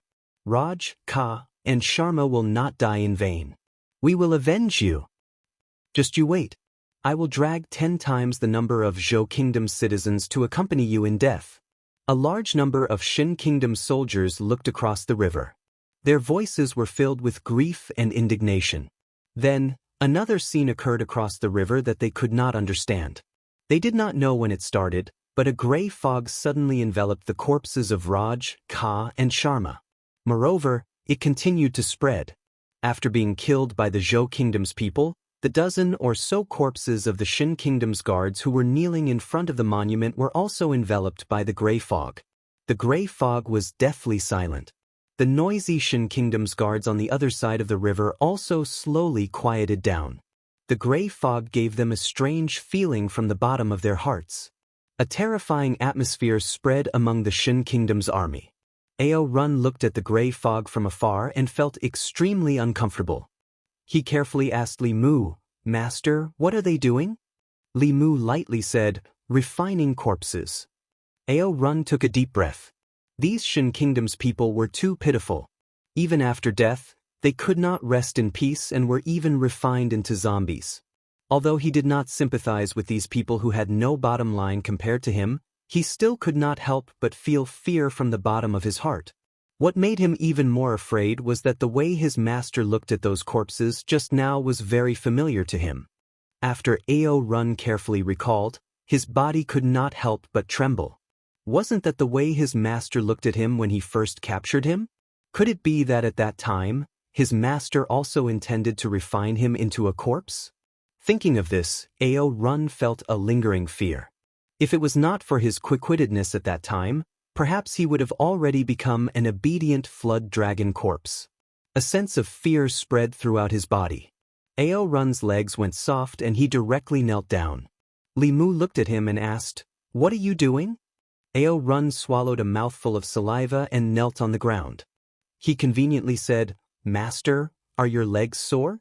Let me help you massage them." El Qingxin also hurriedly ran over and stood behind Li Mu. He said, "Let me help you massage your shoulders." The longer she stayed by this man's side, the more terrifying things she saw. In the past, she thought that death would be the end of everything. She did not expect that death was not the end. She could not imagine that after death, the corpses would still have to suffer such torture. Beside Commander Zhang, a secretary's throat moved. He asked, "General, they are already dead. Is it too inhumane for us to do this?" Commander Zhang looked at him and coldly asked, "Humanity? What is humanity?" "Humanity is our soldiers, our people. Do we have to endlessly suffer the harassment of the Shin Kingdom's people? Let me tell you what humanity is. Humanity is to do our best to protect the people of our great Zhou. Anyone who dares to offend our great Zhou will have to pay a painful price. Even if they die, their corpses will continue to atone for their crimes." The secretary swallowed a mouthful of saliva and lowered his head. He did not ask any more questions. 2 hours later, on the south bank, hundreds of Shin Kingdom's guards waited anxiously. The gray fog on the other side of the bank finally dissipated. In the gray fog, besides the 3 great Zhou people, there were also a dozen figures standing in neat rows. Their bodies exuded a strange aura. When the Shin Kingdom's guards saw these people, their expressions changed greatly. Is that Sharma? He was clearly dead. How did he come back to life? Raj and Kadi are also inside. What happened to them? Ganesh, Sudhir, the dead have all come back to life. What did the great Zhou people do to them? Is that Lord Bharat? He was a 5th realm expert 3 years ago. He actually died at the hands of the great Zhou people. It's too scary. They are already dead, but they can't rest in peace. At this time, the expressions of the Shin Kingdom's guards had changed from anger to fear. Their friends and companions could not rest in peace after their deaths. They had become such terrifying existences. This was even more frightening than the war with the Great Zhou. Chen Shi and the other 2 shook the bells in their hands. The zombies refined from the corpses of the Shin Kingdom's prisoners hopped away with them. What was going on during these 2 hours was only the initial sacrificial refining. Only after all the sacrificial refining was completed would the zombies be able to unleash their strongest strength. Li Mu looked at the reactions of the Shin Kingdom's people on the other side of the bank and turned to leave. He wanted to refine those people into zombies in front of them. He wanted them to see clearly that the consequences of invading the Great Zhou were even more terrifying than death. In the tent, Li Mu said to Commander Zhang, "Have the army's secretary write an official document and have the South County's local government posted everywhere in the city. In the future, every time an invader is killed, everyone must be informed." 7 days later, the sentries of the South Army's various outposts reported that the Shin Kingdom's people did not make any more movements. There were also no disturbances in the counties. This series of thunderous methods finally completely suppressed the Shin Kingdom's people. Li Mu asked the Empress through the spirit conch. In the ancestral temple, the psychic power cauldron in the South County shone brightly again. Although it had not returned to normal, it was only a matter of time. After severely punishing the people of the Shin Kingdom, the psychic power of the people of the South County would greatly increase. As long as the stability of the South County could be maintained, the matter of the psychic power could be resolved. Although he had only been in the South County for less than half a month and had already resolved these 2 problems, Li Mu did not plan to go back just like that. He could not swallow the anger of the Shin Kingdom. Great Zhou did not have any other thoughts about the Shin Kingdom. Firstly, Great Zhou's territory was large enough and did not have much interest in occupying the Qin kingdom. Otherwise, the Qin kingdom would have been incorporated into Great Zhou's territory 100 years ago. Secondly, the Yong kingdom, the Jing kingdom, the Liang kingdom, and the other kingdoms had similar cultures with Great Zhou. They shared a common language, and it was difficult to distinguish the citizens of each country from their appearance. However, the Qin kingdom was different. The appearance of the people of the Qin kingdom was very different from that of the other countries, and their cultural customs were also very different. To the countries of Zhuzhou, they were a foreign race. Great Zhou only wanted to protect its own territory and had no interest in occupying the land of a foreign race. However, since the establishment of Great Zhou, the Qin kingdom had been tirelessly testing the boundaries of death. Whenever Great Zhou was in trouble, the Qin kingdom would take advantage of the situation and disturb the psychic power of the people of the South County. Although it would not cause much harm to Great Zhou, it was disgusting enough. Li Mu could not lead troops to attack the Qin kingdom. After all, although the Qin kingdom's strength was not as strong as Great Zhou's, it was not a pushover. Although Great Zhou could win, it would also give other people with bad intentions an opportunity to take advantage of. Once there were enemies in many places, no matter how powerful an empire was, it could be worn down. However, Li Mu could not swallow this anger. This matter needed to be considered at length. There was still one more thing to do. Li Mu sat in the tent and said, "Cheng Xen, come in." As soon as he finished speaking, a figure rushed in. Ao Cheng Xen stood in the tent nervously, waiting for Li Mu's orders. Li Mu looked up at her and asked, "You said that your Naiden was stolen by someone in the Qin kingdom?" Ao Cheng Xen immediately raised her right hand and said, "I swear that what I said is true." Li Mu did not doubt her words. There was no doubt about the strength of the dragon race. If her Naiden was still there, Li Mu might not have been able to take her down so easily. Giving the Empress a dragon without a Naiden would show that he did not take her seriously. Before giving it to the Empress, he needed to find her Naiden first. Li Mu asked, "Who stole your Naiden? Where is he now? How strong is he?" Ao Cheng Xen looked up at Li Mu and was stunned for a moment. Then she said, "I don't know where he is now, but I can sense the location of the Naiden. His strength should be at the 6th realm of you humans." Li Mu walked to her side and said calmly, "Take me to him." Qin Kingdom, Southern Bang. Ao Cheng Xen sat on a flying boat in the sky. It was hard to describe what she was feeling. Although she had fallen into the hands of a human again, this human did not do anything to her. Instead, he took her to find her Naiden. This made her, who thought that she had fallen into the claws of a demon, feel quite disappointed. Li Mu stood at the bow of the boat. He did not turn his head and asked, "How far is it?" Ao Cheng Xen pointed ahead and said, "It's just ahead. I can sense that we are getting closer and closer to the Naiden." Li Mu accelerated the flying boat. When they reached the sky above a certain plane, the flying boat suddenly stopped and rapidly descended. Outside a certain village, in the dense grass, a woman's screams and cries for help could be heard.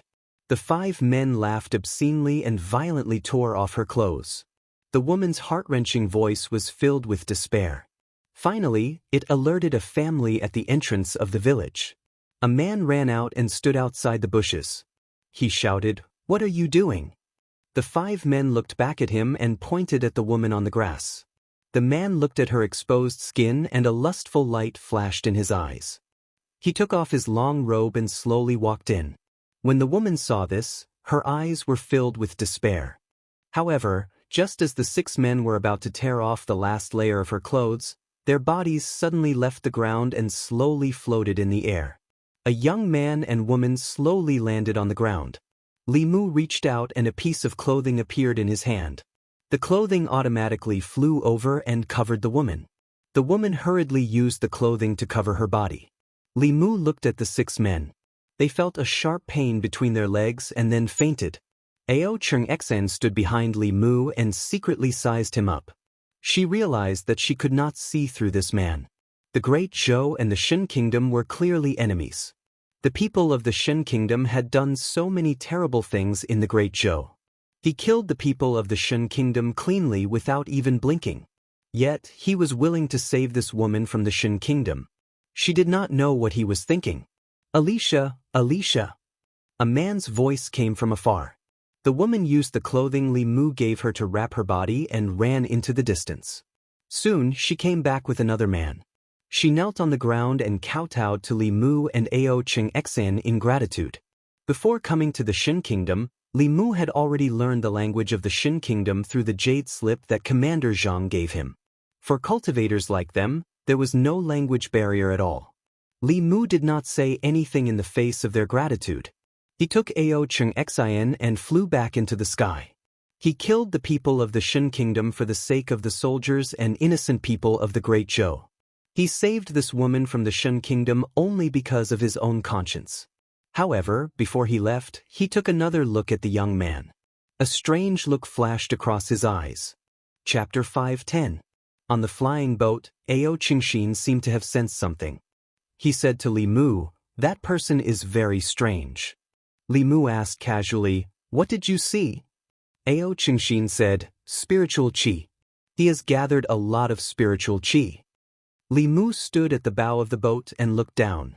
Under the influence of Old Wang, he had read a lot of books. Of course, what he saw was not only spiritual qi. For a person who had never cultivated before to have such dense spiritual qi around him, it could only mean that he had a special physique. It was very likely that he was a rare innate spiritual body. As the name implied, he could use his body to attract spiritual qi. This was a physique more suitable for cultivation than the 5 elements physique, pure yin and pure yang. Hyunjinko was an innate spiritual body. With this talent and the inheritance of his sect, he was able to become the headmaster of the Fulu school. If that young man from the Shin kingdom was born in the Great Zhou, he would definitely be a genius that all the major sects would fight over. Unfortunately, he was born in the Shin kingdom. Looking at his clothes, he should be the lowest of the low. The Shin kingdom's royal family divided the people into 4 classes. The cultivators of the sects and the royal family were the first class, the nobles were the first class, and the merchants were the first class. The common people were the lowest class. The common people could not receive education and could not cultivate. No matter how talented they were, it was futile. Li Mu had already realized that although talent could make cultivation twice the result with half the effort, the decisive factors were one's hard work, two's luck, and of course, the most important was the inheritance.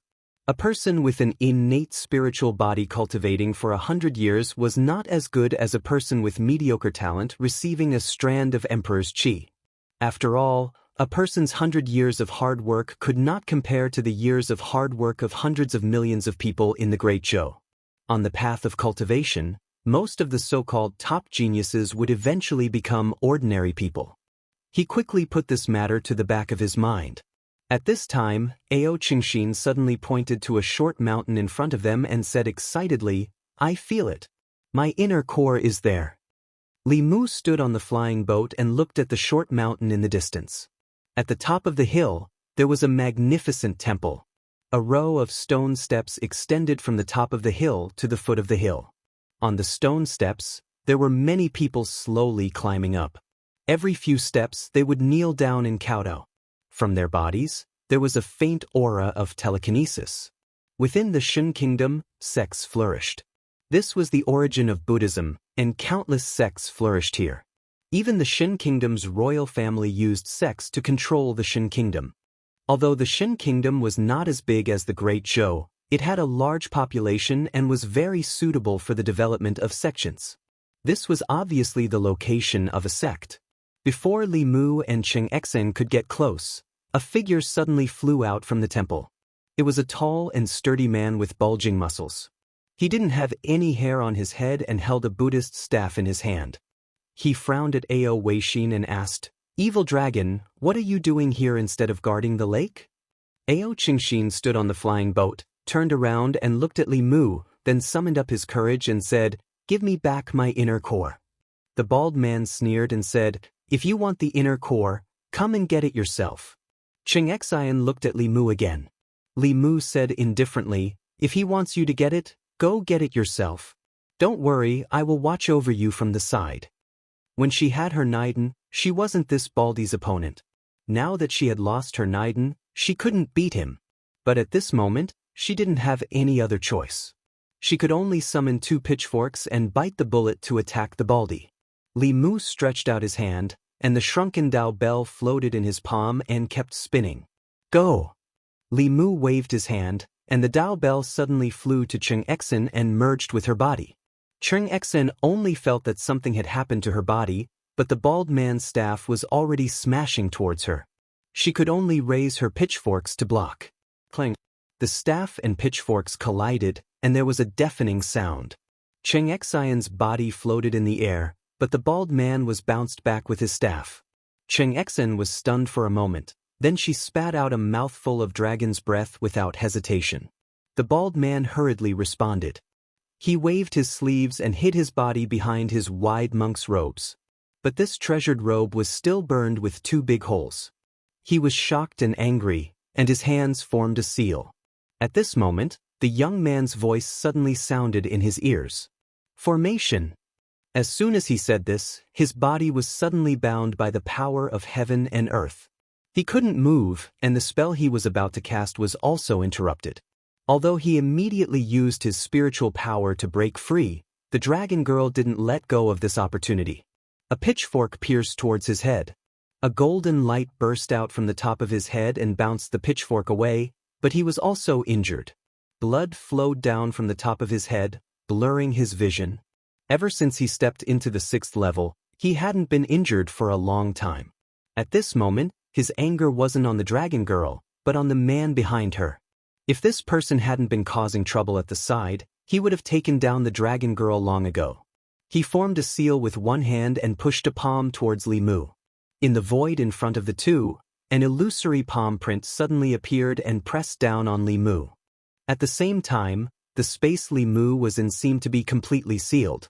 Palm prints appeared in all directions around him, sealing off all his escape routes. When the palm prints arrived, Li Mu's body suddenly disappeared. The many palm prints resisted and melted, and Li Mu's body appeared again.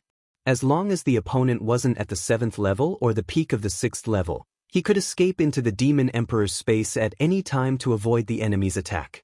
The bald man's attack didn't hurt Li Mu, and Ao Shoshin was already charging over with her pitchforks.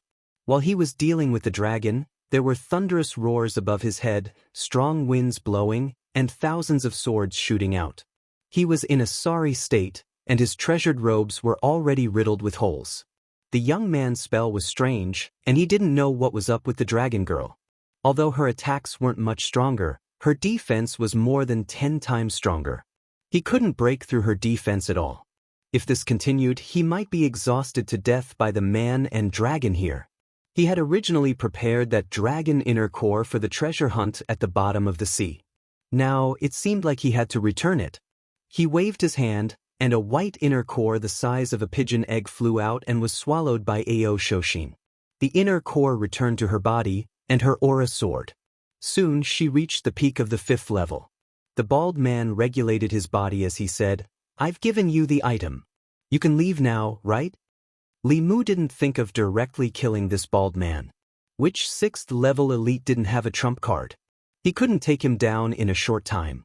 Moreover, if he stayed in a stalemate with him for too long, it would be very disadvantageous for them in the Shin Nation's territory if he summoned the other elites of the Shin Nation. However, it wasn't his style to just walk away like this. Li Mu looked at him and said calmly, "You snatched someone else's item, and it's fine just to return it?" The bald man asked in a low voice, "What else do you want?" Li Mu said, "You bullied my people. You have to pay the price, right?" The bald man's face darkened.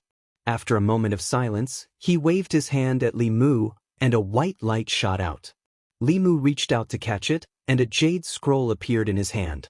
The bald man said, "This is a map of an ancient secret realm that I obtained in my early years. I'll give it to you." Li Mu used his psychic power to check the jade scroll, and found that there was indeed a map imprinted in it. The location marked on the map should be in the Southern Sea. No wonder this bald man wanted Shoshin's inner core. Without the dragon inner core, it was very difficult for humans to move in the deep sea. Every time they dived a certain distance, they would need to use their transcendence energy to resist the water pressure. Below several thousand meters, 6th-level elites would need to use all their transcendence energy to barely move. If they encountered any threat, they would be doomed. He kept the jade scroll and said, "Shoshin, let's go." Ao Shoshin, who had regained her inner core, was in a good mood. She immediately flew onto Li Mu's flying ship.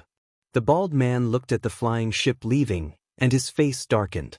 He turned into a ray of light again and flew into the temple. The believers on the mountain path did not know that a great battle had happened in the sky.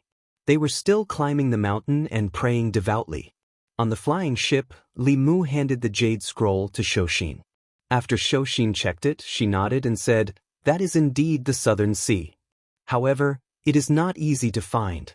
The sea is very big, much bigger than the countries on land.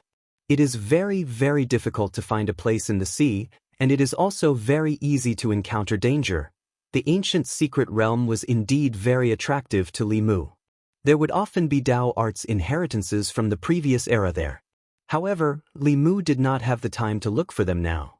He still had to settle the matter of the Shun country. The arrogant group of Shun country people at the border was temporarily intimidated.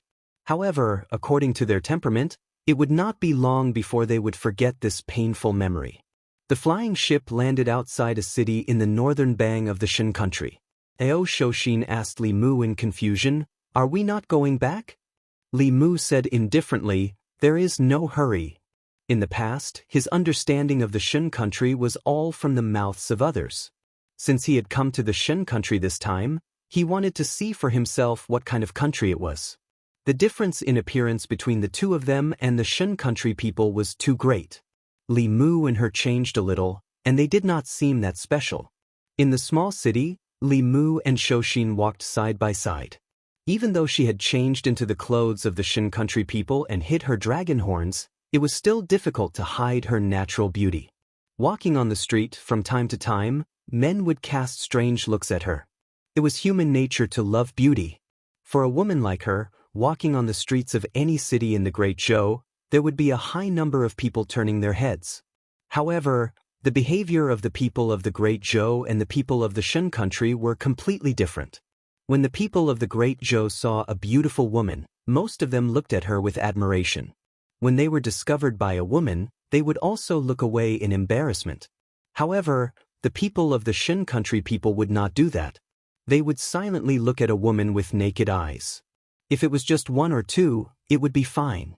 However, when most of the men on the street looked at her with such eyes, even the powerful dragon girl hid behind Li Mu. She was not afraid, but disgusted and disgusted.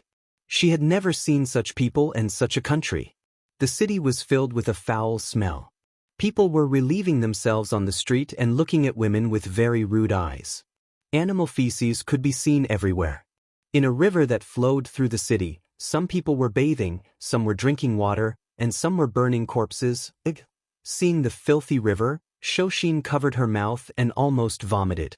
As a member of the water race, as long as she thought about the existence of such a river, she felt uncomfortable all over. She grabbed Li Mu's wrist and begged, "Let's go back." Li Mu said, "If you want to go back, then go back first." Ao Shoshin had no choice but to continue walking in the city with Li Mu.